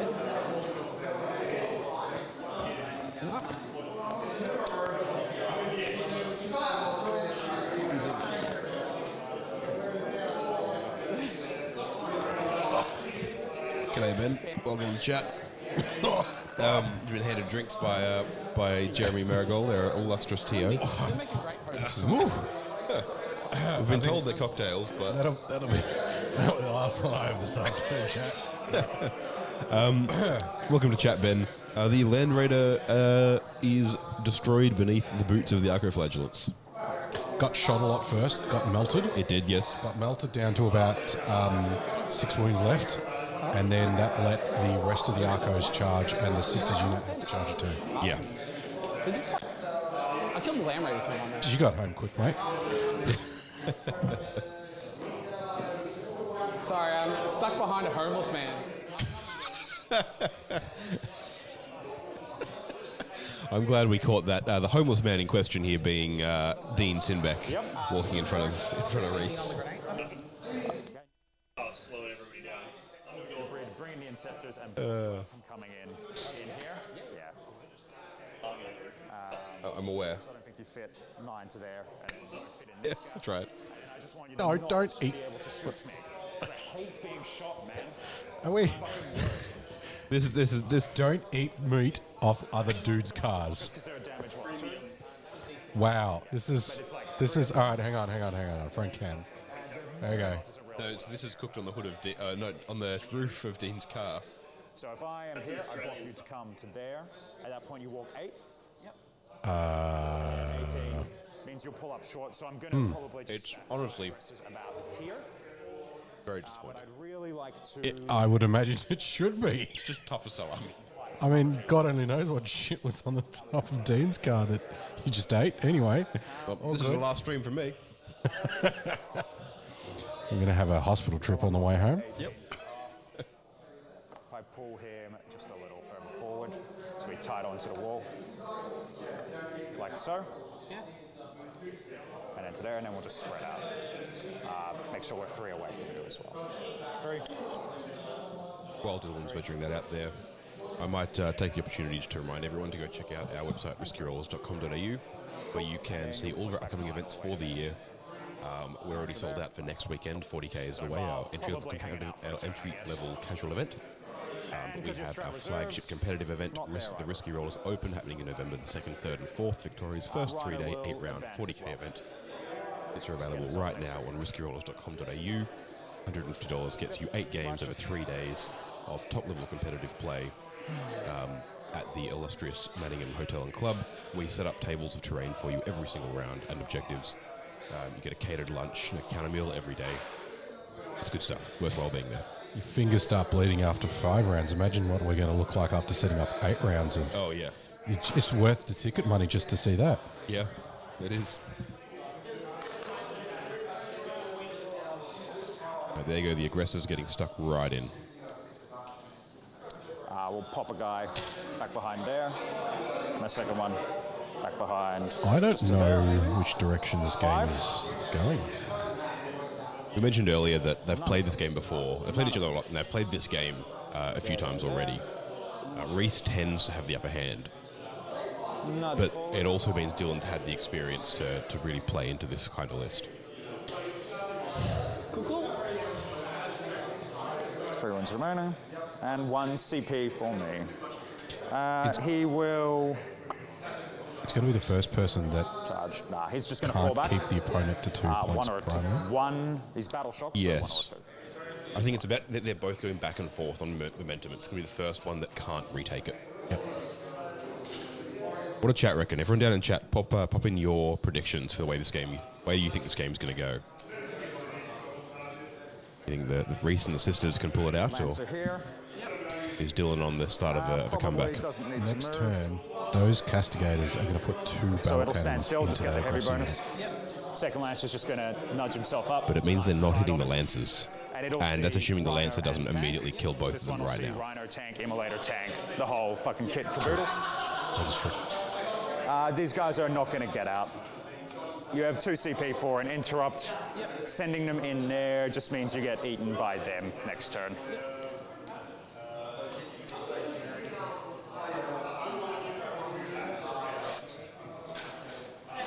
Yeah. All right. Do you want a rapid ingress? I don't think so, man. I don't think it does much for you. I don't think it does anything. Yeah. Just want to make sure I brick this out, because you'll have to come in 9 away and then you move 6 after shooting. No, so you're not getting onto the home. We're going to investigate a signal.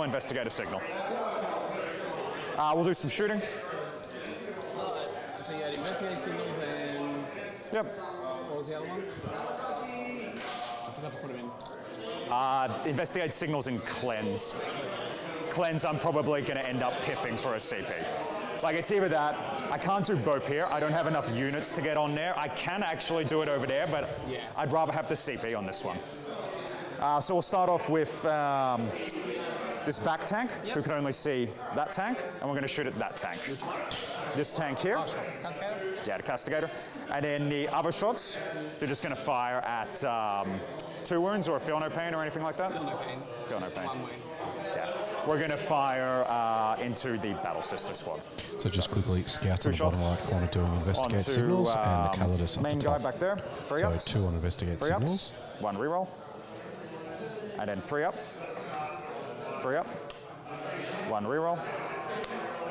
2 saves. No. No. So D6 plus 3, each of them. First one.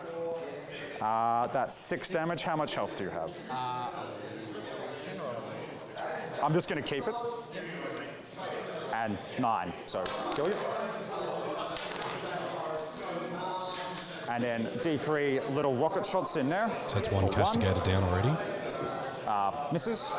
2d6 Tempest Bolter for 5. Hits on a 4-up. And wounds on a 3-up. Get 3. Battle Sister squad. So there's while Dalton's eating, I'll your just fucking give him a sec sixes. before I ask him a question. This But guy, there's an interesting deployment. all the little bolters, the rockets, The tanks and then the are main gun. grouped in such a way here, that they're other very tank. far away from anywhere that Val can Fired walk the on from. back one, who only had line of sight. Yeah, we heard earlier that is something Dylan's this worried guy about, stood and still rightly with the heavy so. penalty, puts That's him a back lot on. of multi-melters and then a lot of decent 3 up on combat him. damage as well. 3 up on him. Doesn't want that hitting anything. 3 ups again. So his furthest out No. unit Taking is on 1 that reroll home here. objective is And that a one. roll here. Yeah. To get 2. You know, I think it's intentional. I think if Dylan Yep. brings on Val and charges the Rhino, there's an impulsor full of sword brethren sitting right there ready to go. Shooting. Little pod. 1 shot. 1 hit. yes. AP yeah. 1 on the sister squad. Yep. 2d6 bolters for 9. So that go turn we talked about for Boyd in the Boyd versus Morosoli game, Yeah. I think they're still waiting on that because Morosoli is tied up in combat, seeming to be forcing him off the center objective. Miss with those. The Incubi are forcing The the Necron's off. Wraith off the 1, 2, objective. 3. I I think so, yeah. Wow. 6 Yeah. in total. Actually, It's a bolter. 3 ups. had a big discussion with Mr. Ed Askey Yep. over lunch about this exact matchup and whether or not the Repent you Wraith have a fight on death, don't they? could Repent stand you up have to the the fight on Incubi death. if they had a go turn. Can make them fight on now. Yeah, okay. You got to spend a lot of resources to do it. Yeah.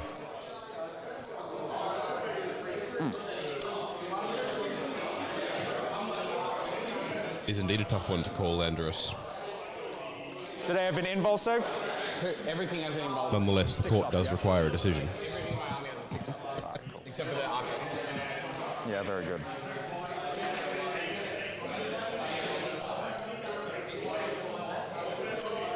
Since you didn't come on, there's no reason that I can't just charge that squad. So we're just going to put everything in there. You're the closest target.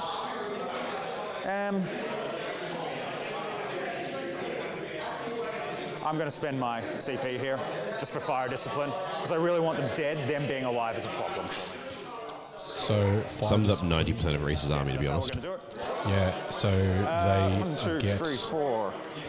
an extra AP because he is in Devastator Doctrine. Yep. How's our clock? And 12. You've got the clock running on you, mate. Would you- sustained. No, it is? Okay. 6. lethal hits or 12. sustained hits? I believe it's sustained. Yeah, because you get lethal from the Biologus, and your strat gives you sustained. Yep. Yeah. Lethal and sustained. That's perfect. Yep.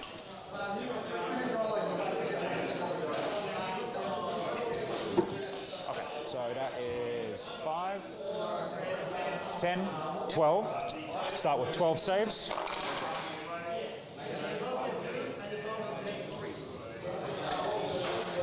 That drink is a sipper, mate.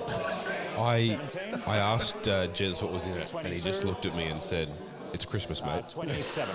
It's a surprise Christmas. It's the end of February, So I mean, 27. 27. mid-February." So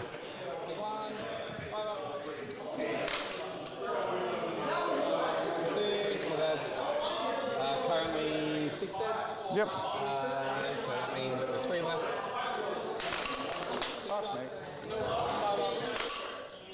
Nope. And then having 3 ups. Nope. That's the unit there. There we go. Yep. Aggressor's not really struggling at all to pick up the Arco Flagellants. And No, he did spend the CP to combi weapon out to of the ensure it impulsor, plus with the we're going to shoot at flight the of battle sister discipline squad. strat. I will overcharge the plasma pistol and cause the impulsor a wound. Hits. 3 wounds, right? Yeah, it is. 3 on a sister. Yep. 6 up. 2 power pistols for 6 shots. 3, 4, 5, and 6. Flamers, so that is 4 wounds, AP nothing. Combi bolter, 2 hits. And a mortal wound at the end, so it just kills the squad. No, the last one was multiple wounds. Sorry. So how many wounds? So 1 mortal wound, and it was 4 saves otherwise. On which one, sorry? So you rolled 4 saves and 1 mortal. Yeah, 1 more. I don't get a save against mortal. Yeah, cool. Done. Yep. And then the impulsor itself will fire its Tempest bolter at you. Yep. They're grenades, basically. You weren't a full squad, so just 4 shots. 3 ups. 3 ups. 1, 2, 3. This one. They're getting this game is very, very close, and they're getting into the moment. And they aren't helping us by rolling on the table, but you can tell how much they're concentrating on I think you did, because you put that me down, particular I'll put you engagement. down, but now I've run out of stuff to, like, kind of put you off. Yeah. So we were talking about earlier about the trading in momentum. It's just these guys, the only target Both of them need to keep up waves of They're going to be aggression. fucking dead in a second anyway. And Rhys has more stuff to do that with. Or Val's going to come on and clean their fucking clock. So we're just going to overcharge and shoot. We're going to lose 1, because of course. Overcharging the plasma receptors, that is. Yeah. The question is, does that clear enough room for you to come in? Your 3 dudes? Yeah, they're pretty big. Yeah, so 9. 9, so we put a glass there. And then 9, so. And then also 9. So no, I didn't fuck myself, but if 2 of them blew up, I would have. Yep. So, noted for the future, don't be an idiot. 4, 5. Good advice, good life advice from Dylan Cowan. Okay. And then Don't be an idiot, go straight Dalton. through on 2 ups re-rolling. Fair point. I appreciate that. Just take it under advisement. Just choose not to. Yeah. 1, Kills 1. 1, 2, Kills another. 3, 5, Takes nothing. 3 remain. 4. Kills another. And then 6 damage. Kills another.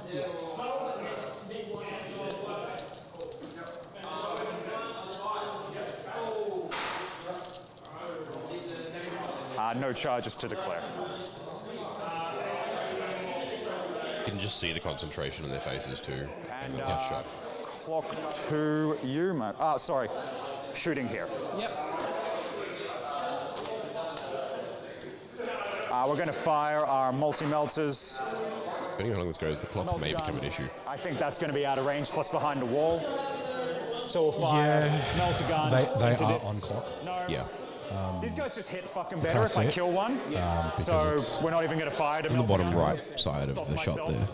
No, Stop me it's if you've heard the this one before. And because this is a flamer Yes, tank, we're going to shoot just the flamer tank. Sure. Because can't hit better if you're, multi-melters going in, hitting on 4 ups. Get both, wounding on 5 ups. Get both, AP 4. It's twice now. Yeah. First one for 5, next one for 10. I think that kills it. I mean, these miracle dice. Holy Yeah, you're getting diced out of this game, mate. He's not rolling on his miracle dice either, which is normally what you want for a liability. Second one, not even really sure. I'll shoot the battle tank because it re-rolls hits. Problem with that as well is that just feels incidental. Yeah. He didn't need that. Yeah, worth it. And that was Shooting just into the battle the tank, 2 looking for 4 Crusaders ups, no re-rolls. shooting the multi-melters Get 1, looking into for a 5 up. the immolator. Don't get Yeah. it. That's it. Already No one empty. else has a line on anything, and now clock to you. That's Run the clock on me Like- for 5 minutes, please. They're I'll remember to tap it over. They're just making sure that they fix up the time there, because some of the time was running on Rhys's clock. Dylan making And sure I'm it going to his. toss cleanse for a CP, going up to 2. and Tossing like, cleanse for a CP we to go talked up to about 2 CP. the value of those Crusader units earlier last time Dylan played, but the fact that they're 75 points and those two multi-melters are just doing work, right? You pay 75 points just for the multi-melters. Yeah. What missions do I get? John, Capture and fuck me. Capture and defend. Capture enemy outpost and defend stronghold. The two opposite secondaries. And you heard in the middle of them the expletives that Rhys added when he drew them. to come in and So make the no 9. cleanse. Cleanse was chucked for the CP. Yeah. 2 following 9. Comparatively low scoring games compared to Punching or keeping? right? Which is not what either of these players want. No. Sorry, mate. Didn't mean to rush you. Having said that, Why do though, you have a ponder? Just that leave is- the clock on me for your command phase because we ran a bit down on your time. I'm going to get some water. Do you want anything? that is true with the rest of field. So the playing ground is even because it's vital. Right? Yeah. But yeah, it's been a very tight start. You can see in the back here, Rhys is tightening up his screening and his movement there.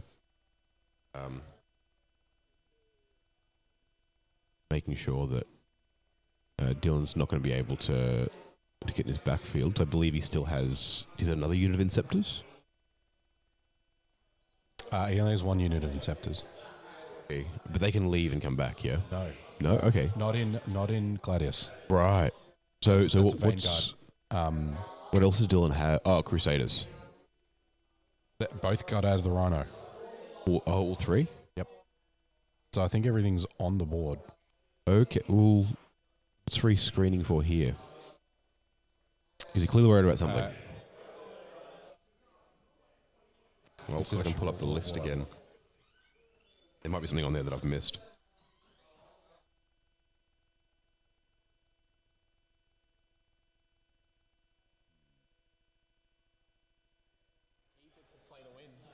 I think to play to win, you have to keep it, yeah.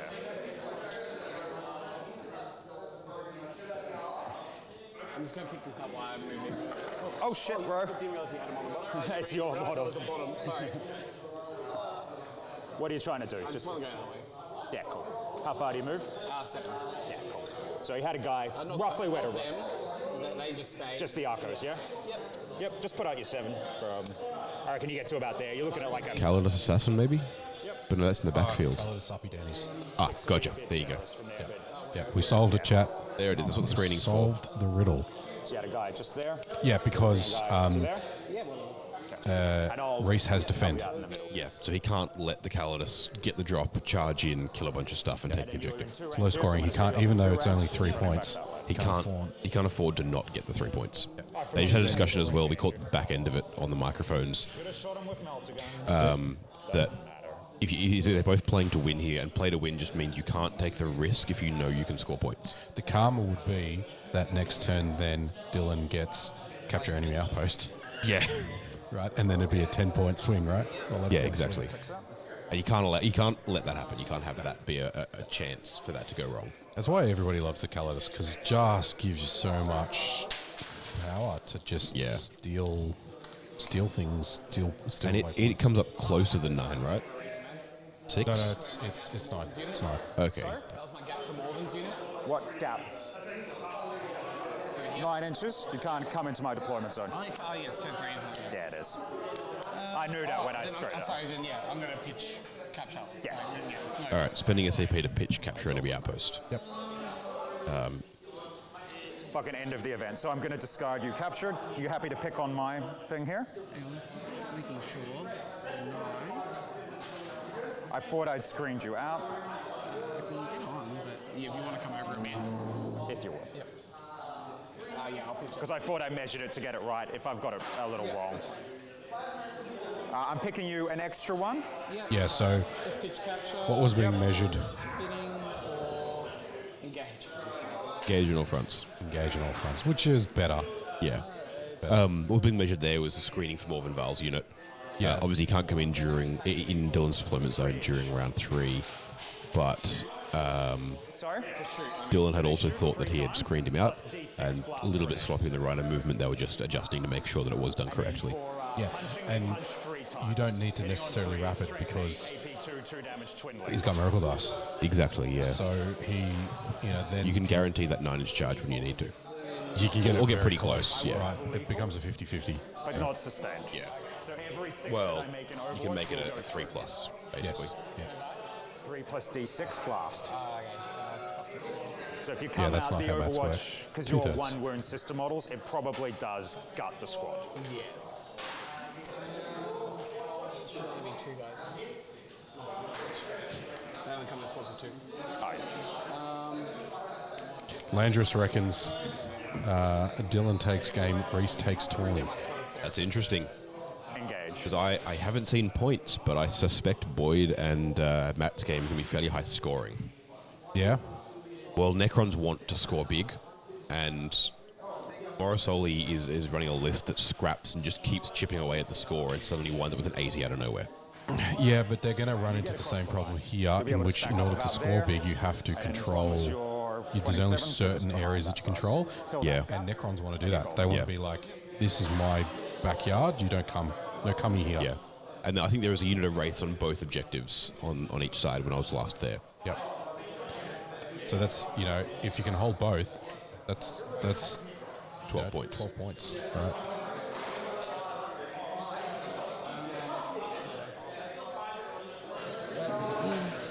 What it is.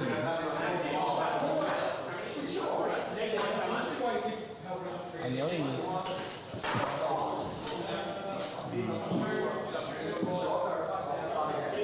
That's fine. Can't quite catch it on camera, but Rhys is a lot less confident now than he was at the start of this game. You can see it in his body language and the way he's walking around and concentrating. And Dylan's definitely like getting into the stride of the game too. Kind of just throwing away my shit, like staying over here and fighting this. You can bugger off at any point, man, and I'm happy to sit on my side of the board and let you sit on yours. I think that's what it's going to have to be, man. There might just be too much here, on that if you bottom get right him out- objective. If you come within 9, I can move away, That doesn't even matter. and the Overwatch will fuck you up anyway. Yeah, alright. We're going to go over...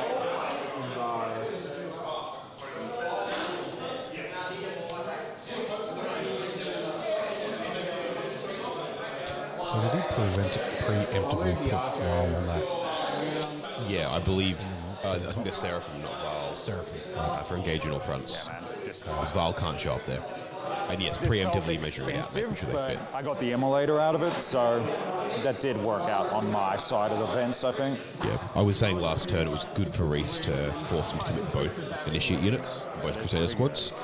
It kind of backfired when just incidental shooting just popped the Yeah, immolator. ironically, those two melters were then in position. Exactly, yeah. A little bit more space on that side for guys. You could fit 3 scouts, so I should be able to fit 3 guys on mine. Yeah, what are you trying to fit behind here? Just when I move, move, Yeah. just to fit 3 Seraphim on there.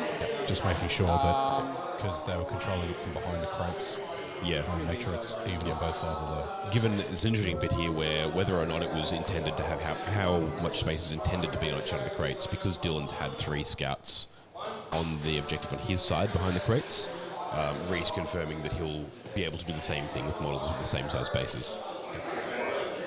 I think I'm just going to come back again to ride on So cutting a really fine line on the same tank. same tank. I don't get a heavy bonus, I don't think.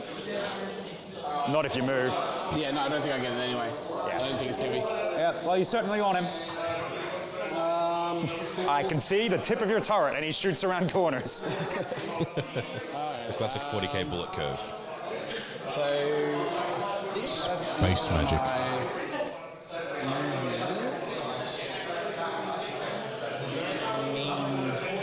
Anything else? I've got a small gap here, don't I? Yeah, it's small. Yeah, how small? Let's measure out. I'm not trying to get more wins. Yeah, you won't get more of them, but you'll get something. Yeah, I'm gonna need my 25 mils. So he's trying Maybe to a Crusader fit squad. That's what I want. Just for engage. the Yeah. extra unit for a big engage. Yeah, easy. You'll fit the 2 in the gap. Yeah, there you go. Crusaders. 20-point probably up unit. Yeah. Super 25, good. man. Oh, It's expensive. I love it. It's economy. All right. there. He'll be in all 4 quarters there quite easily. Yeah, man. Still only 5 points though. We'll fire. So what's he's committed to get that? He's committed. Crusaders, Seraphim. Yeah, so not too bad.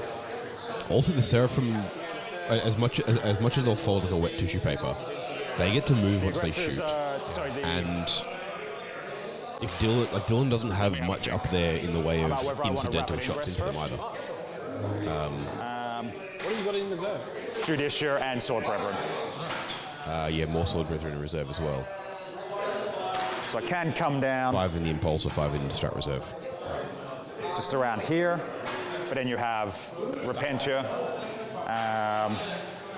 Your closest unit there is going to be 16 inches away. I'll have advanced to charge, but 16 is pretty far. Whereas next turn, I'll just be able to walk them on. Just considering the rapid. Yeah. And then if I walk them on here, I can threaten for the rest of the game. And we'll just end up trading deployment zones at some point. Okay, so that Clock back to me. I'm still having a thing. I don't think that having them here actually does anything for me in the next turn, next to just walking on behind a wall. Because I can move up and then what? Charge, and then Val comes on and kills them. That feels like a loss. So, no. Okay. Cap. And AP1, Heavy Bolter. I'll get cover for the whole squad. Do you ignore cover? You won't get for the whole squad, man. I think the 3 on the ones on the point. Yep, so the bunch here. Yeah, that bunch. Those 3. Ignore cover? Not in that weapon, no. Then no, and no Armor of Contempt. Cool. Shots. 7. Castigator into the aggressors. I think the tray and the camera have both been shunted a little bit. The time that they decide to use the dice tray, it's after they've wanted. We're done here.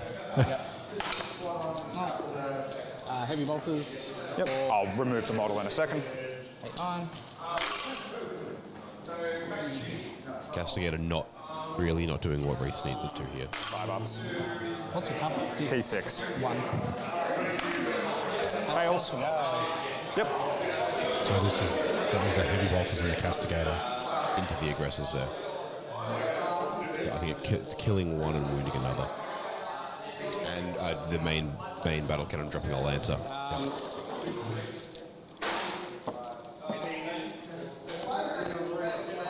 Seraphim squad. Here, just 2 flames in the plasma and 1 bolt pistol. Yeah, sure. 2 can't do anything. So 2 flamers. Yep. This is the slightly larger squad that hasn't taken damage. 6, 12, 16, 18. You're planning on charging in here? It matters, I guess, for where they end up, but you'll be able to consolidate onto Ben the in point. chat Do you want to roll mentioning this that- shit out, or just do your movement, do some charging, and then just declare, and I'll lift them all? Yeah, that's fine. If we're going to pick them all up, yeah. Like, you're going to kill all of them, Yes. there's no doubt, with 2 squads of arc. That was doable. Yeah. Do a charge move. It also depends I on guess what everyone that's the only else squad that scores. matters. It's like a can't fail. Can't fail. But Dylan is out enough ahead that that's very Come into plausible. base to base, wherever you fucking feel like it, and then you just consolidate on, and then you'll just... Just pick up you guys. Yep. Like these guys will charge over further this way, but I don't think you want to charge with them, the flying guys. Oh, you're talking about them. yeah, these guys as well. Yeah, golden. Because he's got to win by 9 points to beat Rhys at the tournament. Good job, But guys. you've also got Boyd and Matt Morosoli not very far behind them. Boyd needs to win by 16. just Well, kind of he needs making to a little score, win, and score 16 more points than Rhys. Yeah. Charges otherwise. Which is Very doable in a game this low scoring. Rhys would have to be scoring in the 70s, 80s, right? Not going to try and kill Yes. the Rhino. Checks And out. Matt Morosoli then has to win, but also score about 30 something more than 36 more than Rhys. That's probably reaching For 37. With Drakari's not an army that does that. well, also, and then everybody else, like all the other things have to happen as well. Yeah. So there's a few things that have to happen already. Has to score 36 more than Rhys, assuming that everyone else scores roughly the same. 2. Damage. Yeah. It's going to By roughly self-repair the for same, 1. we mean so- a bit low. Yes. I mean, at the moment we're 26-24. Yeah, if Val walks on and gets on that backfield objective and he's getting This can swing up. Yeah. 10 to 15 primary, then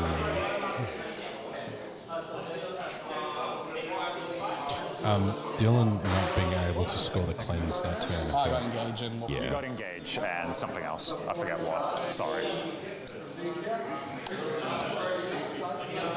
Engage in all fronts. There we go. Yeah, so he's really shoving into that corner. Dylan definitely has the tools to get rid of him there, but if he does that, You're golden? he's not committing. All right, I'm going to lift 1 unit of scouts. This unit right here. And Scout's going to be downy too. I only got 4% battery life. Sorry? 4% battery life. Jesus. You can clock back to you for a while because we just did. Yeah, they'll be down to. Do you want to just swap clocks? Yeah. Yeah. Back the other way. Yeah. So we just swapped the clock now. There we go. I'm just going to score High you level for competitive play defend because here I'm on our not top going to table. try for it. Just whose clock is it Which anyway? has you up by 3 points going into this turn. But I'm going to control we 1 make in a no fun, man's land. but really that's enabled by the good sportsmanship and the conversation and the transparency, right? Yeah, I pitched for CP, so I'll go up to 3. And I'm just going to pick here. So I've got no prisoners and attempting target. I have a lot of CP, and I feel like we're going to have an inactive game, perhaps, at this point. You want to choose more violence? And I'm just going to pick another, mate. Yeah. Area denial. Which is... So he's burning a CP, pitching, tempting target, getting area denial. and that discards that. So he's getting 7 Let's make points a going plan. into this game, into this round. He didn't. You sure he pitched tempting? I believe so. I'll go up and double check. Here's your tape measure, mate.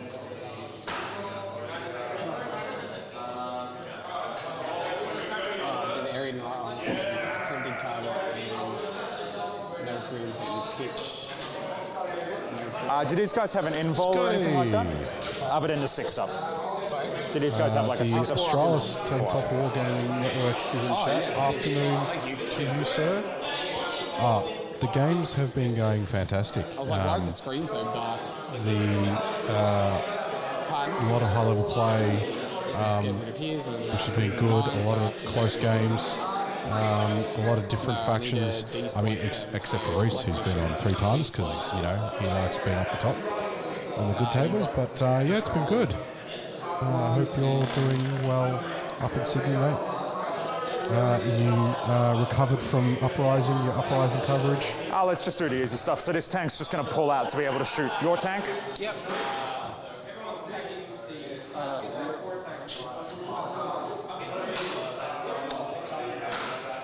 Just as far as it needs to, which is basically here. Yep, Dean's dicking it. Just the bees dicking it.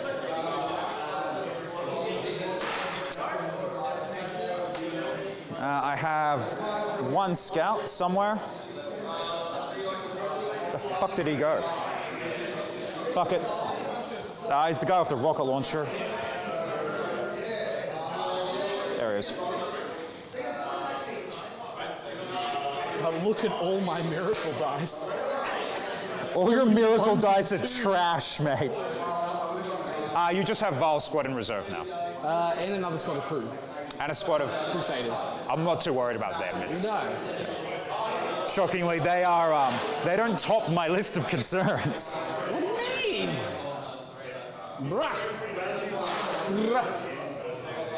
I'll figure out if I want to advance these guys in a second. They have advance and charge? They have advance and shoot. Okay. I'm not taking advance and charge in this turn because I don't need nor want it. But I am just going to advance them because I'll be able to shoot you anyway.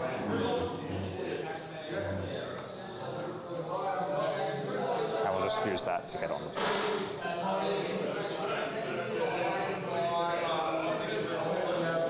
Just validating some of the early scores, chat. We don't need to be that tight. That's fine. This unit being here is so fucking annoying. Yeah, I thought I might be throwing them away, but like, I actually think you might have been better off going for them because now I'm just going to block you almost back into Quick your update side on of the table is scores. gonna be the plan, I think. They've already preemptively scored Defend Stronghold, but Investigate signals in the first battle, and That he only got scout one who went quarter. into reserve. Oh, there we go. All right, that did The it. scout who went into reserve is probably going to come down just there. 9 away. Yeah, cool. It's good to hear that you And then got 6 inches in, behind the wall, more events won't be going on. flammable. Is he battle Maybe shock? pop in if you want to pop in chat. It's a You good doing, point Scotty? to check, but he still What your denies, next which events is all are he coming needs up. to do. Happy to give you a shout out. Denies your It reserve was coming fun in. hanging out and Which is all he wants streaming to with do, you which he at the does. Open Yep. last year. World Open 2023 I was have to streamed figure in out the how to Australia's block Temple out all Network this shit. and on our channel with us and Scotty 49D from the Australia's Temple Network. Great weekend, great time. Great bloke. Make sure to check out his streams Uprising, which will upload These on his guys channel. have pretty decent flamers, don't they? Yeah, check out his next events as well. Are they going to kill a Calidus? Maybe. Maybe is a word. How many flamer shots? Indeed. So 4d6, strength 4 or 3. Maybe is the technically correct answer So here. decent enough odds that I don't want to move the Calidus. The words that come out on the 5th round of, We'll move a Rhino instead. of a tournament chat.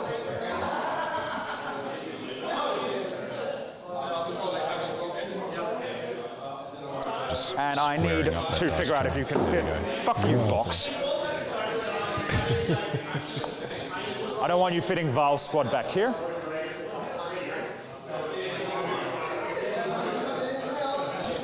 So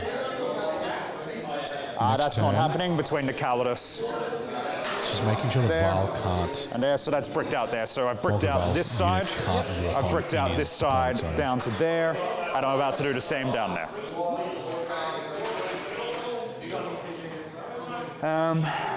Sustained or anything off that unit?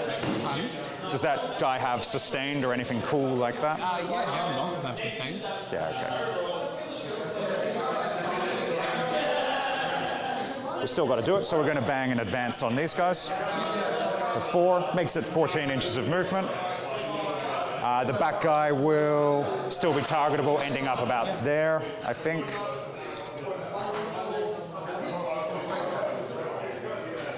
Yeah. Still see a heavy bolter, even the side. You can just look, yeah. Yeah, you're totally in. All right.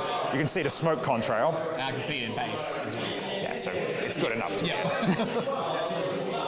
I still actually have to do it because otherwise Val comes in somewhere I don't want her. Sure. So I do have the advance and shoot and all that crap. Yep. No worries. Do you want to Overwatch? 100%. Yeah, go for it. Please. So Oh, and I'm up to. I believe went up to 3, back down to 2 because of new orders. Dylan's looking on some models. Yeah, you kill them, it's big for you. And there's an Overwatch. Shots. 6. Oh, battle cannon 2. Forgot about that fucker. Hold 1. Yep. Looks like 2 hits. Well, is it not? It's not sustained on that. You just have to. I'm using it. You used the miracle. Yeah. Is that the one you pulled out already, or? I'm going to. Yeah. Okay. I'll nip it out for you. Yep, 2 wounds. 2 does not wound. I use T6. T6. Well, I'm going to CP, re-roll that. Yep. Checks out. 3. Overwatching the Inceptors that are moving forward. And then I'm going to... no, I've already used the miracle class, haven't I? You've already used the miracle pass. Yeah. What's this? The second wound. So you got 2 wounds. Yeah, easy. So that was a CP done. So AP. AP AP1. AP1. So 3 up on the guy who's on the other side of the wall, pulling cover. That's got Noah's cover. No, so he's dead. I will CP reroll. Well. I'm still gonna. Do I CP reroll that? I've got 9 heavy bolter shots. Yeah, but you need to get 2 through to kill him. I'm gonna CP reroll it. Saved. No. AP1 ignore cover. Then yeah, he's still dead. He's still dead. Yeah. Right. I've had a quick wander.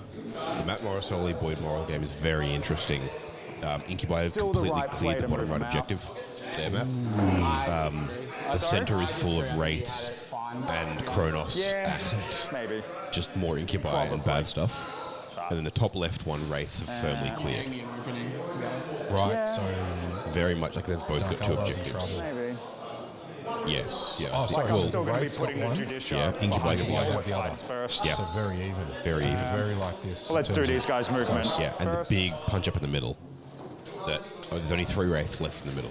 Scouts on the point. I mean, they can't score in the So we middle need anyway. something to kill that over there. but we're Just a gonna waste of run stuff. Yeah, so the impulsor. in contrast to around, this and we're one gonna where stay in they're it just to punching get each within other 6 off of the the 2 middle. objectives before they score them. Exactly, to yeah. there. And then 6. Which is good for them because I think that means the game's going to score well. Which both Boyd and Matt want. Yeah, yep. Yeah. Yep, twist it as you wish, man. There we go. And then just within 6 of the middle. You don't need the holy anyway. Don't you? I don't think so for that one, no. Right, well, It's only the enemy, I think. well, fuck that. Double check.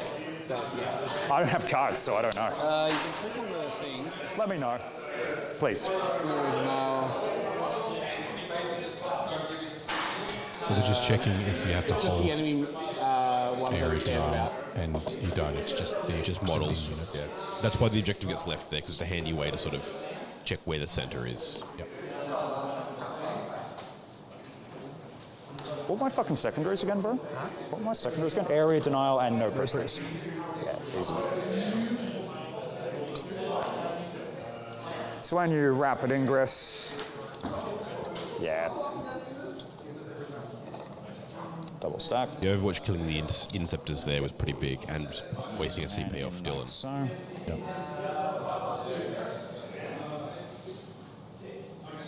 Yeah, staging pretty hard there for next turn to take his home objective. He's also got to screen out that Val Yeah. rapid. Yeah.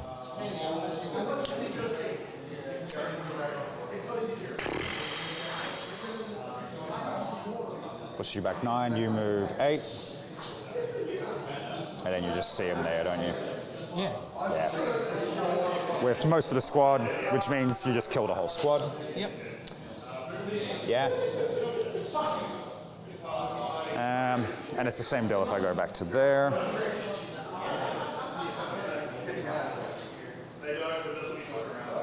And then the only thing I've got left that kills Val's squad is the Lancer and what's in the Rhino. The aggressors do all right. The aggressors would do all right. And if you come to there, then I'll be able to shoot you next turn. And then I push you back far enough. Yeah, I still think they have to go in there. I don't have a better resource to put there. And then these guys at 18, I just don't want you shooting me. So as long as I'm 18 away from there, that means kind of that line, and then the same to there. So you won't be shooting me with Melter if I'm behind this line here. I'm just going to spread out and get 1, 2, 3 to there. 1, 2. Oh, I'm missing one. So go in there, there, there. Cut the line of sight to there.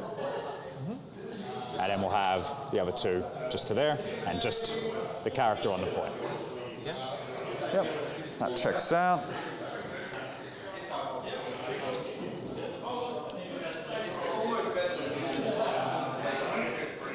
Nothing left in my box of tricks but dust, so do you want a rapid ingress? Oh, yeah. Yeah. Yeah, you do. Everything's what's on the board, Yeah. so nothing Yeah. left in reserve That's it. for Dylan. As I said, his box of tricks is empty.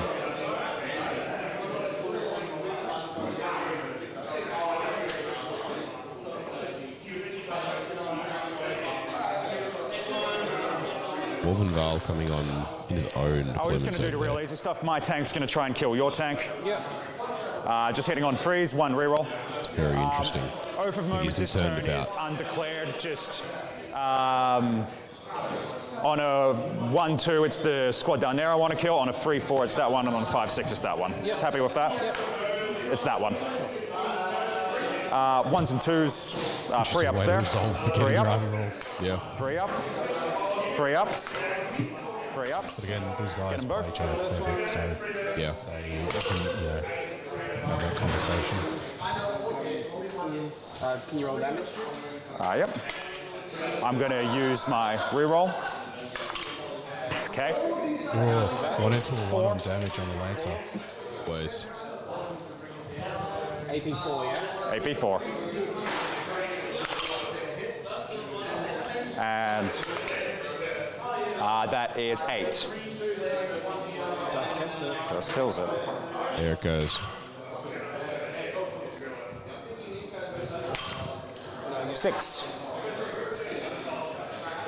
There you go. There's your lucky dice. Castigator's down. Yeah. All right. More shooting. Yeah. This is just going to try and pump these guys. Good. So 2d6 power pistol for 5. 3 ups. Get 2. Yep. 2 saves there. So it's the pistols out of No, it's a flamer. from a unit that is in the rider using firing deck. Yeah. Hitting those 2 Crusaders in the middle there. One alive. We'll go combi bolter. Get both. Dev wound. Dev wound. It's a combi bolter. 4 ups are dev. Odd infantry. 1. 1, 1, 1, 1. Well, you can certainly fail a charge if you want to. I can.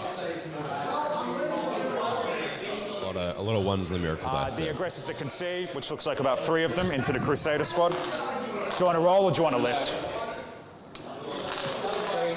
Cool. At least it's not a 1. At least it's not a 1. The Calidus will flame into your Seraphim. Yep. D6 for 6. Strength 5, anti-infantry 2 up. Pardon? Anti-infantry 2 up. The Calidus into them. Did you move in range? I didn't, it's a 12-inch flamer. Oh, That's why I didn't move, because you had flamers in range of me. no, I didn't. I couldn't flame you. When you moved, yeah. yeah. So, how many? I'm rolling the wound now. So anti-infantry 2 up. Drop 1, so 5 at AP 2. Definitely cover for, looks like 2 of the unit, 3 of the unit.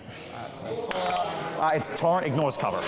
So Torrent doesn't automatically ignore cover, but yeah, if it just has ignore It doesn't say ignores cover. so then it doesn't ignore It doesn't ignore cover. We're just used to flamers ignoring cover. That's 1. correct. So a Kills flamer 2, 1. type weapon that has D6. If it has torrents, That's 3. it's flamers, which means it ignores the hit step. So you just roll the number of The hits. Rhino, It has to actually have do the likewise. ignores cover tag. Unlike in older it'll- versions of Warhammer or that where flame templates Keep the would Hunter naturally Killer in ignore case it cover. gets line of sight on Val's unit next turn. Let's not be ridiculous. 4 bolter shots. 1, 2, 3.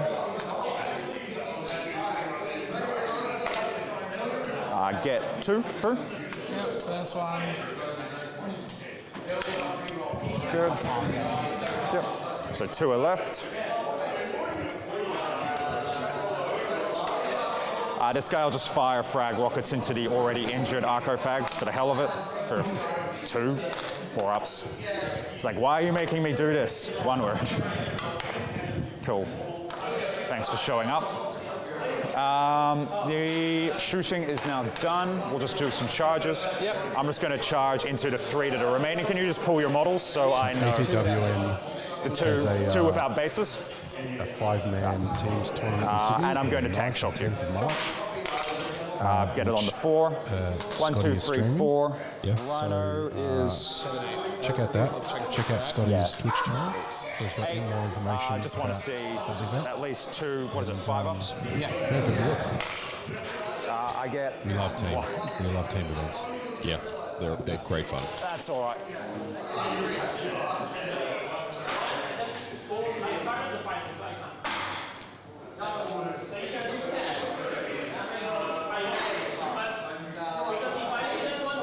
Tight. Those mortal wound things never work out for me.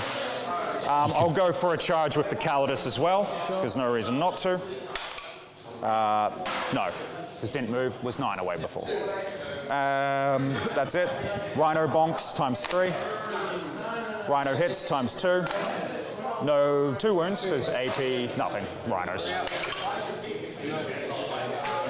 Cut the tension in half, can't we? A little bit? Yeah. Like it's real tense. Yeah. I think that was definitely a good turn for Dylan. Game like board state wise, managed to clear off a lot of Rhys's sisters. Dropping the castigator was big. And he didn't have to overcommit to get rid of the Seraph from the top corner. Area denial. Oh yeah, we reversed it. Yeah, taking down on you still. Sorry? And I'm going to tap it over to you for your 15 minutes. It's for you, right? Yeah, sure, man. I've already put mine in. Oh, what did you get? Area denial done. Yep. And no prisoners for Max. Good 3? Like 4 or 5, I think. 2 things. 1, 2, and then 3, yeah. 4. Yeah. Yep. Done. Cool. To you. Mine, I get Hold and hold. hold. I get Storm Hostile. Storm Hostile.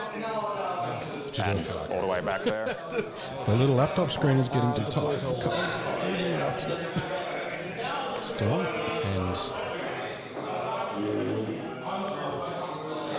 I didn't quite catch that other one. You're going to probably have a gap in there for 2 Crusaders. Yeah. It was behind enemy lines, potentially. Or I can just do it easier. There's a guy there. Is there a guy there? Yeah, so you're not getting it. Yeah. You'll get that side, but not the other. You still get it, which is all you need to do.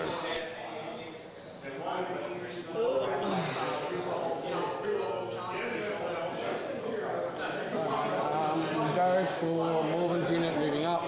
Yep. I'll go up to 1 CP. Go up to 4.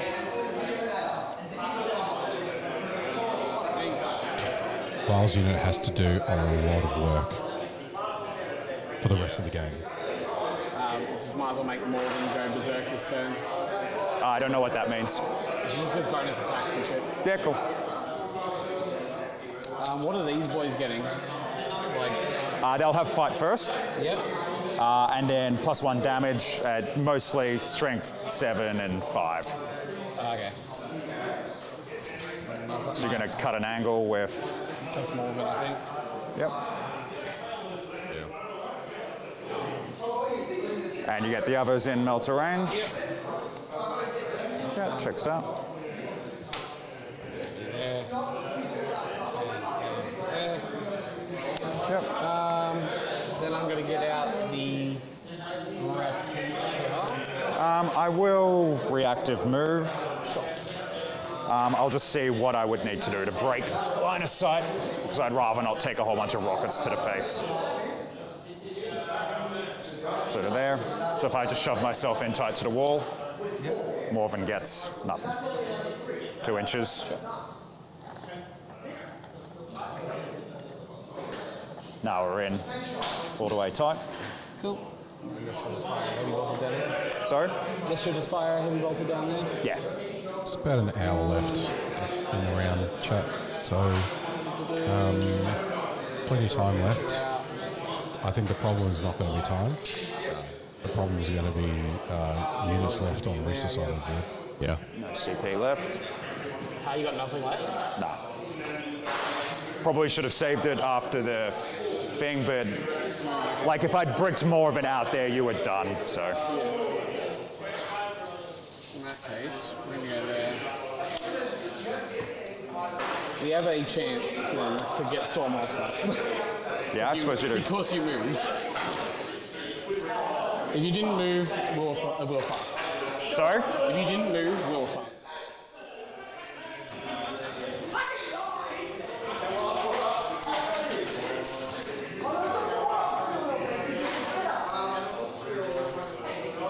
these are the ones getting out of the rhino, pushing over to charge in.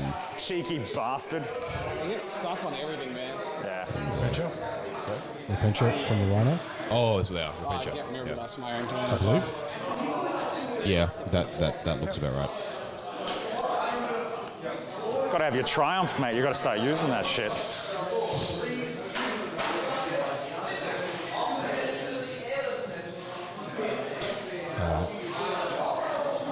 Dylan sensing the advantage and getting a bit chirpy about it. Wounded, is he? No, he's not wounded. It's just bricking out the movement so that I could, your Morven's unit couldn't get within 18. Yep. We have a chance.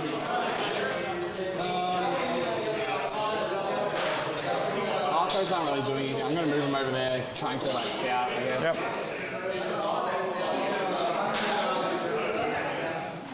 Yeah, so we just confirm that Rhys put a deploy teleport. So you can get some points. There's some points available. Storm hostile for small is a small storm hostile. 10-inch charge. Sorry? It's a 10-inch charge. Do you move 7? Yeah. He's considering going for the home objective. Wow. Because I couldn't have been placed here. I think he pulled a 6 on his miracle dice as well, a 6 and a 4. Away.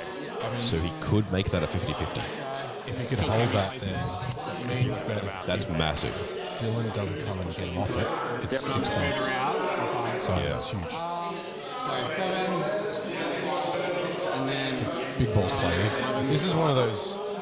might need to just charge over here then. Just play some Warhammer moments.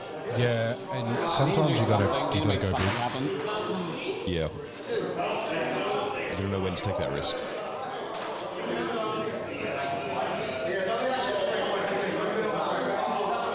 Yeah, we're just gonna go over here.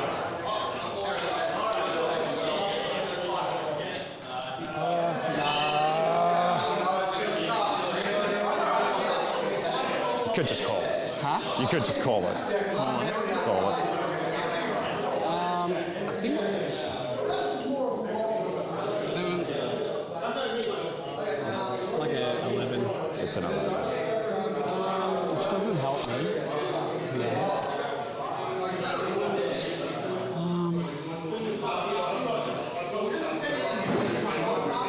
I think I just have to bet on this happening over here. What do you think, chat? Do you think there's a way out for Rhys in this game? Yeah, yes. What do you think? Let us know.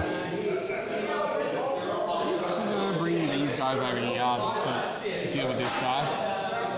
He scored area now because there was the Rhino, and there was no units. All the units he'd shot, and there was with the flamers from the Rhino, and there was no. That unit just walked out of the Rhino, the sister's Rhino. So there was a nobody within 6.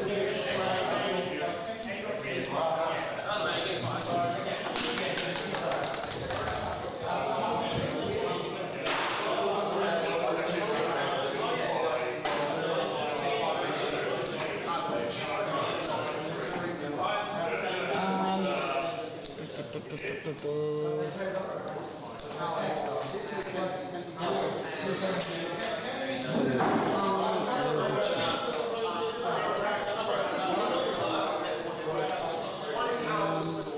Tempted.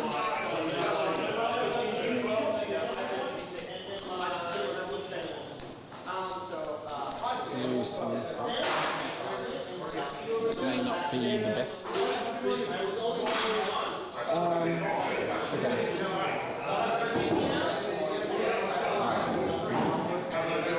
Rhys thinking real hard. Will. If they can pull this out of here. How many attacks each? For them, Yeah. so 5 off the Judiciary, 16. It works out at about 4 on average, plus 5 for the character, so 25. And hitting on 3s. Hitting on a mix of 3s and 2s. Yep. And then some are twin linked. One's a Thunder Hammer, the other's Strength 7, AP, 2, 3 damage. They're all minimum 2, some are 3 damage. All right. We'll go for it. Morgan, everything here for impact. Yep.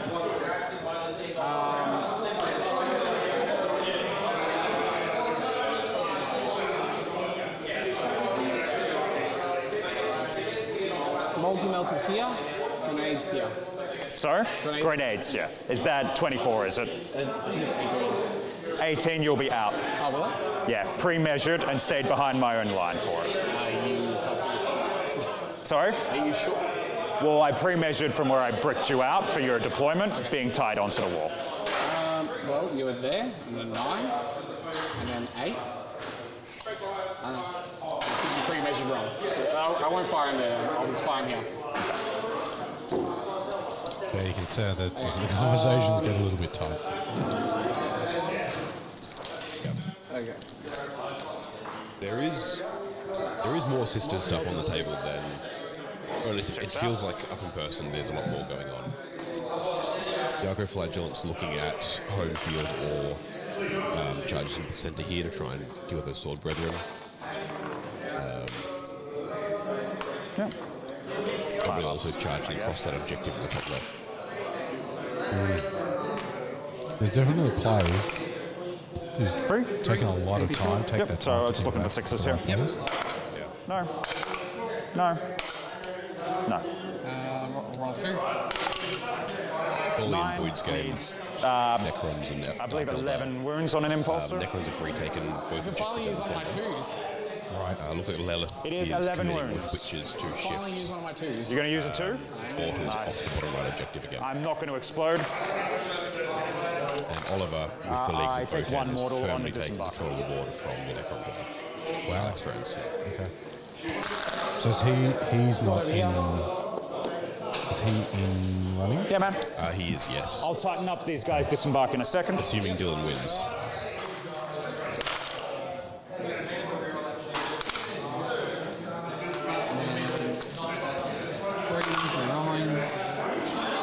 Hero. 5, 81 to the scouts. AP1 ignore cover. No. Will I get cover? I unit? don't know. They did chat about So it. we'll drop one dice and out of it. They positioned it when they were talking about Save whether the that many, rhino had to be and controlling one the objective or roll. not. So Kills I two. think you obviously had the movement. And it was probably just in the minutiae of fiddling around with it. He had the movement to be on the objective. So, I mean, yeah. 2 wounds, AB2 on the scouts. AP2. Yeah, it's super Saved. close, Scotty. Like,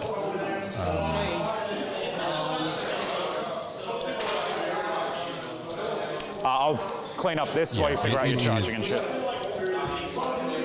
probably swinging towards Dylan, but yeah, it is still too close. Yeah.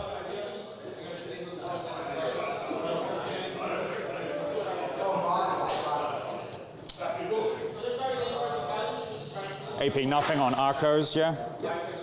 Camera puts a bit of fisheye on too, so sometimes the distance can look a bit weird. Yeah. Impulsors, the model isn't as big as it seems, and it does have a base. So potentially the base is holding from 6, what we measured there. Close enough to.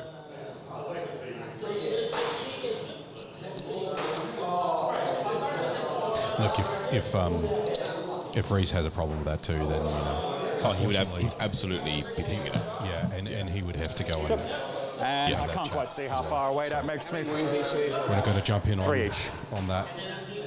So I'm going to be, looks like that's an 11 now. I'm just going to make it undeclarable by pulling this guy and slotting him in just over here. Get in there, you fuckhead. Lovely, colourful language coming in there.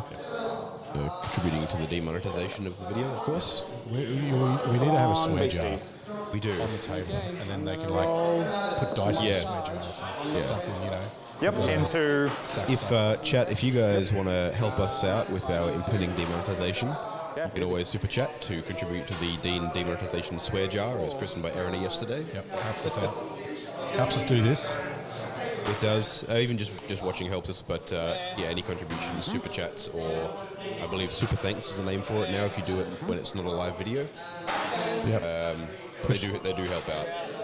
Push those buttons. Help us buy all the gear for this sort of setup, and Give us a thumbs up. Help the algorithm. figured that was going to happen. Yeah. yeah, it's all good. Then All right, charge. Charges going into the aggressors there. So that's the Arcos. Yeah. I'm assuming Dylan doesn't have enough CP to interrupt here, which is why Rhys is happy to commit this on a turn with multiple charges. Arcos or Repentia? Repentia, sorry. Repentia. They have the AP, don't they? Yep. Yeah. Look. Morgan's units going to charge. It's going to be very interesting. I can't fail it. Use a 1! Oh, shit. You should have. Because the inject, can Val yeah, fit is- through here or no? I can just fight you. You have to base me if you can base me. Is the only consider. She's just too big. Too fat. All right. Cool. They're punching through the wall. Yeah. And now I will do my tank shot. I figured you would. Ooh, tank shock. Here we go. Well, Rhys has CP to spare here. Might as well.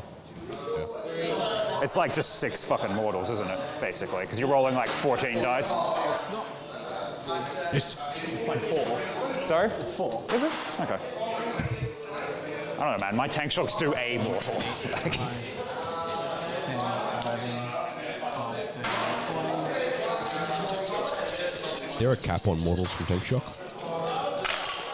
Yeah, I believe. Looks like. Capped at 6? I think so. Yeah. How many mortals is it? There's 7, but it's capped at 6. I'm taking 4. There we go.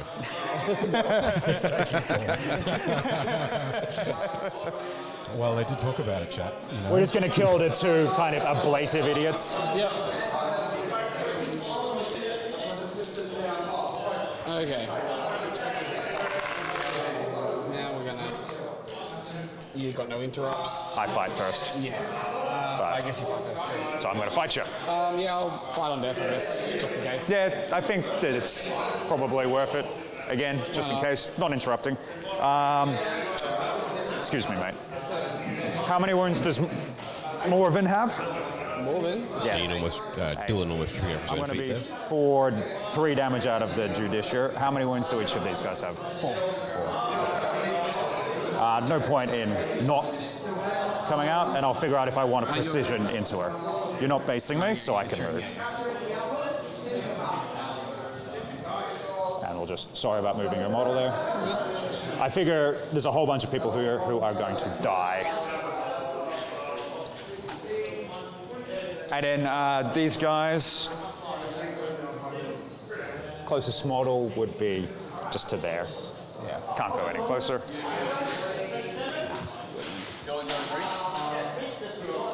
Actually, make a lemon margarita, but not how you.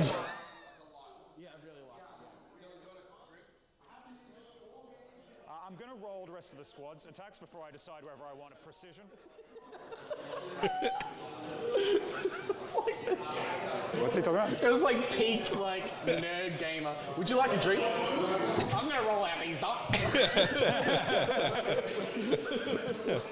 The TO Can coming you grab me past like a to beer or something? take Just a something drink light. order. I'm funny. You are funny. I am. Thunderhammer bonks, starting with hitting on 4-ups. Get 2, 3-ups. Combat with the Judiciary Morven Val squad down the bottom. 3 damage each. AP 2. What's the next biggest attack value? 2s, 3s. I can choose to do them in any order, mate. Miracled. Yep. Cool. We'll go with Lightning Claw Man next, because he is not quite as cool. So uncool, Lightning Claw Man. All right, he's pretty cool. 2, AP 2, 2 damage. 4 up. Get him. How's that one? Bounces. We'll next go with, we killed the 2 ablative, so it's just now the Sergeant. Yep. 2 ups. And your T6, I'm guessing? Yep. Yeah, so 5s here. 1. AP. AP 2, 3 damage. Puts that one down to 1. Yep. And at this point, I don't think the Judiciary kills thing. We killed 1. You have 2 months, Yeah. It's all right, mate. So we're just going to put the Judiciary in, and we will be imprecise with our attacks. Sure. Because you've already used 1 miracle dice. I'd need to put 3 onto Val to kill her. Yeah, and But- I can bring it back as well. You can reanimate her. So, like, what are we doing? Yeah. On the other hand, killing her would be a vibe. Yeah. I still got movement, and they've shot. I know you've shot them. I was going to remind you in a second. We're just going to try and bonk through your squad. Yep. Is that the right call? Yeah, go for it. Yeah. Is it the right call then? I'd rather you hit Val. Then, sorted.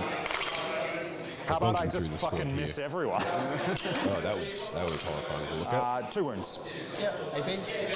Invol, mate. 4 up. Good. Dead. How many more attacks you got? That will be it. We're gonna CB reroll it. Yeah, cool.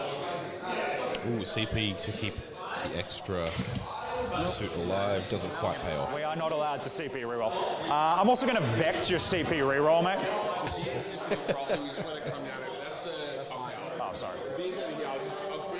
Got a ginger beer, or is it just beer today? Yeah, ginger beer, please. So we'll do the attacks. So the Soli Void game, Interby made their charge into the orders on the No Man's Land objective. Yeah. So stated play hasn't really moved very much. It's still really tight. Bunch of stuff. They're kind of going toe to toe across the middle, but Yeah. What's the AP? still looks very Kills tight. 1. Yep. Yeah. Next one. 4 6s wasted. Strength? Rerolls. 3, AP2. Yep. So 5 up. Yep. On Doodley. Damage. 2. 5 up again. Dead. And then 1 more on... That was Val, was it? No. Did you roll No, 2? These are the 2 guys that died. There's only 1 there. 2 guys that died. Fight on death. Yes. Sorry, mate. I forgot. So that one goes through as well. Yep. 2 damage onto the character. Yep. So he's only 3 wounds remaining. You still got Val. I'm just going to pull. Yeah. I'm going to have a drink. Yep. That was delicious. Nice play by intent there from Dylan. Yeah, making sure we that always he appreciate, intends that he's going to sip his drink. Appreciate the narration. Always My hydrate. mistake. Chat, I always had hydrate. 1 more here than I thought I did. Okay, I've still got this one to fight and Val. I think that you... She has 8 attacks and Dev wins. 3 damage. I'm just going to pull. Time not really an issue here, but nonetheless, keeping play moving, Dylan just pulling the unit makes life simple. And yeah, it's the end of a 5-round tournament. People are exhausted. A lot of the time, in cases like this, even if it might be worth rolling here or there, pulling just keeps the mental load low on both players. We're exhausted, chat. Imagine how they feel. Yep. We're just tired just watching this the hand, not because it's bad, just because it's intense. It's intense. We've got adrenaline going here, and we're just watching. I think letting you get that charge let you back into the game very badly. Yeah. Yeah. Otherwise, I think... just Overwatch, like keep up. If you kept up Overwatch, I just have to sit and do fuck all for the rest of the game. Yeah. That's okay. I can charge you. Okay, it's back on if I don't kill them with the shooting. You already killed him with shooting, otherwise they don't move. And I've got to move them back. So if you want to pick up the card. Alright. Hits.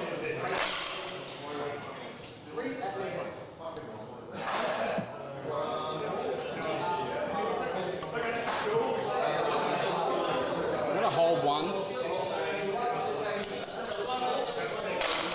What's your strength? Doing. You're doing hits. Yeah. Picked up the pass. Sorry. I'm going to use a 4 for Miracle Dice. And then I'm going to. Then I'm winning you on. Strength 6. Yep. Your T6. T6. So 4's down to 3s. Oh, you spent for the +1 to win. That was my last CP. Checks out. Well, when I don't get to do anything for most of the game, Reroll wounds is a vibe. all AP2, 2 damage. Yep. So 5 becomes 10, becomes 12, 4, 7, 9, 11, and 12, 34. Kills 1 and change. 12, yeah? Kills the next one. I'll just remove all. For some reason, I'm rolling them 4 at a time because I'm tired. Yeah, I've got no idea. Okay, so dead, dead, dead, dead. So kills 4, leaves 1 and a character. Yeah, so I've got the... That's saves. check. Yep. Strength? Anti every 3 quarter class. 1, AP 1. That was 1 on 1. Sorry? It was 1 on 1. Was he fully alive, or was he alive on 1? You were taking damage and you had 1 left over. So he's dead. Yep. So you killed a whole squad. Apothecary bonks back. Does a wound. Cool. And I think that's probably game. Yeah, so they're dead. Yeah, they're dead. And I'm going to pile onto the ejective. You have to consolidate into me if you wish to consolidate. Can I pick the ejective? Or... No. I think I still have it over you anyway. I've got 5, you've got 4. This guy counts for a bunch. That's the aggressive Yeah, he going does. chat. So natively, he counts for OC 3, but you all got 5 on, and I've got 5 on, so you bridge it anyway. Check that. You have to consolidate towards the closest model. You are the closest, so if I close here, Yeah. I don't need to move. Oh, then. Yeah, I can just move things on. Yeah, go for it, mate. I would like to hold primary at some point, Rhys. Well, I only need this to storm off. I don't care if you score primary, to be honest. That's going to put you up. Going into turn 4, I'll score for my home, but not this one. Storm hostile for 5, deploy for 5. I get 1 CP, I get 1 miracle dice. And I'm going to get defend stronghold and storm hostile, so... Oh, well, you get that. that unit picks up that, right? Yeah, and so, like, they kill them. You have fight on death for 1 CP or 2? No, I can't do it. Yeah. So I that's thought fine. you were going to, like, bonk the shit out of me over here. So I was like, I have to waste it. Yeah, I mean, I think that overall that's probably the likely outcome. I don't think I low rolled, but if I had the CP for Armor of Contempt... Yeah, so you get 2 for Vital Ground. Yeah. And you get... timer's on you or me? Clock to me, mate. Yeah. Put it on the other side. Yeah. Thank you. And what was your thing? You got Storm and something else. Defense Stronghold. Defense Stronghold. I Yeah. can't take you off that. I'm just gonna charge a Rhino in there, and the Caldus is gonna kill you. Yeah. And even the piddly shit there. I'm happy to do that anyway. The only thing I really care about is this. Yeah. So let's play out the rest of the game. Yeah. Because we are fucking neck and neck. You're gonna get up on primary. Yeah, I think so now. Yeah, you are absolutely going to do that because I'll have 1 more turn of scoring here. Yeah. Maybe if I can kill off enough of this squad that Val can't then come and kill me. Yeah. Is really the only question. We are going to take the combat doctrine in this turn. Assault doctrine. And I have to think about how I'm going to do this. Big turn for Rhys. Massive combat turn. He dealt with a big threat. Dylan's and the aggressive brick. Very simple stuff. The Rhino's just going to run over and 12 and just attack them and pin them in place so they can't come and Dylan, take like I'm my looking home. at it, he only really has 2 Sorry? Are you sure you want to do damage threats right now. Why? I can go +1 to wound, 6 attacks each. But you're strength 5, so you're winning on 5s. AP nothing. No, I'm winning on 4s. I can +1 to wound. You just come over and take it off me next turn anyway. I guess. Yep. Yeah. Yep. Unless you want to strike and talk. Huh? Do you want to strike and talk secondaries? No, I haven't played out. Don't want you to just get blown out by something dumb. Yep. Yeah. So Plus then you're spending your CP there. I don't know, man. it's still I tight. do not always know the best plans. While you have a think. Yeah, cool, man. All right, so I've been for a walk, checked out the Morosoli and Moral game, as well as the now finished Oliver and Alex game. Finished. So Oliver won. He beat the Yep. Necrons. Yep. He thoroughly beat the Necrons, mostly tabled. Wow. Apparently, Scorpex bounced right off. He had 6 and 3 bikes. it took him 2 turns to kill the 6, and then another turn to leave the other squad still with a 1 bike on 1 wound remaining, and they just held up that entire side of the field. Yeah. I'm pulling up the scores exactly. It was 70 something to 40. Okay. I mean, given like the state of the play here, it's probably not as big of a deal. 76 to 40. The 76 is probably, even if Dylan won this one, probably wouldn't be big enough score to get him up to win. No, I think both Dylan and Rhys have scored enough to jump past him already. Yep. 43 and 40. Lord, 1 point in it. Yeah. 43 and 44. Currently, Rhys's way going into Dylan's turn 4. Yeah, that's wild. Because that means they're both on 380 something points. Oliver Johnson sitting at the end of the event on 379 points. So they've already been beaten him, but that is still a pretty hectic game. But we know one player out of contention for the top spot. Yeah.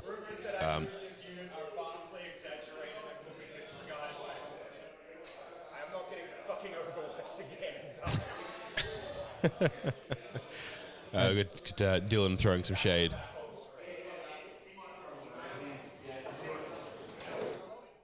Yep. All right. So you can see there, Dylan just on the edge of the frame there, having a look at the game state.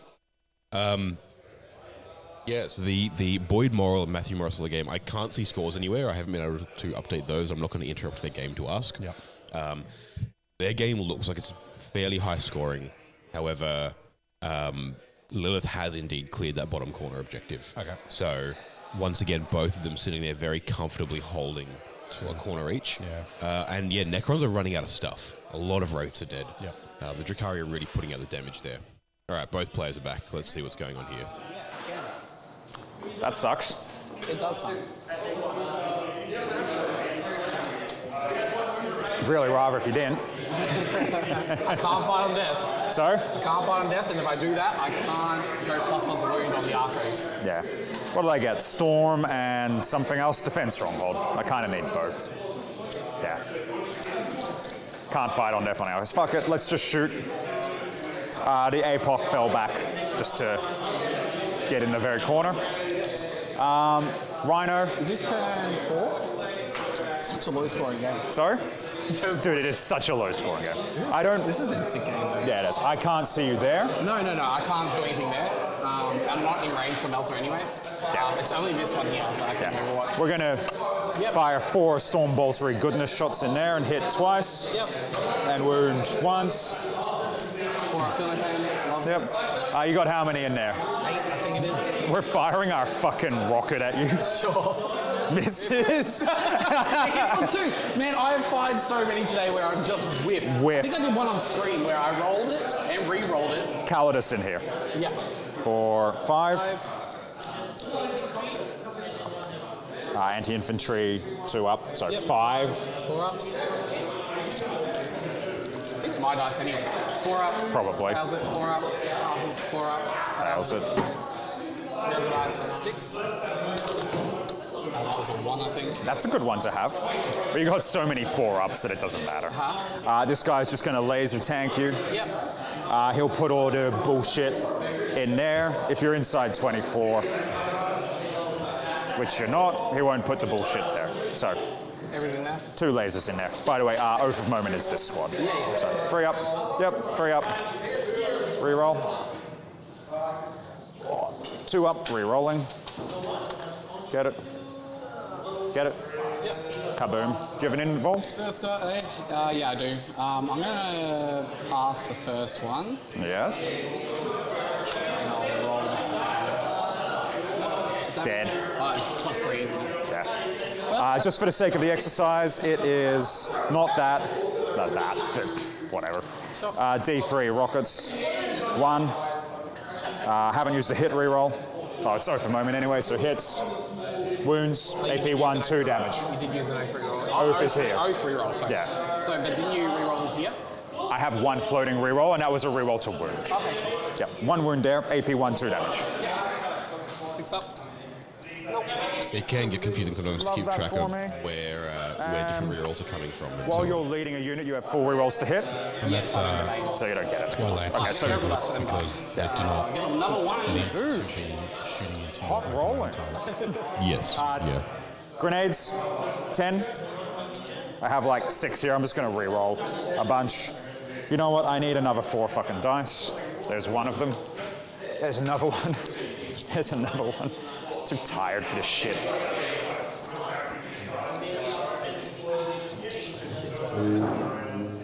That many saves. 7. 7 AP. Nothing. It's a bolter. Okay, take 3 6s, pass 2, 5 off in advance. Well, the guys are pretty 2 more die. kind of just playing the rest of the game out. 3 up. Yeah. 3 up. What are you getting excited about? Can you over there, allocate to Gordon? her? Yeah. Nice. So You're getting excited over square her. bases over there. You know, there's yeah, one of the chats what I'm in we're shooting. on Facebook is Things General get Games simpler World real from Old fast World now, chat, we're and just gonna someone's had charge an in. absolutely beautiful looking game of 4. Beastmen and Elves on a beautiful scenic table. I'm just getting excited about that. and where can you go for square bases and old world products? You can go to General Games in Malvern, or in fact any of the stores there. We've got plenty of old world stuff. We've made an effort to mark all of the Age of Sigmar models that are compatible. We've recently had a big shipment of square bases, movement trays, and other paraphernalia you can use in the game. And where do you get your proxies from for the old world? Proxywars.us, our brand new sponsor. You can also jump into chat and vote on which of their models I'll be ordering and painting on camera. What if you wanted special new dice for the new old world game? Then you'd have to go to Baron of Dice. You go and get some fancy dice done up there. I believe, I need to double check actually, but I believe they also do the proprietary dice, the artillery and the scatter die as well. Yeah, so Call them dead. you've got an army. Are you happy to just call You dead? got your models, you got your dice. You need some terrain. I guess you'd have to hit up one of our sponsors, miniaturescenery.com. Go ahead, grab some MDF terrain. They've got some absolutely 5 dudes fantastic against the kits Emperor's there. Champion and A 5 bunch void of fancy sword. terrain that'll look really good for any of your 2's battlefields. re-rolling. Yep.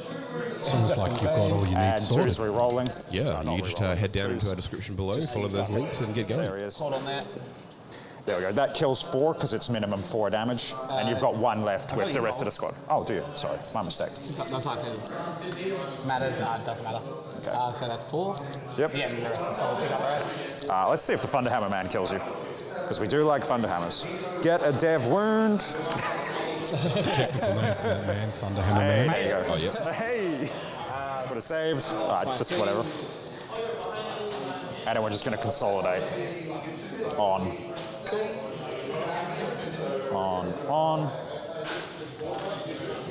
and on. Yep. So what do you got on your... That'll score Storm Hostile very Just the nicely. cowardice, on yeah. that? 1. Okay.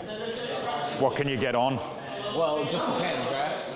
Oh, you're going to see if you bonk through the. I've got to see if I done through it. I can go open plus 2 CD. Yeah. So 7, or I can go for a 13. Yep. All right. I'm going to pile in everyone but the back 2. Yeah, cool. 3 bonks. 1 hit. Take a wound. 4 up. You haven't failed one on this one yet. For ages. There you go. Kill a dude. No, takes a wound. You're like, no. Takes a wound. Negative. Okay, so we'll overcharge everyone that's going to fight. Yep. So 1, 2, 3, 4, 5, 6. So 36 attacks. I'm going to spend +1 to wound. Yeah. Your T9. 10. Oh, I'm T9. Yeah, so 4s. Yeah, okay. I thought it was T10. I thought it was a Sagator. Oh well. A Rhino wishes it was Sagittal. 5, 6, 7. AP nothing? Yep. Yeah. 9, 10, 11, 12, 13, Do you want to dice Could at be it? Devilfish. 17. No, Sagittal. This is why I play this army. Yeah, fucking A. Throw dice at me. 20, You 21. want to get a short man or a tall cowfish. Yeah. I'm running out of dice. Short man with glorious beard, driving a dune buggy. Sure, man, it's on you. 30, 31, 32, 33, 34. Fun fact, that's an excellent Presidents of the USA song. 3 is exploiting 6s. Yeah. That's a lot of dice. See some 6s. I think that rhino's dead. Because he's paid for plus one. Fucking hell, man. The ANZ Yeah. TC dice lit off. Are you fucking kidding me with these sixes? We had a fair few misses though. Yeah, you did. 1, 2, 3, 4, 6, 7. This is Repenter. With exploding. Repenture or That's actually Archiflex? about average. The way it evened out, I think. Should have feel 4 more. ups. 4. There or wounds. There is angry sisters punching that rhino really hard. Yeah, yeah. Would you stop Hey, banging Nigel on Matthew, my welcome to fucking chat. rhino, mate? Are you kidding me with this wound roll? This wound roll was nuts. I'm glad it was looking good. We took a minute to refocus and adjust top down as well in between games. We wanted to make sure this one looked the best it could. Oh, no, I don't. No, I don't. Yes, I do. I got twin links. Don't confuse me like that. Okay, so your reroll was shit, but... And then I'm going to put a 4 for my Miracle Dice pool. Okay, cool. It's a bit of a mini game trying to find. I uses think for it's those really pretty possible. bad These are miracle 3 ups, dice. though. Yeah. So. There's 4, but that looks like the meat of it. That is 7, 8, 9. That's dead. No, it's 10 wounds. 10 wounds? Yep. I saved the last one. Good. Alive on a wound. No, that's all right. I can do this. Because I can come out, shoot it, then do it.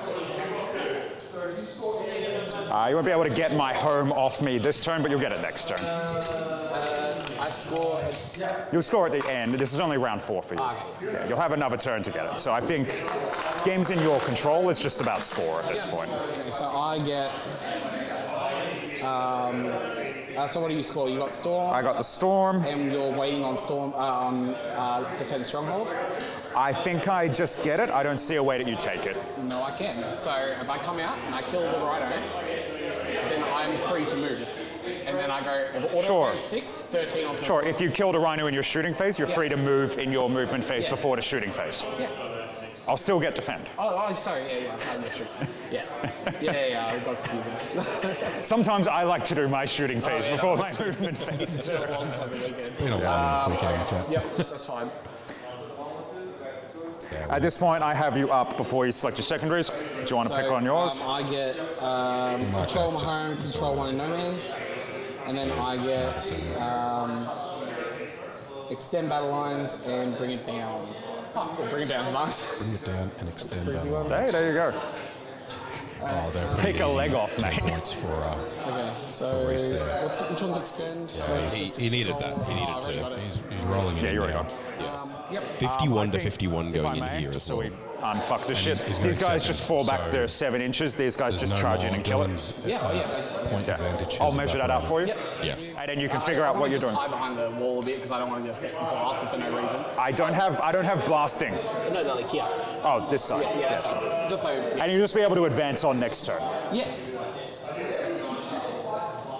Just move up there and then I can fight, fall back, fight. I'll just jump the plasma pistol around the corner as well and shoot it as well, and then jump back. Yeah, man. Okay, more than. Okay. We'll go, What's her OC value? I think it's 2. Okay, cool. I'll go 8 inches here, Yeah, man. and then I have a 9-inch charge. Do I want to just adaptively move off and then I just... Just over 9. Oh, you're just over Yeah. 9. Okay. Deliberately outside. And then I'm going to. I guess we just shoot the rockets into the Tank. I might as well bring my Rhino over here. I guess. Dude, Rhino off. Let's have a Rhino. No, don't. Fuck it. You'll have another turn to kill it. Just I Rhino. don't get to reroll anything. So I guess we'll fire both of the rockets into the tank. And I'm actually going to put these 2 wins each. 3 each. 3 each. Oh, they're the same as the other thing, roughly. I guess this spot here. Yeah. I'll go. What's the toughest of this thing? 10. So winning on 5s. I am actually going to. I don't want to make my charge long. So I am going to fire heavy bolters into it. Understood. Yep. I've got 2 CP. I get a miracle dice this hard turn. I have 2 miracle dice because I'm on point. A 5 and a 6. Well, getting them back. I'm getting them back at the end of the game. Yep. We've still got all those 1s and 2s sitting in there. No, that's good. Like I said, man, you can kill a guy or something. I don't know. It comes off. Yeah. Okay, so... I don't think you can use a miracle die for a hazard. No, but you could use it as a save. You could use it as a save. On purpose? Yeah. D10. Strength 9. 5. You're just going to use one? Or a charge roll or something like that, I suppose? And the other? Yep. AP? AP2. That's a good point, actually. Like, if you wanted a short charge, Damage you didn't want Which to matters raise, instead. 3 damage. heavy bolter. that's a good example of 3 explodes. And then 5. 1. Saved. What was it? Okay. What else did I have? I think you. Well, I know what It's Lawrence whether you got. shoot Lawrence or got charge the investigate, 'cause rhino. it's direct I'm from gonna the do other both. way. Like, I'm going to shoot first and I'll charge. It's got 1 wound remaining. Yeah, that's what I mean. So, you... I'm going to use one of your miracle dice and fail it, and then I'm going to use your other miracle dice, the 6, and it's going to explode. So we'll do And then I'm going to use all of your other 6s for the damage. We'll plasma pistol it. Cool. Rhys. Nope. Sure you are. Flavors. Probably should have used your fucking miracle dice. Even though Dylan's probably No, I was going to facing use it on the into other one. So 6. it's very tight. 7, 8. Still quite. 6, 14. What are you doing? Just fucking shoot the hunter-killer from the rhino into it, roll the 1, and we can be done with it. Literally none. Go. And then I'll jump back. Yeah. Then we'll go for the hunter killer. Actually, we'll do Stormbolter first. Are you just trying to insult my rhino? Is that what you're doing here? Trying. Why are you disrespecting my rhino like this? No! Alright, hunter killer. Go. Hits. I'm just going to auto-wind it. Go. AP2, no cuddle. Ha! Damn, I can't get Miracle Dice for 1. Cool. 5. Nope. So you get that 1 to bring it down. Explodes. We'll use the 6, still need a 3. Yeah, cool. Nope. Sucks I'm to suck. gonna CP reroll it. And now you're just looking for the raw 9. Down to 0 or down to 1? Down to 1, because I got 2 at the start. So. Yeah, cool. So that rhino's dead. Nope. Sucks to suck. Sucks to suck. Bingo. All right, we'll go to me. Rangers, she's still there. It wasn't solely, but you got a third bingo, mate. Man, I was saving all my fight on death CP for nothing. I'm going to pick those 3 scouts up.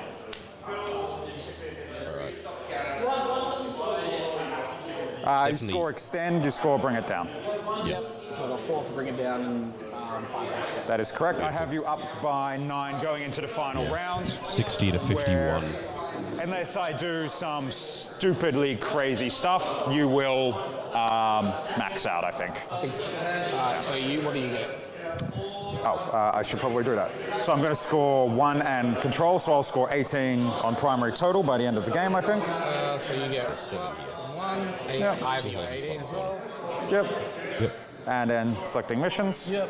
Let's see what we can pull Good out time to here. draw That assassination. is a fucking brutal one. Oh, yeah. And capture enemy outpost. I have already CP discarded, I'm pretty sure.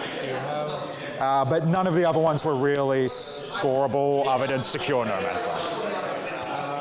And you get defense stronghold, right? Yeah.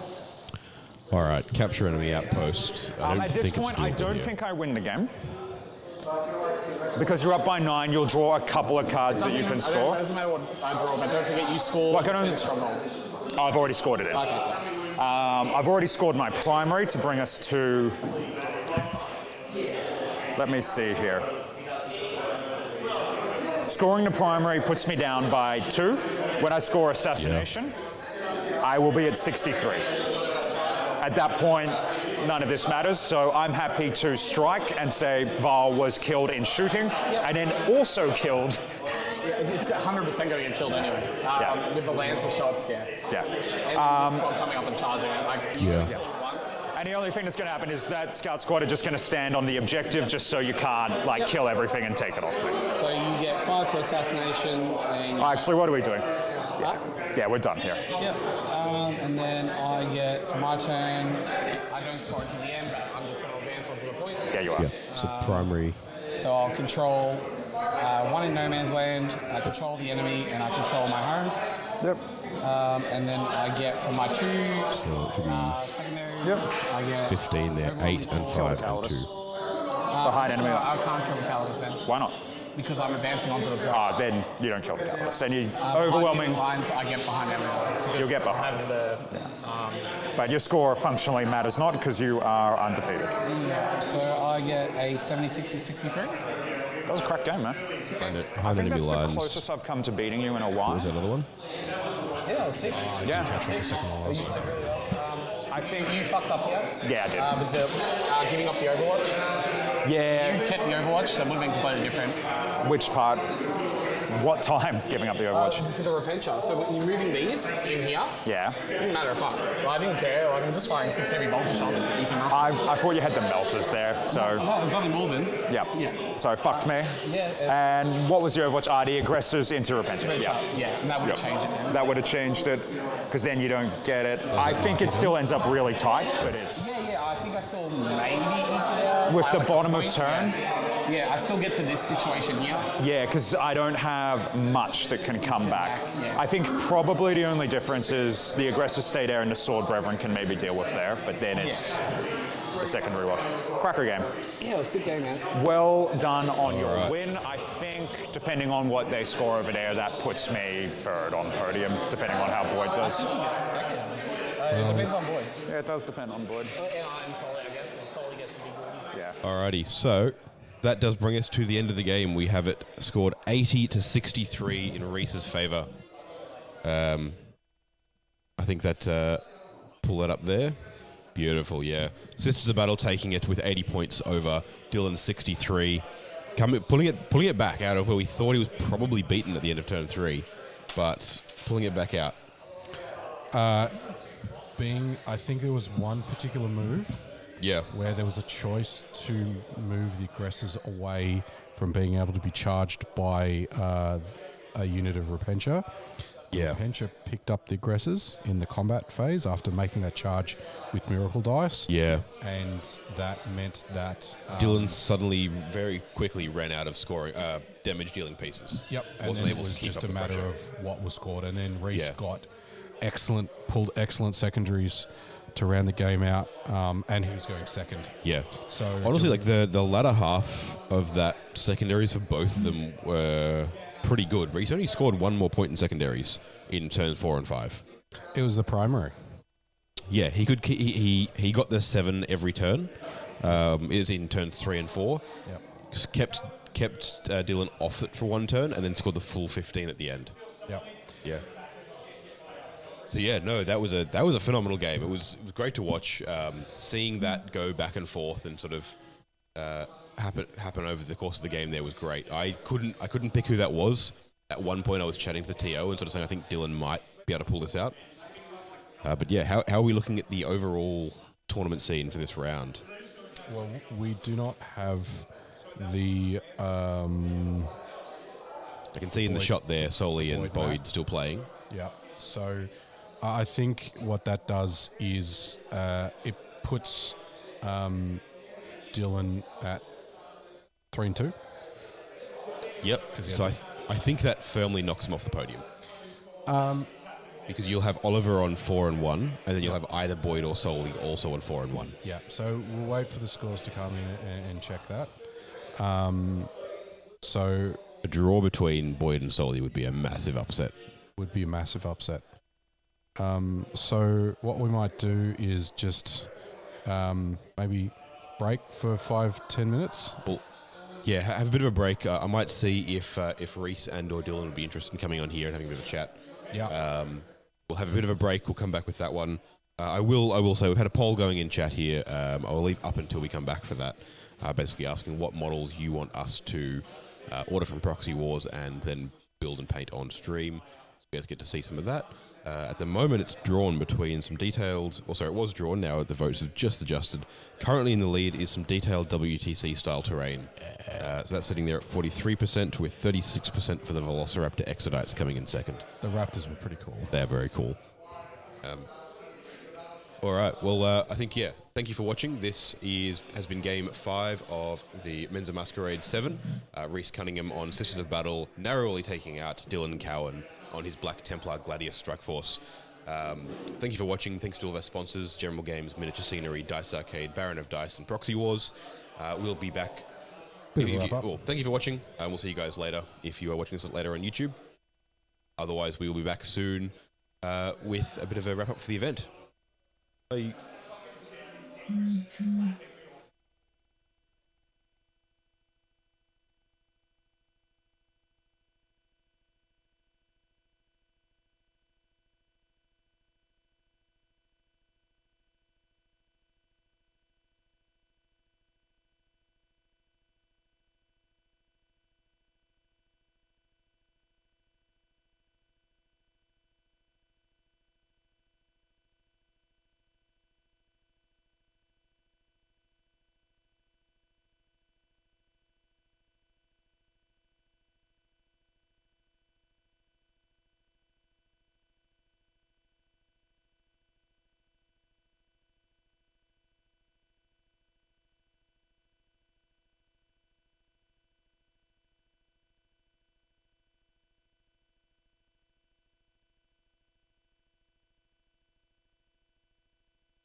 G'day everybody and welcome back to Risky Rollers. I'm Dalton and I'm joined here by Rhys Cunningham, the champion of Menza Masquerade VII. You saw him on 3 streams, including a gripping final game against Dylan Cowan. Thank you for joining us, and thank you for joining us, Rhys. That's okay. Thanks for having me on 3 times. Yes. Look, the first time I think it was unfortunate you were paired into Laurence and we kind of went, hey look, we know both of you will conduct yourselves well, it'll be a good game to watch. And then you just kept doing well in the game. So it's your own fault really. If you didn't do as well in the tournament. That's true. If I just got soft-hold by Laurence, that would have been surprising and convenient for not going back on stream, I guess. Yeah. But congratulations, mate. You must be feeling pretty proud of yourself. Yeah, no, it's good. Yeah. Been on a bit of a run lately. Yeah. Yeah. Well, getting to watch the games was a privilege. You know the army really well. You played it really well. Yeah. How was your experience over the weekend? Yeah, no, it was great. Did give me a hard game, but yeah, he kind of messed up in. I don't know if you guys could hear us talking, but with, Yeah, we can. Yeah, he what was the play? He used his CP to move back his Judicious squad. Back Was it the Judiciary or the Aggressors? now the Judicious squad back okay. into the ruin. Right, yes. So Morven couldn't shoot them. I'm like, that's fine. But Gotcha, you left them out in the objective so you could shoot them. yep. So that left my Repentia able to come out because I was the only CP. Yeah. So they got to jump out, and then that fucked the aggressors, which got me the points for the defense stronghold or whatever it is. Storm Hostile Storm objective. Hostile, that's one, Actually, it's is it? Yeah, it's Storm definitely Hostile there. Yeah. Which was actually a huge swing. It kind of sucked that he got hostile. He did. So the next turn. The Repentia aren't exactly tough. They're fucking. And you both had defense stronghold scoring it kind of the same time as That's well. what I mean. Like I'm in this turn 3 right here. You guys can't see it. We've still got our score sheet up from that game, so we're looking at that down here. You can check that out either earlier in this live stream or on a separate video up on our channel coming out in the next couple of weeks. Yeah, but yeah, it was just like turn 3, I did it. Turn 4, he pulls it. Yeah. I'm like, yep, no worries. That's how it goes. Yeah, no. It was fascinating to look at as well, because in the context of the wider tournament, we had a bit of a chat about where you guys were sitting and where the whole tournament field wanted to go. And we sort of went, you needed to win the game. If you win the game, you're golden. Yeah. But if you lose the game, you need to be scoring as many points as possible, because then it's a toss-up between you, Dylan, whoever won between Boyd and Morosoli, and Oliver, as to who actually takes the whole event. Yeah. So the game was very low scoring for quite a long time. It wasn't until sort of turn 3, turn 4, you hit like 50 points. Yeah, exactly. Which is very concerning for both of you.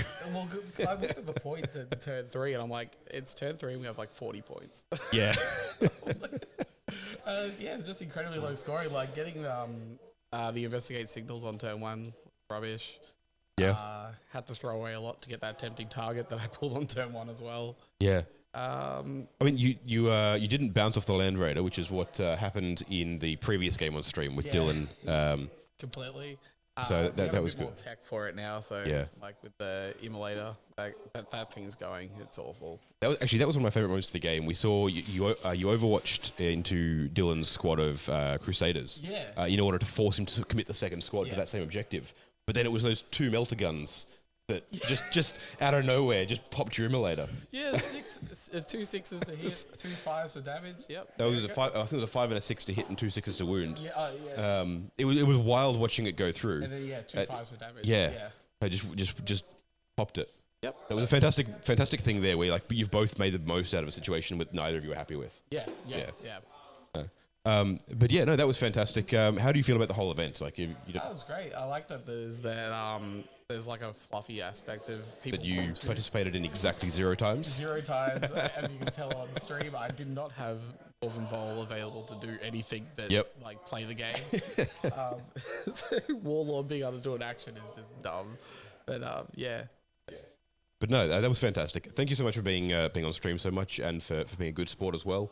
You've played some phenomenal games. I imagine you're pretty exhausted after the weekend. Yeah, I'm tired. Any post-victory rituals you're gonna? No, I'm actually just going home. I'll probably have to take my dog for a walk and then Fair enough. have an early night for work tomorrow. Yep, it's back to real life tomorrow. That's it. Well, look, I want to say thank you so much for providing some phenomenal games. Congratulations on your tournament win. Thanks, mate. Thanks for coming on here for this interview. I'm sure people enjoyed it. If you did, make sure to like, comment, subscribe, all that usual YouTuber stuff. We hope you liked it. Thanks to all of our sponsors for supporting us throughout this whole weekend. You can check them out in the description down below. Catch you guys next time. See ya. Hey, guys.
G'day everybody and welcome back to Risky Rollers. I'm Dalton and I'm joined by Dylan Cowan. You've seen him on the channel, you've seen him in the last 2 games we've streamed to the Menza Masquerade VII. Thank you for joining me, Dylan. You're welcome, Dalton. Yeah, so we saw your last 2 games, playing into Hugh, defending your almost top spot there, and then playing into Rhys for that top spot in the final game there. How's your weekend been? Look, it was a lot of fun. Going yesterday and losing a game into Boyd meant I was free to drink a lot of tequila. That's fair. Go out, stay up until about 1 in the morning and come in. I knew I was playing Hugh this morning. I knew we were going to have a good game, especially like a very, how would I say, not a stressful game. Hugh and I always have great games. Yeah, Hugh's always fantastic to play with. And yeah, it was a good game to watch on stream. We got to see the Orcs do their thing, which isn't something we see too often on the channel here. None of us actually play them ourselves. And yeah, and then finally, obviously playing into Rhys in the final game there. That was really close. We thought you probably had it about turn 3. Yeah, look, that was where I was as well. So once we ended, I think, my second turn. Yep. And I'd destroyed one of his tanks, got the immolator out, denied his primary, and had pushed out Val from rapid ingressing on turn 2. I thought I was in a very good spot.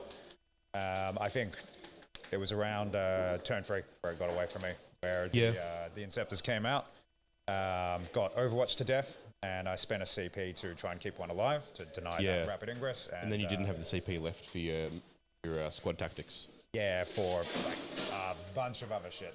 Yeah. And then the wheels kind of came off at that point. And then I think I had a second break where I moved in my Sword Brethren with the Judiciary, who'd sort of come in and hid him behind a wall from Val. And instead of waiting for the Overwatch there, with the aggressors into the Repentia, I moved them a little more in, which meant they still died. And they just didn't get tickled by a heavy bolter beforehand, and the aggressors got wiped by the Repentia. Yes, yeah. It was watching it play out. Went very fast. Went from you've got a lot of threats and a lot of different places on the board to I think we said it a few times that you've just run out of stuff that can do damage. Yeah. You still had plenty of stuff on the board, but it was in the wrong place and couldn't do enough to stop Rhys just coming out and scoring those 2 central objectives. Yeah, and I mean, there was I made a lot with not a lot at the end. Finishing off Val. Having the Rhino delay the Arco-Flagellants for a turn. Yeah, keeping that was very nice. Home. Running over a bunch of jump pack infantry on the way. Look, all of that sort of needed to happen to keep me in the game, and that did, but it sort of couldn't make up for the larger mistakes I made earlier. Yeah, I mean, your last couple of turns were still quite strong scoring-wise. It was just a matter of not being able to deny your opponent for them. Exactly. Yeah. Well, look, how was your experience of the event on the whole of Masquerade VII? Look, I think Jeremy really put it right when he was talking during the trophy ceremony, where I think probably fully half the field was players who are in a threatening position to win an RTT, and maybe 4 or 5 players who would be favoured to win a GT. You would expect to see them on the podium. And you went into quite a few of them too. Yeah, so I hit Boyd and Rhys, and I don't know Oliver well, but he did end up on the podium as well. So exactly, that was 3 players who placed within the top 5. I believe you were Oliver's only loss for the weekend. I was, yes. Yeah. I put him in his yellow submarine, which just allowed him to fucking snipe me for... Yeah, I mean, that is what happens sometimes with sort of Swiss pairings, and there's not a perfect a number there. But yeah, it was an incredible field, and you've played really well. The last couple of years, or the last year in particular, you've made great waves in the competitive scene. It's been fantastic watching you come out and getting the privilege of watching you play. It's been nice to play on stream as well. It keeps the language a bit well, I'm not sure how much it hindered your language, but... What do you mean? I did not swear once, that I recall. Fair enough, yeah. But look, it's been a pleasure to watch you. Thanks so much for being on both games today, actually, which I know can be pretty exhausting. Honestly, it's so unobtrusive with that table setup, you just forget it's there. Thanks, it's always good to hear. Well, look, thank you for joining me here. Thank you everyone for watching and for hopefully liking and subscribing and doing all that YouTuber stuff. We will be back again with a wrap-up of the whole event with the TO Jeremy very shortly. But if this is out on YouTube later on, I just want to say a massive thank you to Dylan. Congratulations nonetheless on what, even though you couldn't quite get to the podium, was an incredible performance this weekend. You've played 5 fantastic games. Yeah, thank you very much. No, it was a great event. And good. Good. Cheers, Dalton. Thank you guys for watching. We'll catch you shortly.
G'day everybody, and welcome back to Risky Rollers for the final time this weekend. We are here with Jeremy Martino. Hey. Now, Jeremy's here for the event. You obviously saw him earlier today, which would be during our Dylan Cowan versus Hugh Titchener Orcs and Black Templars video, if you are watching this on YouTube later on. Yeah, thank you for putting on a fantastic event. Thank you for allowing us to come here and stream it. Thanks, lads, for streaming. You did a great job. Cheers. How are you feeling? I'm feeling exhausted, but I'm feeling really good. Everything went pretty smoothly. I was really kind of interested with the meta going into. I know it's a small tournament, but it had a pretty diverse meta. Like we got to see a few of the new emerging types of lists. We got some Custodes lists, some Morosoli and Drakari. We got the Sisters kind of ascending as well. So I was really kind of interested to see some of those matchups. So it all went really well. No real issues. Bronze, like I guess they were the list, the boogeyman. Yeah. But we didn't really see any. Like we had Boyd that went pretty deep with Crons, but didn't see any Crons really push into the top. So that was interesting. Yeah, I mean we had 4 Crons the weekend. We had 3 Hypercrypt and 1 Optic, and Optic did the best. Okay, interesting. So we've definitely been talking about that a bit on stream as well. Yeah. So yeah, interesting to see. I mean, Boyd. Probably fairly narrow between Boyd and Morosoli in the end to get who got podium. Yeah. Right. So that game kind of got pretty close, but yeah, it was interesting. No Eldar, 1 CSM. So yeah, interesting to see how that's kind of settling down, right? It is. What do you think, Dalton? Yeah, seeing the faction spread was interesting.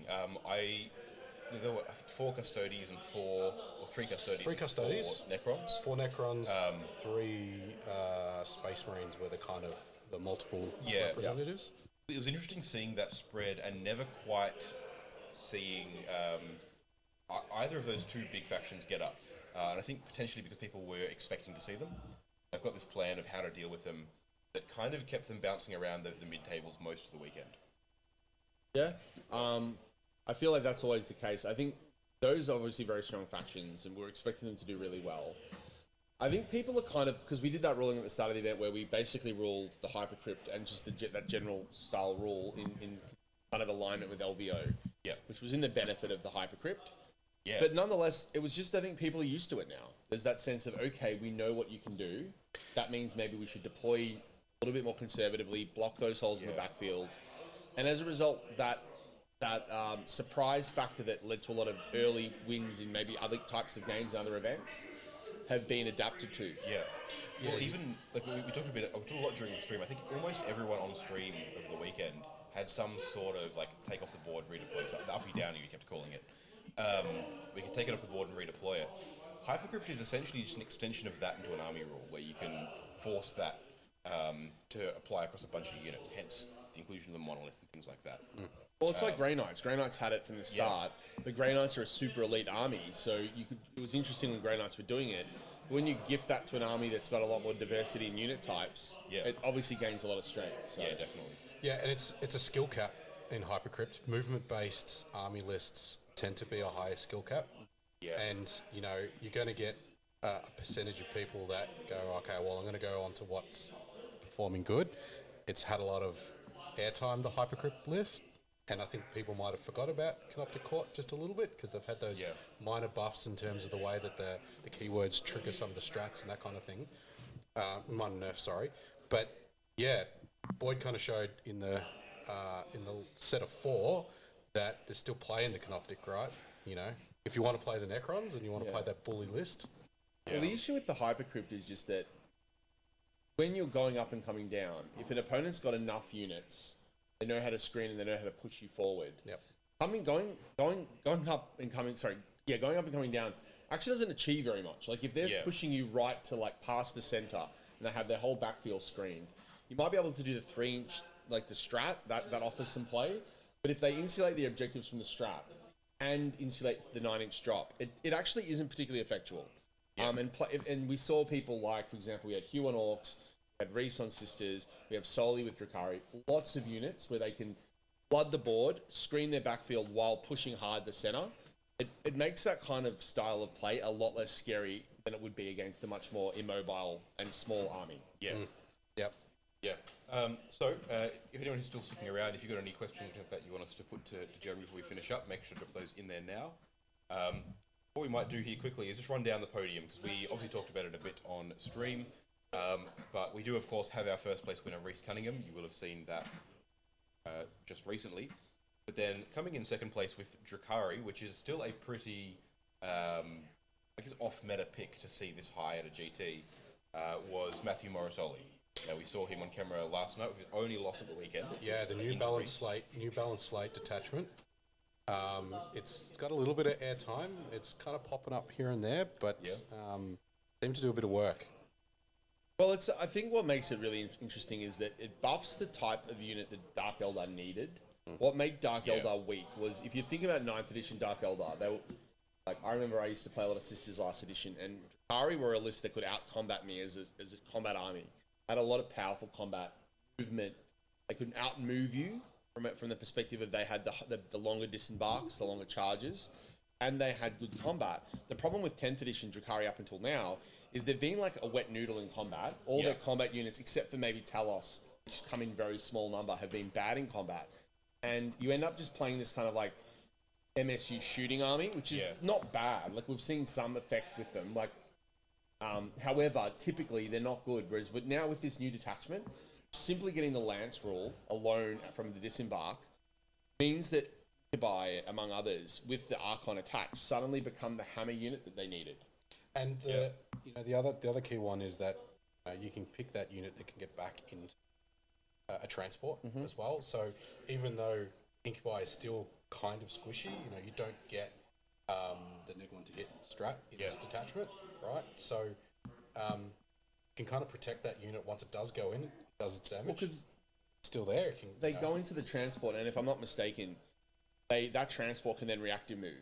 So I believe so. Yeah, we saw Morosoli doing that on. So like it becomes this, like, normally it would be the Incubi come out, kill something, trade up or whatever. Then you just blast them up, like blow them off the table. It's like that's easy done, right? Now they get back into the transport, and then if you go after that transport, it can move, which means you have to unpack this problem in your cerebral problem before you even start moving. Yeah, which is way harder to deal with than before. So it's a huge buff as far as that goes. Yeah, and he's done really well with that over the weekend. Coming in third place as well, our traveller from Brisbane, Oliver Johnson in the Leagues of Votan.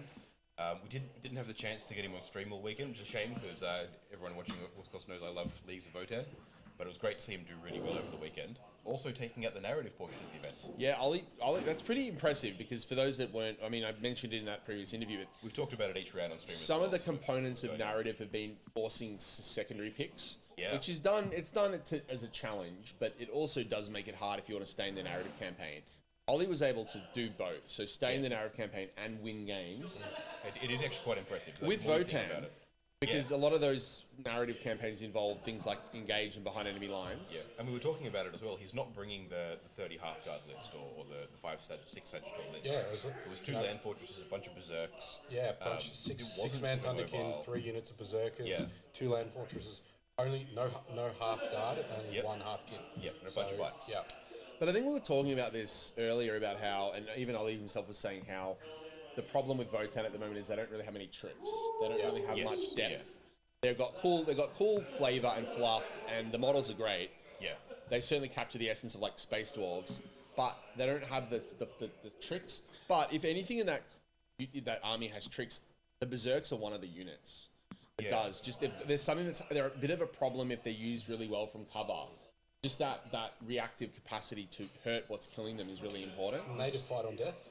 I don't know if it's native. I think it might be a strat. Yeah, I believe so. But it's something that makes it a problem in that, in the right context, it almost becomes like a pseudo fight first, because you can't get around that. If you're fighting them, they're going to hurt you. Yeah, and that's really interesting on models that hit so hard. So and then coming in fourth was Dylan Cowan, who you've just seen on an interview. And of course on the stream all day today, actually, for games 4 and 5. 4 and 5. He's been really good with that. Only losing to, I think he lost to Boyd Morrill and to the eventual winner Rhys Cunningham. And then coming in fifth is Boyd Morrill. We've talked about a lot over the weekend. It is a shame we never quite got him on stream, but the game's never quite lined up with what we wanted to show and the top tables. But he's done phenomenally, as we talked about before, with Canoptek Court. and doing that there. What a diverse top 5. Yeah, actually, yeah, because it's what Sisters, Drukhari, Leagues of Votan, Black Templars, and Necrons. Yeah, but what we see with that is like, and this is something that I've spoken about a lot, but and in Victoria we've kind of adapted to Australian tradition, which is like faction mastery, like picking a codex and getting good at it. Yeah. And we see that with Boyd. Boyd's been off and on Crons for a couple of years. Like he jumped off them, jumped onto other things. Recently he's been playing other armies. Like he hasn't really been on Crons for the immediate future, but he jumped back on with the new kind of rules, and he's doing really well.